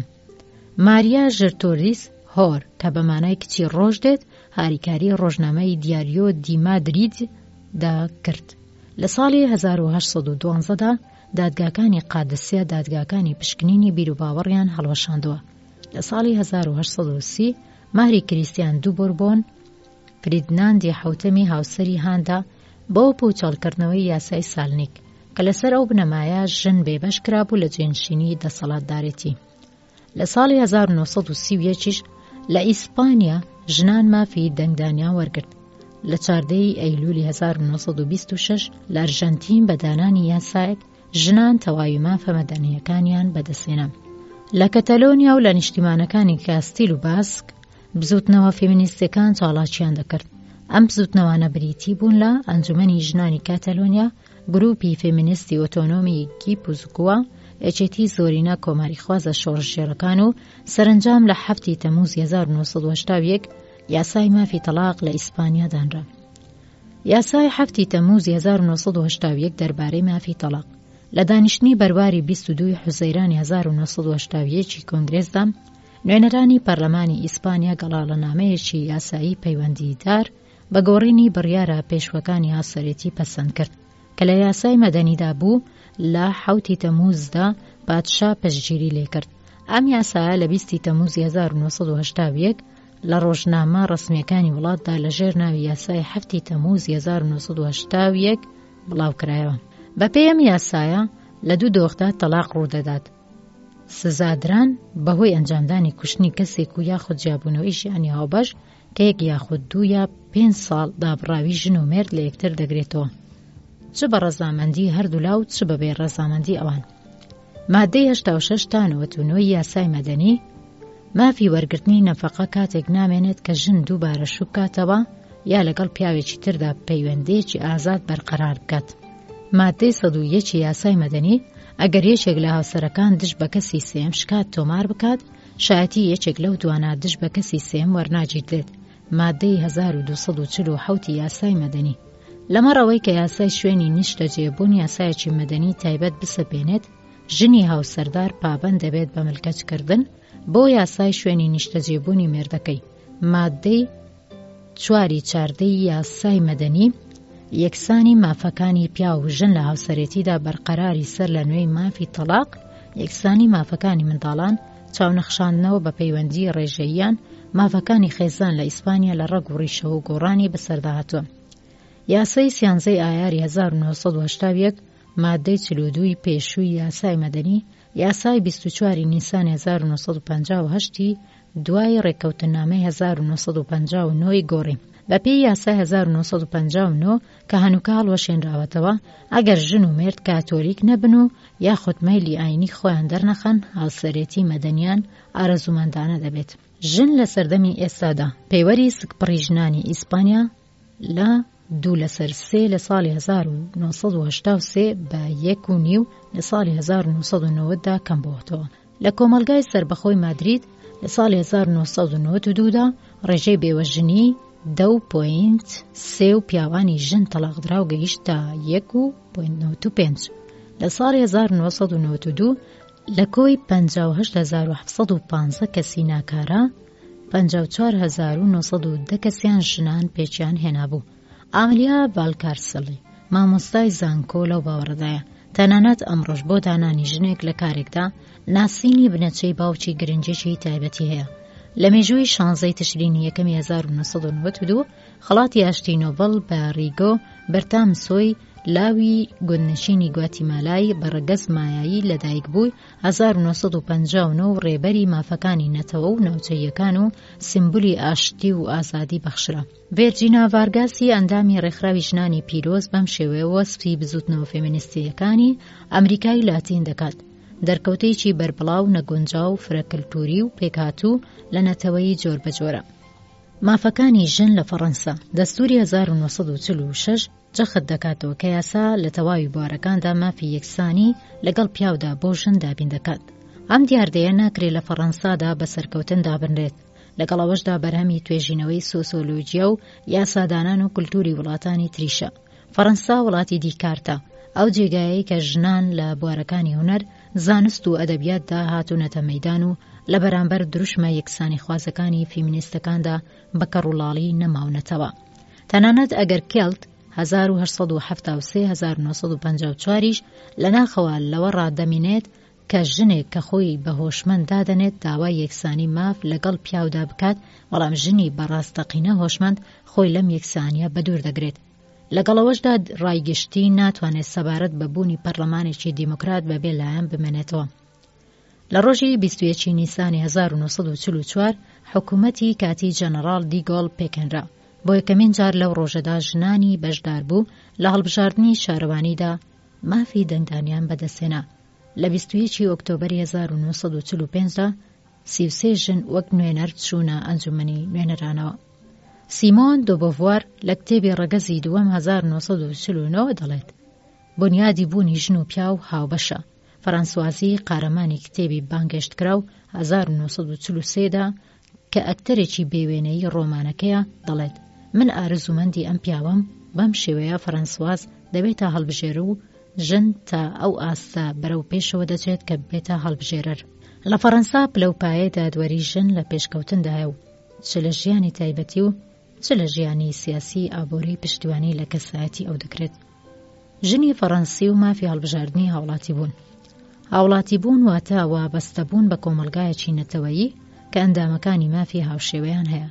تانۆی کانونی دووەمی 1973 ئەو فاکتەرانەی کە دەبوونە هۆی بەدەستێنانی یاخود لە دەستدانی هاوڵاتیەتی فەڕەنسی لەسەر ئەو بڕیارە بوو کە ئەگەر لایەنی سوودمەند و بەستەی یاسایی لەگەڵ پیاوێکدا هەبوایە بە شێوەیەکی گشتی داواکاریەکەی پەسەندەکرا.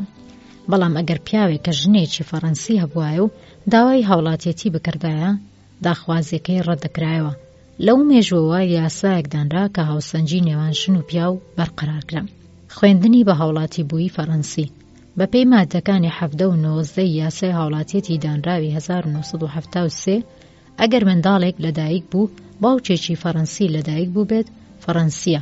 جێبەجێکردنی یاسایەکی لەو چەشنە لە وابەستەی خوێنەوە سەرچاوە دەگرێت. ئەگەر یەکێک لەدایک و باوک فەڕەنسی بێت و منداڵەکەش لە فەڕەنسا لەدایک بوو بێت بە فەڕەنسی دەژمێردرێت. یاسایەکی لەو چەشنەش لە مافی خاکەوە سەرچاوی گرتووە. ئەگەر منداڵی دایک و باوک فەڕەنسی لە دەرەوەی خاچی فەڕەنسا لەدایک بوو ئەبێ مادەی 19 لە ماوەی 6 مانگ دوای گەیشتنە تەمەنی یاسایی دەتوانێت واز لە هاوڵاتیەتی فەڕەنسا بهێنێت. پەیوەندی ڕێژەیی منداڵ لە سەردەمی منداڵی ئەودا بەپێی یاسا چارەسەر دەبێت. مادەی 311 تا 318 یاسای مەدەنی منداڵێک کە لەدایک و باوچێکی نەناسراودا لە خاچی فەڕەنسادا هاتبێتە دنیاوە بەپێی مادەی 21 و 22 یاسای هاوڵاتیەتی بە فەڕەنسایی دەژمێردرێت. بە هەمان شێوە ئەو منداڵانەی کە لەدایک و باوچێکی ناهاوڵاتی و یاخود لە دەرەوەی نیشتیمانی فەڕەنسادا لەدایک بوو بێت یاسای دەرەکی ئەوان لە بوونی مافی هاوڵاتیەتی دایک و باوک بێبەش دەکات. منداڵی لەدایک بووی ناوخاچی فەڕەنسا کە یەکێک لەدایک و باوکی لە وڵاتەدا لەدایک بوو بێت بەپێی مادەی 23 و 24 یاسای هاوڵاتیەتی بە فەڕەنسی دەژمێردرێت. مادەی 44 یاساکە ئاماژە بۆ ئەوە دەکات کە منداڵێکی لەدایک بووی دایک و باوچێکی بیانی لە تەمەنی 1 ساڵیەوە تا تەمەنی 13 ساڵی لە فەڕەنسادا بەسەر بەرێت مافی هاوڵاتیەتی فەڕەنسایی هەیە. هیچ کەس ناتوانێت پێش تەمەنی 18 ساڵی داوای هاوڵاتیەتی فەڕەنسی بکات. مادەی 66 ژنی بیانی کە داوای هاوڵاتیەتی فەڕەنسی بکات پێویستە بەرنامەی ئیداری تەواو بکات کە داوای ڕاهای هاوسەرەکەی لێ دەکات. کاریگەری هاوسەرەتی لەسەر هاوڵاتیەتی مادەی 37 یاسای هاوڵاتیەتی ئاماژە بۆ ئەوە دەکات کە هاوسەرەتی بچووکترین کاریگەری لەسەر هاوڵاتیەتی نییە. ئەگەر یەکێک لە هاوسەرەکان فەڕەنسی و ئەوی تریان بیانی بێت هاوسەرە بیانیەکە بە مەبەستی فەرهەمکردنی هاوڵاتیەتی فەڕەنسی دەبێت ئەم داوایە لە کاتی بەڕێوەچوونی مەراسیمی هاوسەرەتیدا پێشکەش بە شارەوانی شوێنەکە بکات. دەوڵەت دەتوانێت لە ماوەی 1 ساڵدا بەهۆی ئەو هۆکارانەی خوارەوە ڕەزامەند نەبێت لە سپاردنی مافی هاوڵاتیەتی فەڕەنسی بە هاوسەری بیانی. ناشایستەی نەگونجان لەگەڵ کۆمەڵدا و یاخود سستی پەیوەندی ژیان لە نێوان ئەم دوانەدا مادەی 39 یاسای هاوڵاتیەتی هاوسەری فەڕەنسی لە کاتی بە هاوسەربوون لەگەڵ بیانیدا دەتوانێت واز لە هاوڵاتیەتی فەڕەنسی خۆی بهێنێت لە کاتێکدا کە مافی هاوڵاتیەتی وڵاتێکی تر وەربگرێت و لە دەرەوەی فەڕەنسا بژی مادەی 94 یاسای هاوڵاتیەتی. ئەم ڕەتکردنەوەی مافی هاوڵاتیەتیە دەتوانێت لە تەواوی ماوەی هاوسەرێتیدا ڕابگەیەندرێت. یاسای 7 ئایاری 1984 بۆ سپاردنی مافی هاوڵاتیەتی فەڕەنسی بە هاوسەری بیانی بۆ پیاوێکی فەڕەنسی یاخۆ ژنێکی فەڕەنسی بەلایەنی کەمەوە 6 مانگ دوای هاوسەرێتیەکە کاتەکەی دیاری دەکرێت. ژنانی فەڕەنسی کە لە ساڵی 1986 لەگەڵ پیاوانی بیانیدا بوونەتە هاوسەر ژمارەیان دەگاتە 14,008 کەس، بەڵام پیاوانی فەڕەنسی کە هاوسەری ژمارەیان لە 9,244 کەس تێناپەڕێت. مافەکانی ژن لە ژیانی تایبەتیان و پشتگیری کۆمەڵایەتی لیان. تەمەنی هاوسەرێتی بۆ ژن 18 ساڵی تەواوە بەپێی مادەی 488 یاسای مەدەنی. یاسای 5 تەمووزی 1974 لەم تەمەنەدا مرۆڤ توانای هەر جۆرە کارێکی لە ژیانی مەدەنیدا دەبێت. دیارە کە مەبەست لە مرۆڤ پیا و ژن هەردووچیانە.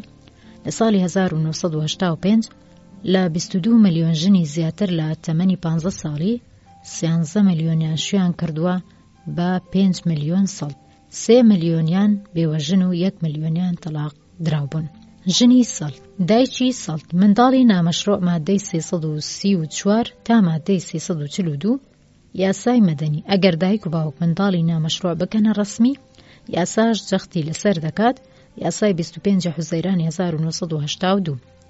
ئەگەر باوک داوای بەڕەسمی ناسینی منداڵ بکات دەبێت بەر یاخود دوای لەدایکبوونی کۆرپەلا بەڕەزامەندی یاخود ناڕەزامەندی دایک لە بەردەم بریکاری تایبەت یاخود نوێنەری باری شارستانیدا داوای باوکبوونی خۆی بسەلمێنێت. ناسنامەی منداڵێک کە تایبەتمەندی دایکی هەیە و دەوڵەت پشتیوانی دەکات بە مانای بەڕەسمی ناسینی منداڵیشە. بە شێوەیەکی گشتی منداڵی نامەشروع لە بەرامبەر باوک و دایکدا خاوەنی هەمان ئەو ماف و ئەرکانەیە کە منداڵی مەشروع مادەی 334 یاسای مەدەنی هەیەتی. هەروەک چۆن باوک یاخود دایک ئەو بەڕەسمی بناسێت، منداڵی نامەشروع ئەیش دەبێتە ئەندامێک لە خێزان. بە پلەی یەکەم هەریەک لە دایک و باوک کە زۆرتر ناوی خۆیان بخەنە سەر منداڵ ناوی ئەو وەردەگرێت.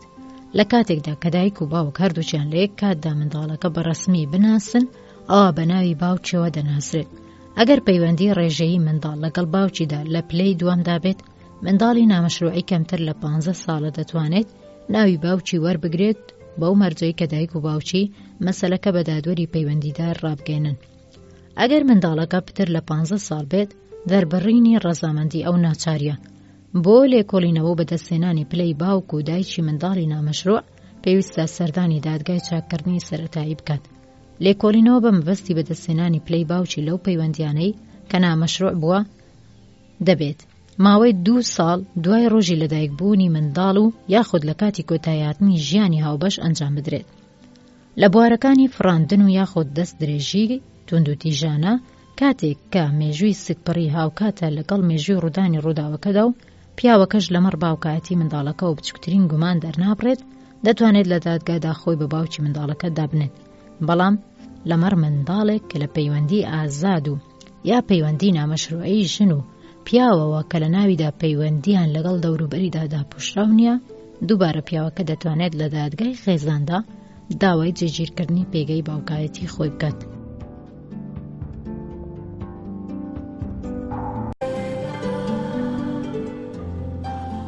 پشتیوانی کۆمەڵایەتی کاتێک کە ژن سەڵت و سکپڕە بەپێی داخوازی خۆی لە خانوویەکی دایکانی سەڵدا وەردەگیرێت، ژن دەتوانێت لە ساتی بوونی منداڵەکەیەوە تا ماوەی 3 ساڵ لە خەڵوەتگای دایکاندا و پاشان لە خانووی کرێکارانی ژندا نیشتەجێ بێت. یاسای 11 تەمووزی 1955 پەیوەندیدار بە پشتیوانیکردنی ژنانی سکپڕ دەرکردنیان لەلایەن کاربەدەستانەوە قەدەغە دەکات لە کاتی سکپڕیدا. ئەو ژنانەی کە لە کاتی سکپڕیدا یاخود دوای منداڵبوون خوازیاری سکاڵا دەربڕینن، دش بە کاربەدەستانیان دەتوانن بە کۆمەکی دەستگای دادوەری کە دەستەبەرکردنی دادپەروەری خۆڕاییان بۆ لە بەرچاو دەگیرێت سەر بکەون. ئەگەر ناوی ژن بەر لە ماوەی مانگی سێمی سکپڕی لە لیستی بێکاراندا تۆمار کراو یاخود موچەخۆر بوو، دەبێت دۆخەکەی خۆی بە سندوقی بیمەی نەخۆش ڕابگەێنێت. بەم شێوەیە سوودمەند دەبێت لە بەخشینی کۆمەکی دارایی بیمە کۆمەڵایەتیەکان. منداڵانیش لە بیمە کۆمەڵایەتەکان سوودمان دەبن. سندوقی ملی بیمەی دایکانی نەخۆش لە دۆسیەی موچەخۆرانی پیشە ناکشت و کاڵیەکان دەکۆڵێتەوە. دایکانی ساڵت مافی وەرگرتنی کۆمەکی خەرجی تەرخانکراوی بۆ دایکانی ساڵت هەیە. دایکانی ساڵتی ناموچەخۆر دەتوانن لە کۆمەکی دەرمانی خۆڕایی سوودمەند بن. دایکانی ساڵت بێمێرد لە کۆمەکە داراییەکانی دۆخی منداڵ بوون دوای منداڵبوون سوودمەند دەبێت و ئەگەر ئەرچی پتر لە دوو منداڵی لە ئەستۆدا بێ کۆمەکە خێزانیەکانی شوەردەگرێت. ئەگەر منداڵ بێ باوک بێت باوکەکە کۆچی دوایی کردبێت و یاخود خێزانەکەی جێهێشت بێت و یاخود منداڵەکە بەڕەسمی نەناسێنێت دایکەکە دەتوانێت لە کۆمەکی منداڵانی هەتی و کۆمەک بەدانی کرێی خانوش سوودمەند بێت. کۆمەکی تەواوکەری خێزانیش دۆخی ئەو دایکە لاوانە دەگرێتەوە کە کەمتر لە 25 ساڵن. ژنانی تەلاقدراو یاخود جیا لە مێرد مادەی 229 تا 310 یاسای مەدەنی یاسای ژمارە 675 دانراوی 11 تەموزی 1975 هەموو یاساکانی پێشووی پەیوەندیدار بە تەلاقی گۆڕی. لە ساڵی 1985 109,600 تەلاق لە فەڕەنسادا جێبەجێکراوە. داواکردنی تەلاق لەلایەن پارێزەرەوە پێشکەش بە دادوەری تایبەت بە مەسەلەی هاوسەرەتی دەکرێت. تەلاقی دەرەنجامی هەڵا یاخود کەم تەرخەمی مادەی 242 تا 246 لە یاسای مەدەنی. بەهۆی هەڵەکردنی گەورە و ئەنجام نەدانی ئەرکەکانی هاوسەرەتی و بەرگەنەگرتنی درێژەدان بە ژیانی هاوبەش سەرپێچی و بەدڕەفتاری دەکرێت داوای تەلاق بکرێت. بەهۆی هەڵەیی یەکێک لە هاوسەرەکان یاخود هەردوو لایەنەوە دەکرێت داوای تەلاق بکرێت. ئێستا لە دادگاکاندا زیاتر لە ڕابردوو بڕیاری تەلاق دەردەکرێت. لە ڕووی شکست خواردنی ژیانی هاوبەش و نەبوونی ئەگەری پێکەوە ژیانی ژن و مرد گزارشتی سزا تەلاق جێی خۆی بە شکست تەلاق یاخود مایەپوچی تەلاق داوە. تەلاق بە ڕەزامەندی هەردوولا. داواکردنی تەلاق لەلایەن ژنەوە مادەی 230 تا 231 یاسای مەدەنی ژن داخوازیەک لەسەر شکست خواردنی هاوسەرەتیەکەی پێشکەش بە دادوەری تایبەت بە کاروباری هاوسەرەتی دەکات. دادوەر دوای لێکۆڵینەوە ڕەنگە لە پێنا و پاراستنی بەرژەوەندیەکانی منداڵان و هاوسەرەکەی داوای گۆڕانکاری بکات و 3 مانگی دروست فرسەت بە ژن و مێرد دەدات. ئەم داواکاریان دەبێ ماوەی 6 مانگ دووبارە بکرێتەوە. داواکردنەوەی سەر لە نوێیان ناچاریە. ئەگەر داواکاریە پەسەند بکرێت مادەی 233 تا 236 لە یاسای مەدەنی یەکێک لە ژن و مێردەکە لە ڕێگەی پارێزەرەکەی خۆیەوە بەڵگەکانی داواکاریەکەی خۆی پێشکەش بە دادوەر دەکات ئەگەر هاوسەرەکەی ئەم بەڵگانە پەسەند بکات. دادوەر بڕیاری تەلاق دەدات. تەلاقی دەرەنجامی دابڕانی ژیانی هاوبەشی مادەی 237 تا 241 لە یاسای مەدەنی. ئەگەر بۆ ماوەی 6 ساڵ دابڕان لە ژیانی هاوبەشدا ببێتە پێش ئەم دابڕاویە دەکرێت بەڵگەیەک بێ بۆ تەلاق. داواکاریەکی لەو جۆرە لەبەر نەخۆشێکی دەرونی توند کە 6 ساڵ درێژە بچێشێت بە گونجاو دادنرێت. بەڵام ئەگەر دادوەر دەستنیشانی ئەوەی کرد کە تەلاقەکە کاریگەریەکی خراپی لەسەر دۆخی هاوسەرەکەی دەبێت دەتوانێت داوای تەلاقەکە ڕەت بکاتەوە.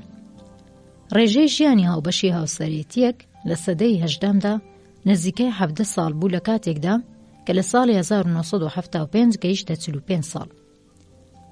بێوەژن مادەکانی 174 171 765 767 لە یاسای مەدەنی.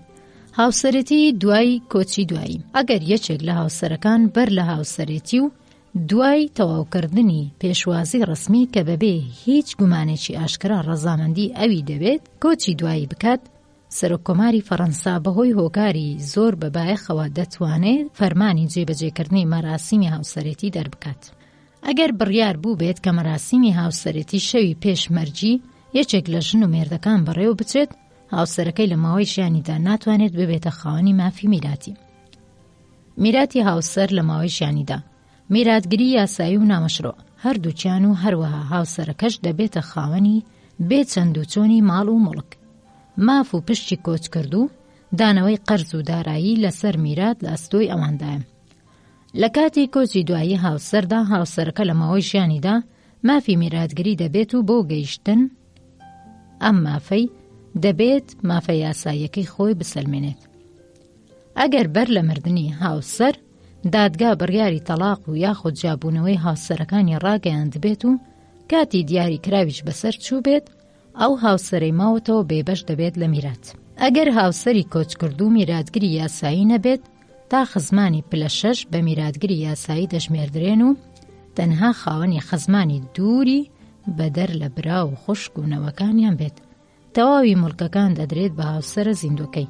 هاوسەر لە ماوەی ژیانیدا بەم شێوەی خوارەوە میرات وەردەگرێت. لە کاتی بوونی منداڵدا چ منداڵی مەشروع و چ منداڵی نامەشروع. پشتی ژن یەک لەسەر 4. ئەگەر هاوسەرەکان منداڵیان نەبێت، خوشکان و برایان و منداڵەکانیان و ئەو منداڵە نامەشروعانەی کە لە کاتی هاوسەرێتیاندا بەڕەسمی ناسێنراون دەبنە خاوەنی نیوەی سامانی کۆچ کردووەکە و هاوسەرە لە پاش جێماوەکەشی دەبێتە خاوەنی نیوەکەی تر. ئەم سودمەندیانەیان هەرگیز ناتوانێت زیان بە مافی میراتی بگەینێت یاخود لە گرنگی کەم بکاتەوە. ئەم مافە تەنها لە دارایی تایبەتیدا قەتیس ناخوات، بەڵکو هەموو میراتەکە لە خۆ دەگرێت و پشکبەندی کراوە. دەربارەی دابەشکردنی تەنها مڵکێک و یاخود گۆڕینی بۆ میراتێکی هەمیشەیی دەکرێت لەگەڵ میراتگرەکانی تردا ڕێککەوتن بکرێت. هاوسەر لە ماوەی گیانیدا میراتگری لەسەر حەق نییە. ئەو ناتوانێت ببێتە خاوەنی تەواوی مڵکەکان کە لە شێوەی دیاریدان و لە ناوی شیاندا خاوەنی مافی باڵاتر بێت. پشتگیری کۆمەڵاتی.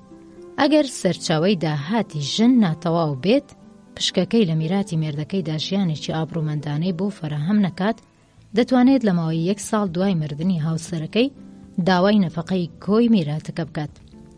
ئەگەر هاوسەرە میراتگرەکە خانەنشین نەبێت، ژن دەتوانێت لە کۆمەکە جۆربەجۆرەکانی دەوڵەت بۆ خێزان سودمەند بێت و وەک نەفەقەی دایکی سەڵ، بودجەی چاودێریکردنی منداڵ، بودجەی دەستپێکردنی ساڵی خوێندن، بودجەی پێویستیەکانی خوێندن، کۆمەک بە خێزان، کۆمەک بە منداڵی هەتی و بودجەی خوێندنی تایبەتی. ئەگەر کۆچ کردو مافی سەرقفڵانەی هەبوو بێ، ئەم مافە بۆ هاوسەرەکەی دەگوازرێتەوە. بەشێک لە مافەکان لە کاتی خانەنشینیدا دراوە بە کۆچ کردووەکە، دەدرێت بە هاوسەرە زیندوەکەی، هەڵبەتە لە کاتێکدا کە هاوسەرێتیەکەیان پتر لە 2 ساڵ بوو بێت. ئەم جۆرە نەفەقەیە لە نێوان هاوسەری زیندوو، هاوسەر یاخود هاوسەرە تەلاق دراوەکانی و شوونەکردنەوەکانی بەپێی درێژی ماوەی هاوسەرێتی هەریەکەیان دابەش دەکرێت. ژنانی بێوەژن یاخود تەلاق دراو کە ئەرچی 3 منداڵیان لە ئەستۆدایە و لانی کەم تەمەنیان 45 ساڵە و بیمەی تەندروستیان نییە، دەتوانن بۆ کاتێکی ناس نووردار لە بیمەی خۆڕایی سوودمەند بن. یاسای ژمارە 677 بە ڕێژەی 68% ژنانی تەلاق دراو کاریان هەیە. ژنانی هاوسەردار. ژمارەی هاوسەرێتی لە فەڕەنسا لە ساڵی 1986دا لەسەر و 26567 کەس بووە. لە ساڵی 1992 هاوسەرە خاوەن منداڵەکان بوون بە 138 کە ئەم ژمارە لە ساڵی 1968دا گەیشتە 144. هاوسەرێتی مادەی 144 لە یاسای مەدەنی. ژن بەر لە 15 ساڵی پێگەیشتووە، بەڵام ناتوانێت پەیمانی هاوسەرێتی ببەستێت مەگەر بەهۆی هۆکاری زۆر ناچاریەوە. ڕەزامەندی دایک و باوک بەر لە تەمەنی پێگەیشتنی ژن و مێردی ئایندا ناچاریە. ڕێژەی هاوسەرێتی لە فەڕەنسا 4.7 بۆ 1000 کەس. هاوسەرێتی لە ڕێوڕەسمێکی ڕەسمیدا بە ئامادەبوونی نوێنەری باری شارستانی ئەنجام دەدرێت و ڕێککەوتنی هەردوو لاش پێویستە. ئەرکەکانی هاوسەرێتی هەردوو لا دەبێت نەفەقەی منداڵەکانیانی خۆیان بدەن، چاودێری و پەروەردەیان بکەن. منداڵانیش ئەرچی سەرشانیانە لە کاتی پێویستدا بودجەی ژیاندن بە دایک و باوک یاخود سەرجەم خزمانی نزیکی خۆی بدات. ژن و مێردیش دەبێت وەفادار بن بۆ یەکتر و هەستی ئارامی و یارمەتیدانیان هەبێت. لە سەردەمی دانانی یاسای ژمارە 4 حوزەیرانی 1970 و تا ئێستا بەڕێوەبردنی کاروباری ڕەوشتی و دارایی خێزانەکە لاستۆی ژن و مێرد و هەردووکیاندایە. بەپێی یاسای 1975 ژن و مێرد بە ڕەزامەندی یەکتر خانووی نیشتەجێبوونی خێزان هەڵدەبژێرن. هەریەکەیان خاوەنی مافی تەواوە و دەتوانن کاروباری پێویستی ڕۆژانەیان بە تەنیا ئەنجام بدەن و هەر کامێکیان دەتوانن بەبێ ڕاوێژکردن و ڕەزامەندی یەکتر هەر جۆرە حسابێکی بانکی بکەنەوە. ژن بەبێ ڕەزامەندی هاوسەرەکەی دەتوانێت کارێکی هەبێت و سوود لە داراییە کەسیەکانی خۆی وەربگرێت بۆ پێویستی کارەکەی یاسای 13 تەمووزی 1965. هەریەک لە هاوسەرەکان دوای وەرگرتنی موچە و داهاتی خۆی و دانی بودجەی خێزانەکەی مافی ئەوەی هەیە کە پاشماوەکەی بۆ مەسرەفی خۆی بەکاربهێنێت. ئەو داراییەی کە ژن لە ڕێگەی داهات و موچەکەیەوە جگە لە داهاتی مانگانەی هاوسەرەکەی دەردەستی دەکات سامانێکە بەکارهێنانی تایبەتە بە خودی خۆیەوە. ئەو دەتوانێت لە کاتی پێویستدا ئەم داهاتە بە ئازادانە لەو ڕێگایەی کە خۆی حەز دەکات خەرجی بکات. خاوەن قەرز دەتوانێت شکات لەسەر داراییە تایبەتیەکانی ژن تۆمار بکات و قەرزەکەی خۆی لەو داراییە وەربگرێت. جۆرەکانی هاوسەرەتی. هاوسەران دەتوانن بە سەردانکردنی دادگا شێوازی هاوسەرەتی خۆیان بگۆڕن. ژیانی هاوسەرەتی یاسایی. ئەو هاوسەرەتیانەی کە پابەند نەبوون بە بەستنی پەیماننامەی پێشوو لە نووسینگەدا پەیوەندیەکن کە تیایدا هاوبەشێتی لە مڵکدا تایبەت دەبێت بەو مڵکانەی کە دوای هاوسەرەتی بەدەساتون. هەریەک لە هاوسەرەکان خاوەندارێتی دارایی خۆی دەپارێزێت. مەبەست لەو داراییانەیە کە لە ڕۆژی هاوسەرەتیەکەوە دەبێتە خاوەنی و یا سامانی میراتی و یاخود سامانی پێشکەشکرا و یا سامانی بەخشراوە. بەڵام بە هەر حاڵ داهاتی دەستکەوتوو لەو سامانانەوە وابەست دەبێت بە خێزانەوە.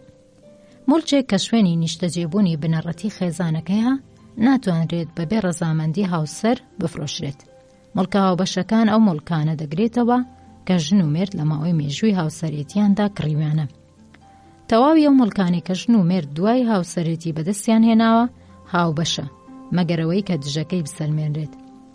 مێرد تەنها مڵکەکانی خێزان بەڕێوە دەبات، بەڵام ئەگەر مەبەستی فرۆشتن و یاخود سوودوەرگرتنی هەبێت لەو سامانە پێویستە ڕەزامەندی هاوسەرەکەی بەدەستبێنێت.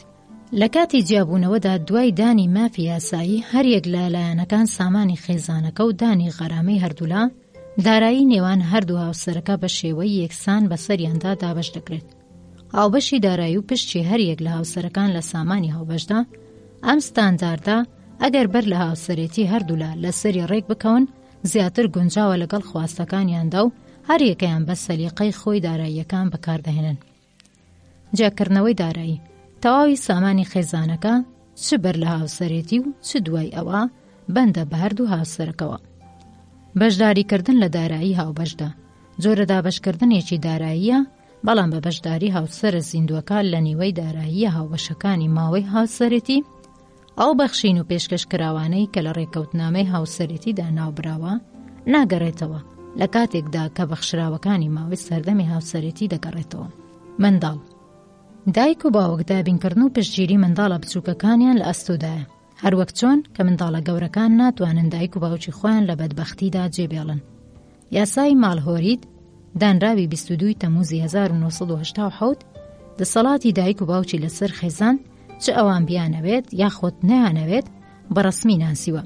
بەپێی ئەم یاسایەدا دوێر دەتوانێت لەسەر بنەمای بەرژەوەندی گچکەکان کە ڕەنگە ناکۆک بێت لەگەڵ بەرژەوەندیەکانی دایک و باوک جا تەلاق دراو بێت یا تەلاق نەدراو. دۆخەکە ڕێک بخات. ناوی دایک و باوک. لە کاتی هاوسەرێتیدا بەپێی یاسا ژن ناوی باوکی خۆی دەپارێزێت و پێویستە لە تەواوی بەڵگەنامە ڕەسمیەکاندا ناوی یاسایی خۆی بەکاربێنێت. ژن لە ژیانی ڕۆژانەدا دەتوانێت ناوی خۆی و یاخود ناوی هاوسەرەکەی یا هەردووچیان بەکاربێنێت. پیاوی سەڵتیش دەتوانێت ناوی خۆی بەکاربێنێت و یاخود ناوی هاوسەرەکەشی بۆ زیاد بکات لە کاتی تەلاقدا. هەریەک لە لایەنەکان ناوی خێزانەکەی خۆی بەکاردێنێت. لەگەڵەوەشدا ئەگەر ژن لە بارێکی تایبەتیەوە خوازیاری درێژەدان بە بەکارهێنانی ناوی هاوسەرە پێشوەکەی بێت، بۆ نمونە لەبەر پڕئاستەنجی پیشەکەی و یاخود بە لەبەرچاوگرتنی بەرژەوەندی منداڵەکانی ئەگەر منداڵێکی ئەو پیاوە لە ئەستۆی ئەودا بێت دەتوانێت ئەو ناوە بەکاربهێنێت. ئەگەر ژن ناوی هاوسەرێتی هەڵبژێرێت لە کاتی داواکردنی تەلاقدا لەلایەن مێردەکەیەوە ژن دەتوانێت ئەو ناوە بۆ خۆی بپارێزێت. لە کاتی جیابوونەوەی بێتەلاقدا ژن ناوی مێردەکەی بەکاربێنێت، بەڵام لە دادگادا لەم ڕێگایەوە یاخود لە ڕێگای دواترەوە دەتوانێت ژن لەم مافە بێبەش بکات. ئەگەر مێرد ناوی ژنەکە زیاد بکات بۆ سەر ناوی خۆی ژن دەتوانێت لە دادگادا داوای قەدەغەکردنی بکات. هەروەها لە کاتی کۆچی دواییدا ڕێگە دراوە بە ژن کە ناوی هاوسەرە کۆچکردوەکەی بپارێزێت و یاخود لەسەر بەڵگەنامەی ڕەسمی بێوەژنەکەییدا ناوی ببات و پاشان ناوی هاوسەرە کۆچکردوەکەی بۆ زیاد بکات. لە کاتی دووبارە شوکردنەوەدا ژن دەتوانێت ناوی هاوسەرە کۆچکردوەکەی لەسەر ڕووی ناسنامەکەی خۆی بسڕێتەوە. پەیمان و پێکەوژیانی ئازاد و ژیانی هاوبەشی ناومەشروع. مافی ژنێک کە بە شێوەی ناڕەسمی لەگەڵ پیاوێکدا دەژی لە بڕیارە یاساییەکانەوە سەرچاوە دەگرێت، نەک لە یاسا تایبەتیەکانەوە. ئەگەر هەر یەکێک لە ژن و مێردێک کە بە شێوەی ناڕەسمی پێکەوە دەژین لەگەڵ کەسێکی تردا پەیوەندی ببەستێت و یاخود بگەڕێتەوە بۆ ژیانی پێشووی خۆی، پێکەوە ژیانی هەردووچیان لەگەڵ یەکتردا دادەبڕێت. لە کاتی دابڕانی پەیوەندی ژن و مێردا بژاردنەوەی زیان و ئازارەکان بەڕەسمی ناناسرێت، مەگەرەوەی کە زیانێکی لەگەڵدا بێ کە لە دەرەنجامی کەم تەرخەمیەوە بێت. 27 شوباتی 1979 یاسای دانراوی 1 ئەیلولی 1948 بەم جۆرە گزارشتی لێکردووە کە لە کاتی کۆچی دواییکردنی پیاودا ژن دەتوانێت لە شوێنی نیشتەجێبوونی هاوبەشدا درێژە بە ژیانی بدات. ئەگەر کۆچی دوایی پیاوەکە لە ئەنجامی کارەساتەوە بێت، نەک لە ئەنجامی تاوانەوە و ژیانی هاوبەشیشیان سەقامگیر و بەردەوام بوو بێت و لە لای هەمان ڕۆشن بێت، ژن دەتوانێت داوای قەرەبوو بکاتەوە لەو کەسەی کە بۆتە مایە کارەساتەکە. لە باربردنی ئارەزومەندانە ڕۆمیەکان سزای ئەو کەسانەی دەدا کە دەبوون نەمایەی لە باربردنی منداڵ، بەکارپێکردنی زۆرە ملێ و دوورخستنەوەی هەمیشەییان بۆ دوورگەیەک و دایکە گوناهبارەکەش دووردەخرایەوە. بۆ ماوەیەکی درێژ لە باربردنی منداڵ وەک کارێکی نەشیاوی زۆر گرنگ و هەندێک جاریش وەک تاوان ئاماژەی بۆ کراوە. ئەم کارە لە فەڕەنسادا تا سەردەمی لویسی 15 بە مرۆڤ کوشتن دەژمێردرا. کلێساش هەمیشە لە باربردنی منداڵی سزاداوە. لە ساڵی 314 ئەنجومەنی مەزهەبی ئانسیر ئەنجامدەرێکی لە باربردنی منداڵی بە 10 ساڵ زیندانی سزادا. لە سەردەمی هاوچەرخدا 1925 1962 ئەنجومەنی ڤاتیکانی دووەم لە باربردنی منداڵی بە منداڵ کوشتن ناوبرد. بیرروباوەڕەکانی کلێساش نەگۆڕاون. مادەی 317 یاسای سزادان سزای 1 تا 5 ساڵ زیندانی و غەرامەی نەختینەیی 1.8 فرانک تا 6 فرانکی داناوە بۆ کەسێک کە لە باربردنی منداڵ بۆ ژنێکی سکپەر دەکات و یاخود ئەو مەبەستەی هەیە و ئەم سزادانەش بۆ کەسێک کە بە هەمیشەی کاری لەو جۆرە دەکات 5 تا 10 ساڵ زیندانی و غەرامەی نەختینەیەکەی لە 18,000 فرانک تا 120,000 فرانکە. ژنێک کە خۆی بڕیاری لە ناوبردنی کۆرپەلە بدات و یاخود پیادەی بکات و هەروەها تەواوی ئەو پزیشک و دەرمانسازانەی کە لەو ڕێگەیەوە هاوکاری ئەو دەکەن بە سزای زیندانی و غەرامەی نەختینەیی و بێبەشکردنیان لە کارەکانیان و لایەنی کەم ماوەی 5 ساڵیش سزا دەدرێن. هەموو ئەو سزادانانەی کە بەهۆی دادگاکانی سزادانەوە بەپێی مادەی 317 بڕیاری لەسەر دراوە، کاردانەوەی توندی لەلایەن بزوتنەوە فێمینیستیەکان و ڕای گشتی لە فەڕەنساوە هەبوو. یاسای ژمارە 7/75 دانراوی هەفتەی کانونی دووەمی 1975 جێبەجێکردنی 4 ڕێزی یەکەمی مادەی 317 ماوەی 5 ساڵی بۆ دیاری کردووە. یاسای 31 کانونی یەکەمی 1979 یاسای هەفتەی کانونی دووەمی 1975 لە بنەڕەتەوە گۆڕیوە و بەم جۆرە ڕایدەگەێنێت. کاتێک لە باربردنی منداڵ بەر لە دەیەمین هەفتەی سکپڕی بە ئەنقەس بەهۆی پزیشکێک و لە نەخۆشخانە یاخود لە دامەزراوە تایبەتیەکانی گونجاو لەگەڵ مادەی 176 لە یاسای تەندروستی گشتی ئەنجامدرا قەدەغەنیە. لە ساڵی 1993 لە فەڕەنسا نزیکەی 170,000 لە باربردنی بانقەس بەر لە دەیەمین هەفتەی سکپڕی ئەنجام دراوە کە 61% ژنانی سەڵت ئەنجامیان داوە. ئامانجێم کارەژ ئەوەیە کە ئەم کارە بچێتە داوی زۆرینەی دانیشتوانی فەڕەنساوە. پێشبینی دەکرێت کە لە فەڕەنسادا ڕێژەی لە باربردنی منداڵ بەرەو کەمبوون بچێت.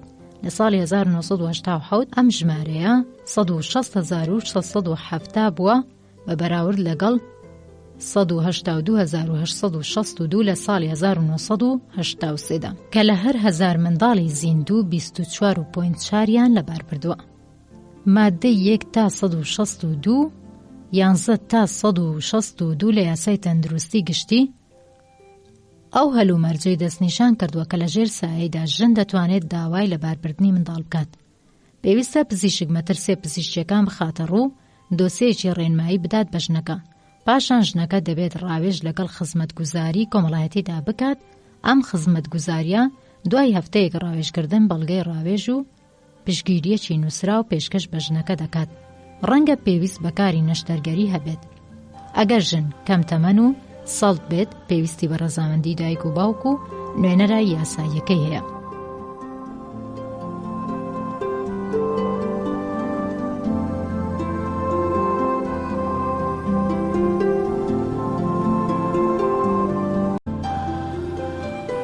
مادەی 1262 لە باربردنی منداڵی ئارەزومەندانی ڕەچاو کردووە. لە سەرجەم قۆناغەکانی سکپڕیدا ئەگەر دوو پزیشک گەواهی لەسەر بدەن، ئەم مادەیە بەم شێوە ڕۆشنی کردوتەوە دوای تاقیکردنەوە و گفتوگۆ لەسەر بنەمای ئەوەی کە بەردەوامبوونی سکپڕی تەندروستی ژن دەخاتە بەردەم مەترسێکی جدیەوە و یاخود ئەگەرێکی زۆر هەیە کە منداڵەکە دوای لەدایکبوون بەهۆی کاریگەری نەخۆشیەکی گران و جارە سەر نەکراوەوە دەکەوێتە مەینەتیەوە. ئەم لە باربردنی منداڵان نابێت بە هیچ جۆرێک مەبەستی ڕێخستنی دانیشتوان ئەنجام بدرێت. یاسای چواری کانونی یەکەمی 1974 کە تەواوکەری یاسای نۆڤێرتی دانراوی کانونی یەکەمی 1967 بەرگرتن لە سکپڕی کرد بە یاسایی. لە ساڵی 1986دا بەراورد کرا کە 36% ژنانی فەڕەنسایی هیچ جۆرە ئامرازێکی بەرگرتن لە سکپڕی بەکار ناهێنن. ژن لە ژیانی سیاسی و ئابووریدا. ژن لە ژیانی سیاسی فەڕەنسادا ژنان لە 52% دەنگدەران پێک دەهێنن. دوای دانانی یاسای 1944 تا هەنووکە ژنان دەنگ دەدەن، بەڵام کەمتر هەڵدەبژێردرێن. لە ساڵی 1979 ئەگەر 4 ژن بەشداریان لە دەوڵەتدا کردبێت 3.2 کورسیەکانی پەرلەمان بۆ ژنان تەرخان کرا کە بریتیە لە 18 نوێنەری ژن لە کۆی 491 نوێنەری پەرلەمان. لە یەکی کانونی دووەمی 1986دا 35 ژن لە کۆی 577 نوێنەر بۆ بەدەستهێنانی کورسیەکانی پەرلەمان هەڵبژێردراون. لە ساڵی 1981دا 54 ژن چوونەتە پەرلەمانەوە و 1018 ژنە سەرۆک شارەوانی بوون. لە ئازاری 1993دا لە 29 وەزیر تەنها 3 ژن لە کابینەی بلدۆر سەرۆکوەزیرانی ئەو کاتەی فەڕەنسادا هەبوون. لە دانیمارک ژنان لە ساڵی 1915 تا هەنووکە مافی دەنگدانیان هەیە.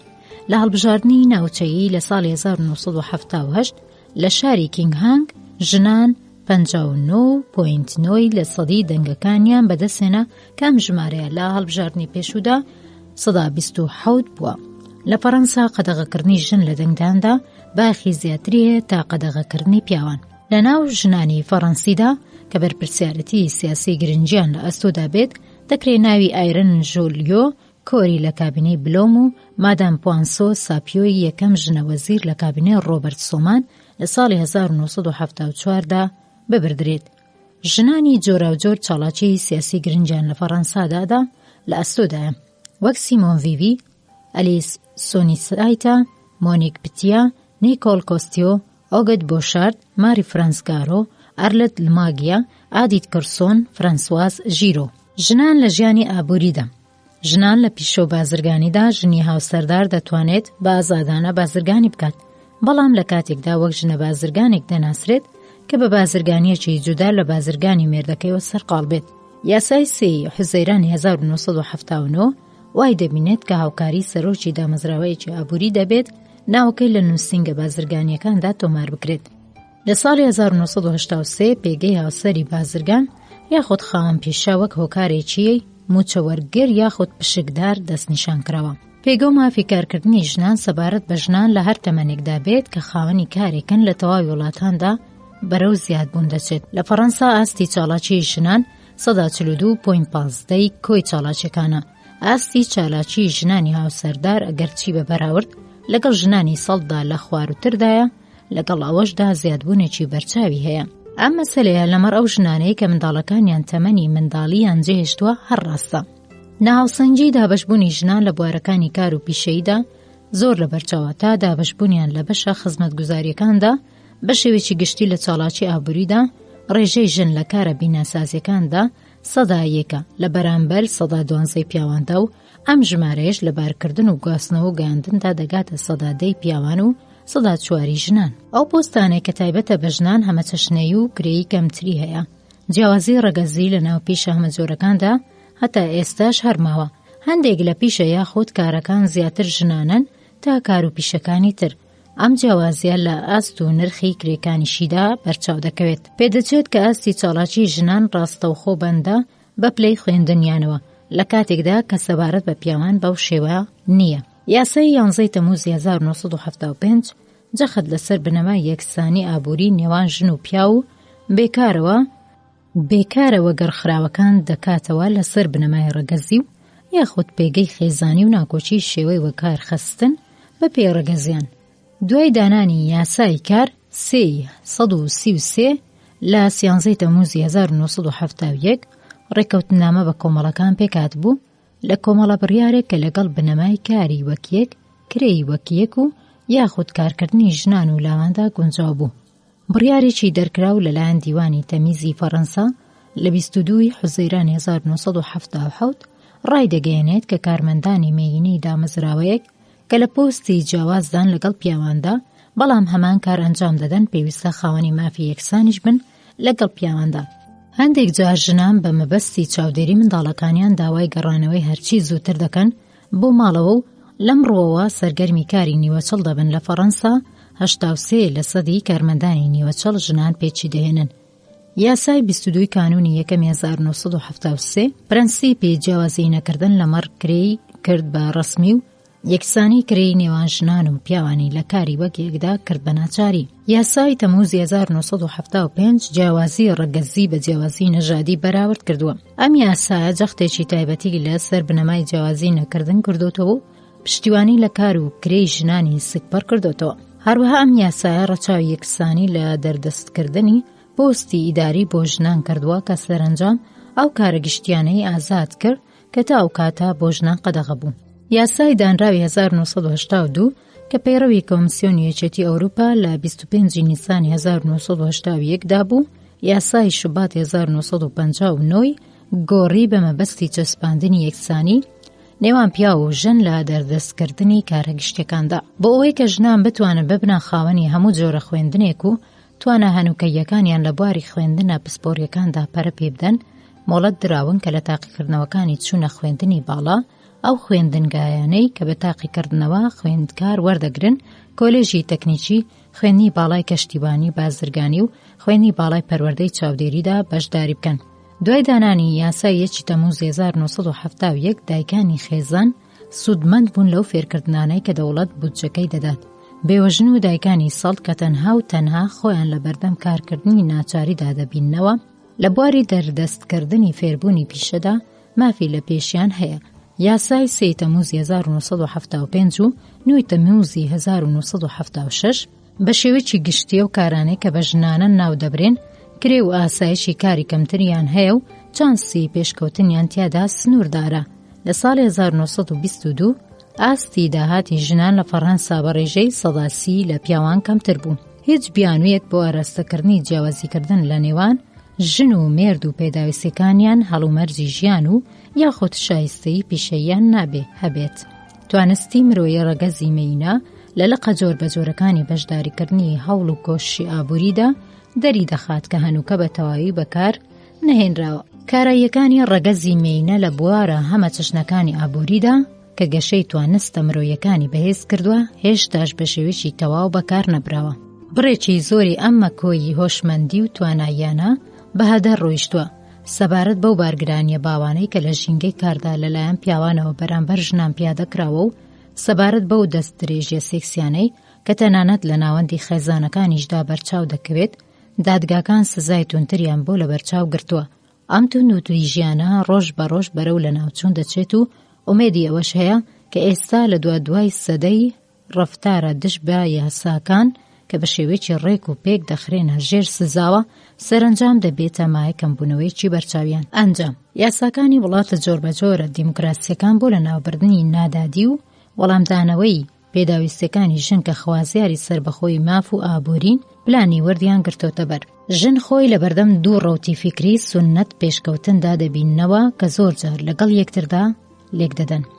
پۆل ڤالێری دەڵێت سونەت و پێشکەوتن دوو دوژمنی گەورەی وەچەی مرۆڤن. سونەت بە بارگرانی شێوازی بەرکردنەوەی ڕابردوو کە خوازیاری هێشتنەوەی ژنە لە ناوەندی خێزاندا. ئەو خێزانێک کە بەهۆی ڕەهەندە جوگرافیەکایەوە ژن ناتوانێت لێ بچێتە دەرەوە و بەم شێوەیە لە دۆخێکی نایەکساندا ماوەتەوە. مەیل بۆ پێشکەوتن چرای ڕێ لەسەر ڕێی ئامانجدا دەنێت کە مەبەست لێی گەشتنە بە یەکسانی تەواوی تیۆری مافەکان و هەڵی چالاکیکردن لە ژیاندا بەبێ لە بەرچاوگرتنی ڕیشەی کەسەکان یاخود ڕەگەزیان لەگەڵ لە ناوچوونی پێ بە پێی میتۆکان زانست و فێرکردنیش بە هەمان شێوە بۆ پیاوان پێویستە بۆ ژنانیش پێویستە جگە لە هەندێک لەو کارانەی کە لە ژیانی هاوسەرێتیدا بە لە بەرچاوگرتنی کات و شوێن ئەنجام دەدرێن هەزاران ساڵە کە جیهان لە ژێر دەسەڵاتی پیاواندا بووە کە لەگەڵ بوونی تەواوی مافەکاندا هەموو هەڵاوردنەکانی دەسەڵاتی تایبەت کردووە بەخۆیان گومان لەوەدانە کە مرۆڤایەتی هێشتا بە بەرزترین پلەی کامەرانی کە مافی خۆیەتی نەگەیشتووە فاکتەری ئەم ناکامیەش کۆیلەیی و مرۆڤ و لە بەرچاونەگرتنی خەڵکانی ستەمدی دەبووە ئەو ستەمکارانە چ دەسەپاو بێت و چ دەرەنجامی بارودۆخەکانی پێشوو بێت بە هەر حاڵ ماوەیەکی زۆر درێژ بەردەوام بووە تێکۆشان هەر پێویستە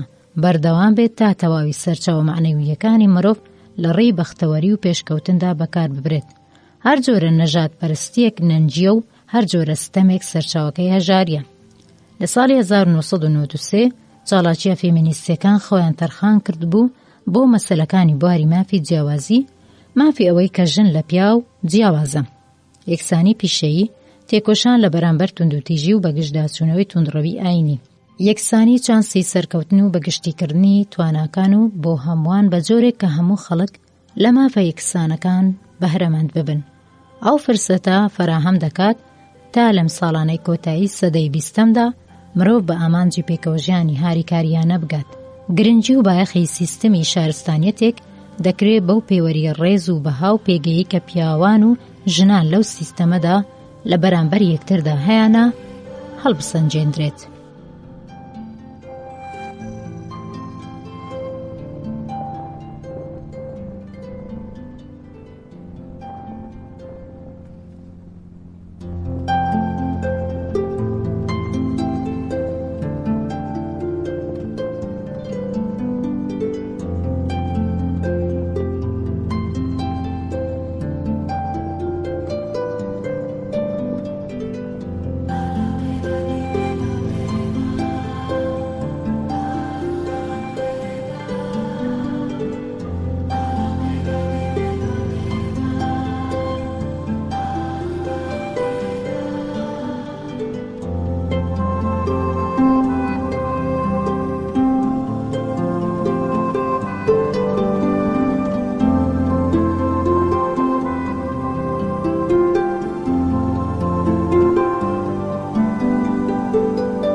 بەڵێزیزان و خۆشەویستان ئەوەی پێشکەشمانکردن کتێبی مافەکانی ژن لە دەستپێکەوە تا ئەمڕۆ بوو هیوا دەخوازم کاتێکی بەسوودتان لەگەڵدا بەسەر بردوێ تا لە کتێبێکی تر و لە کتێبخانەی هێلین دەگەینەوە لاتان هەشاد و ئاسوودە بن خواتان لەگەڵ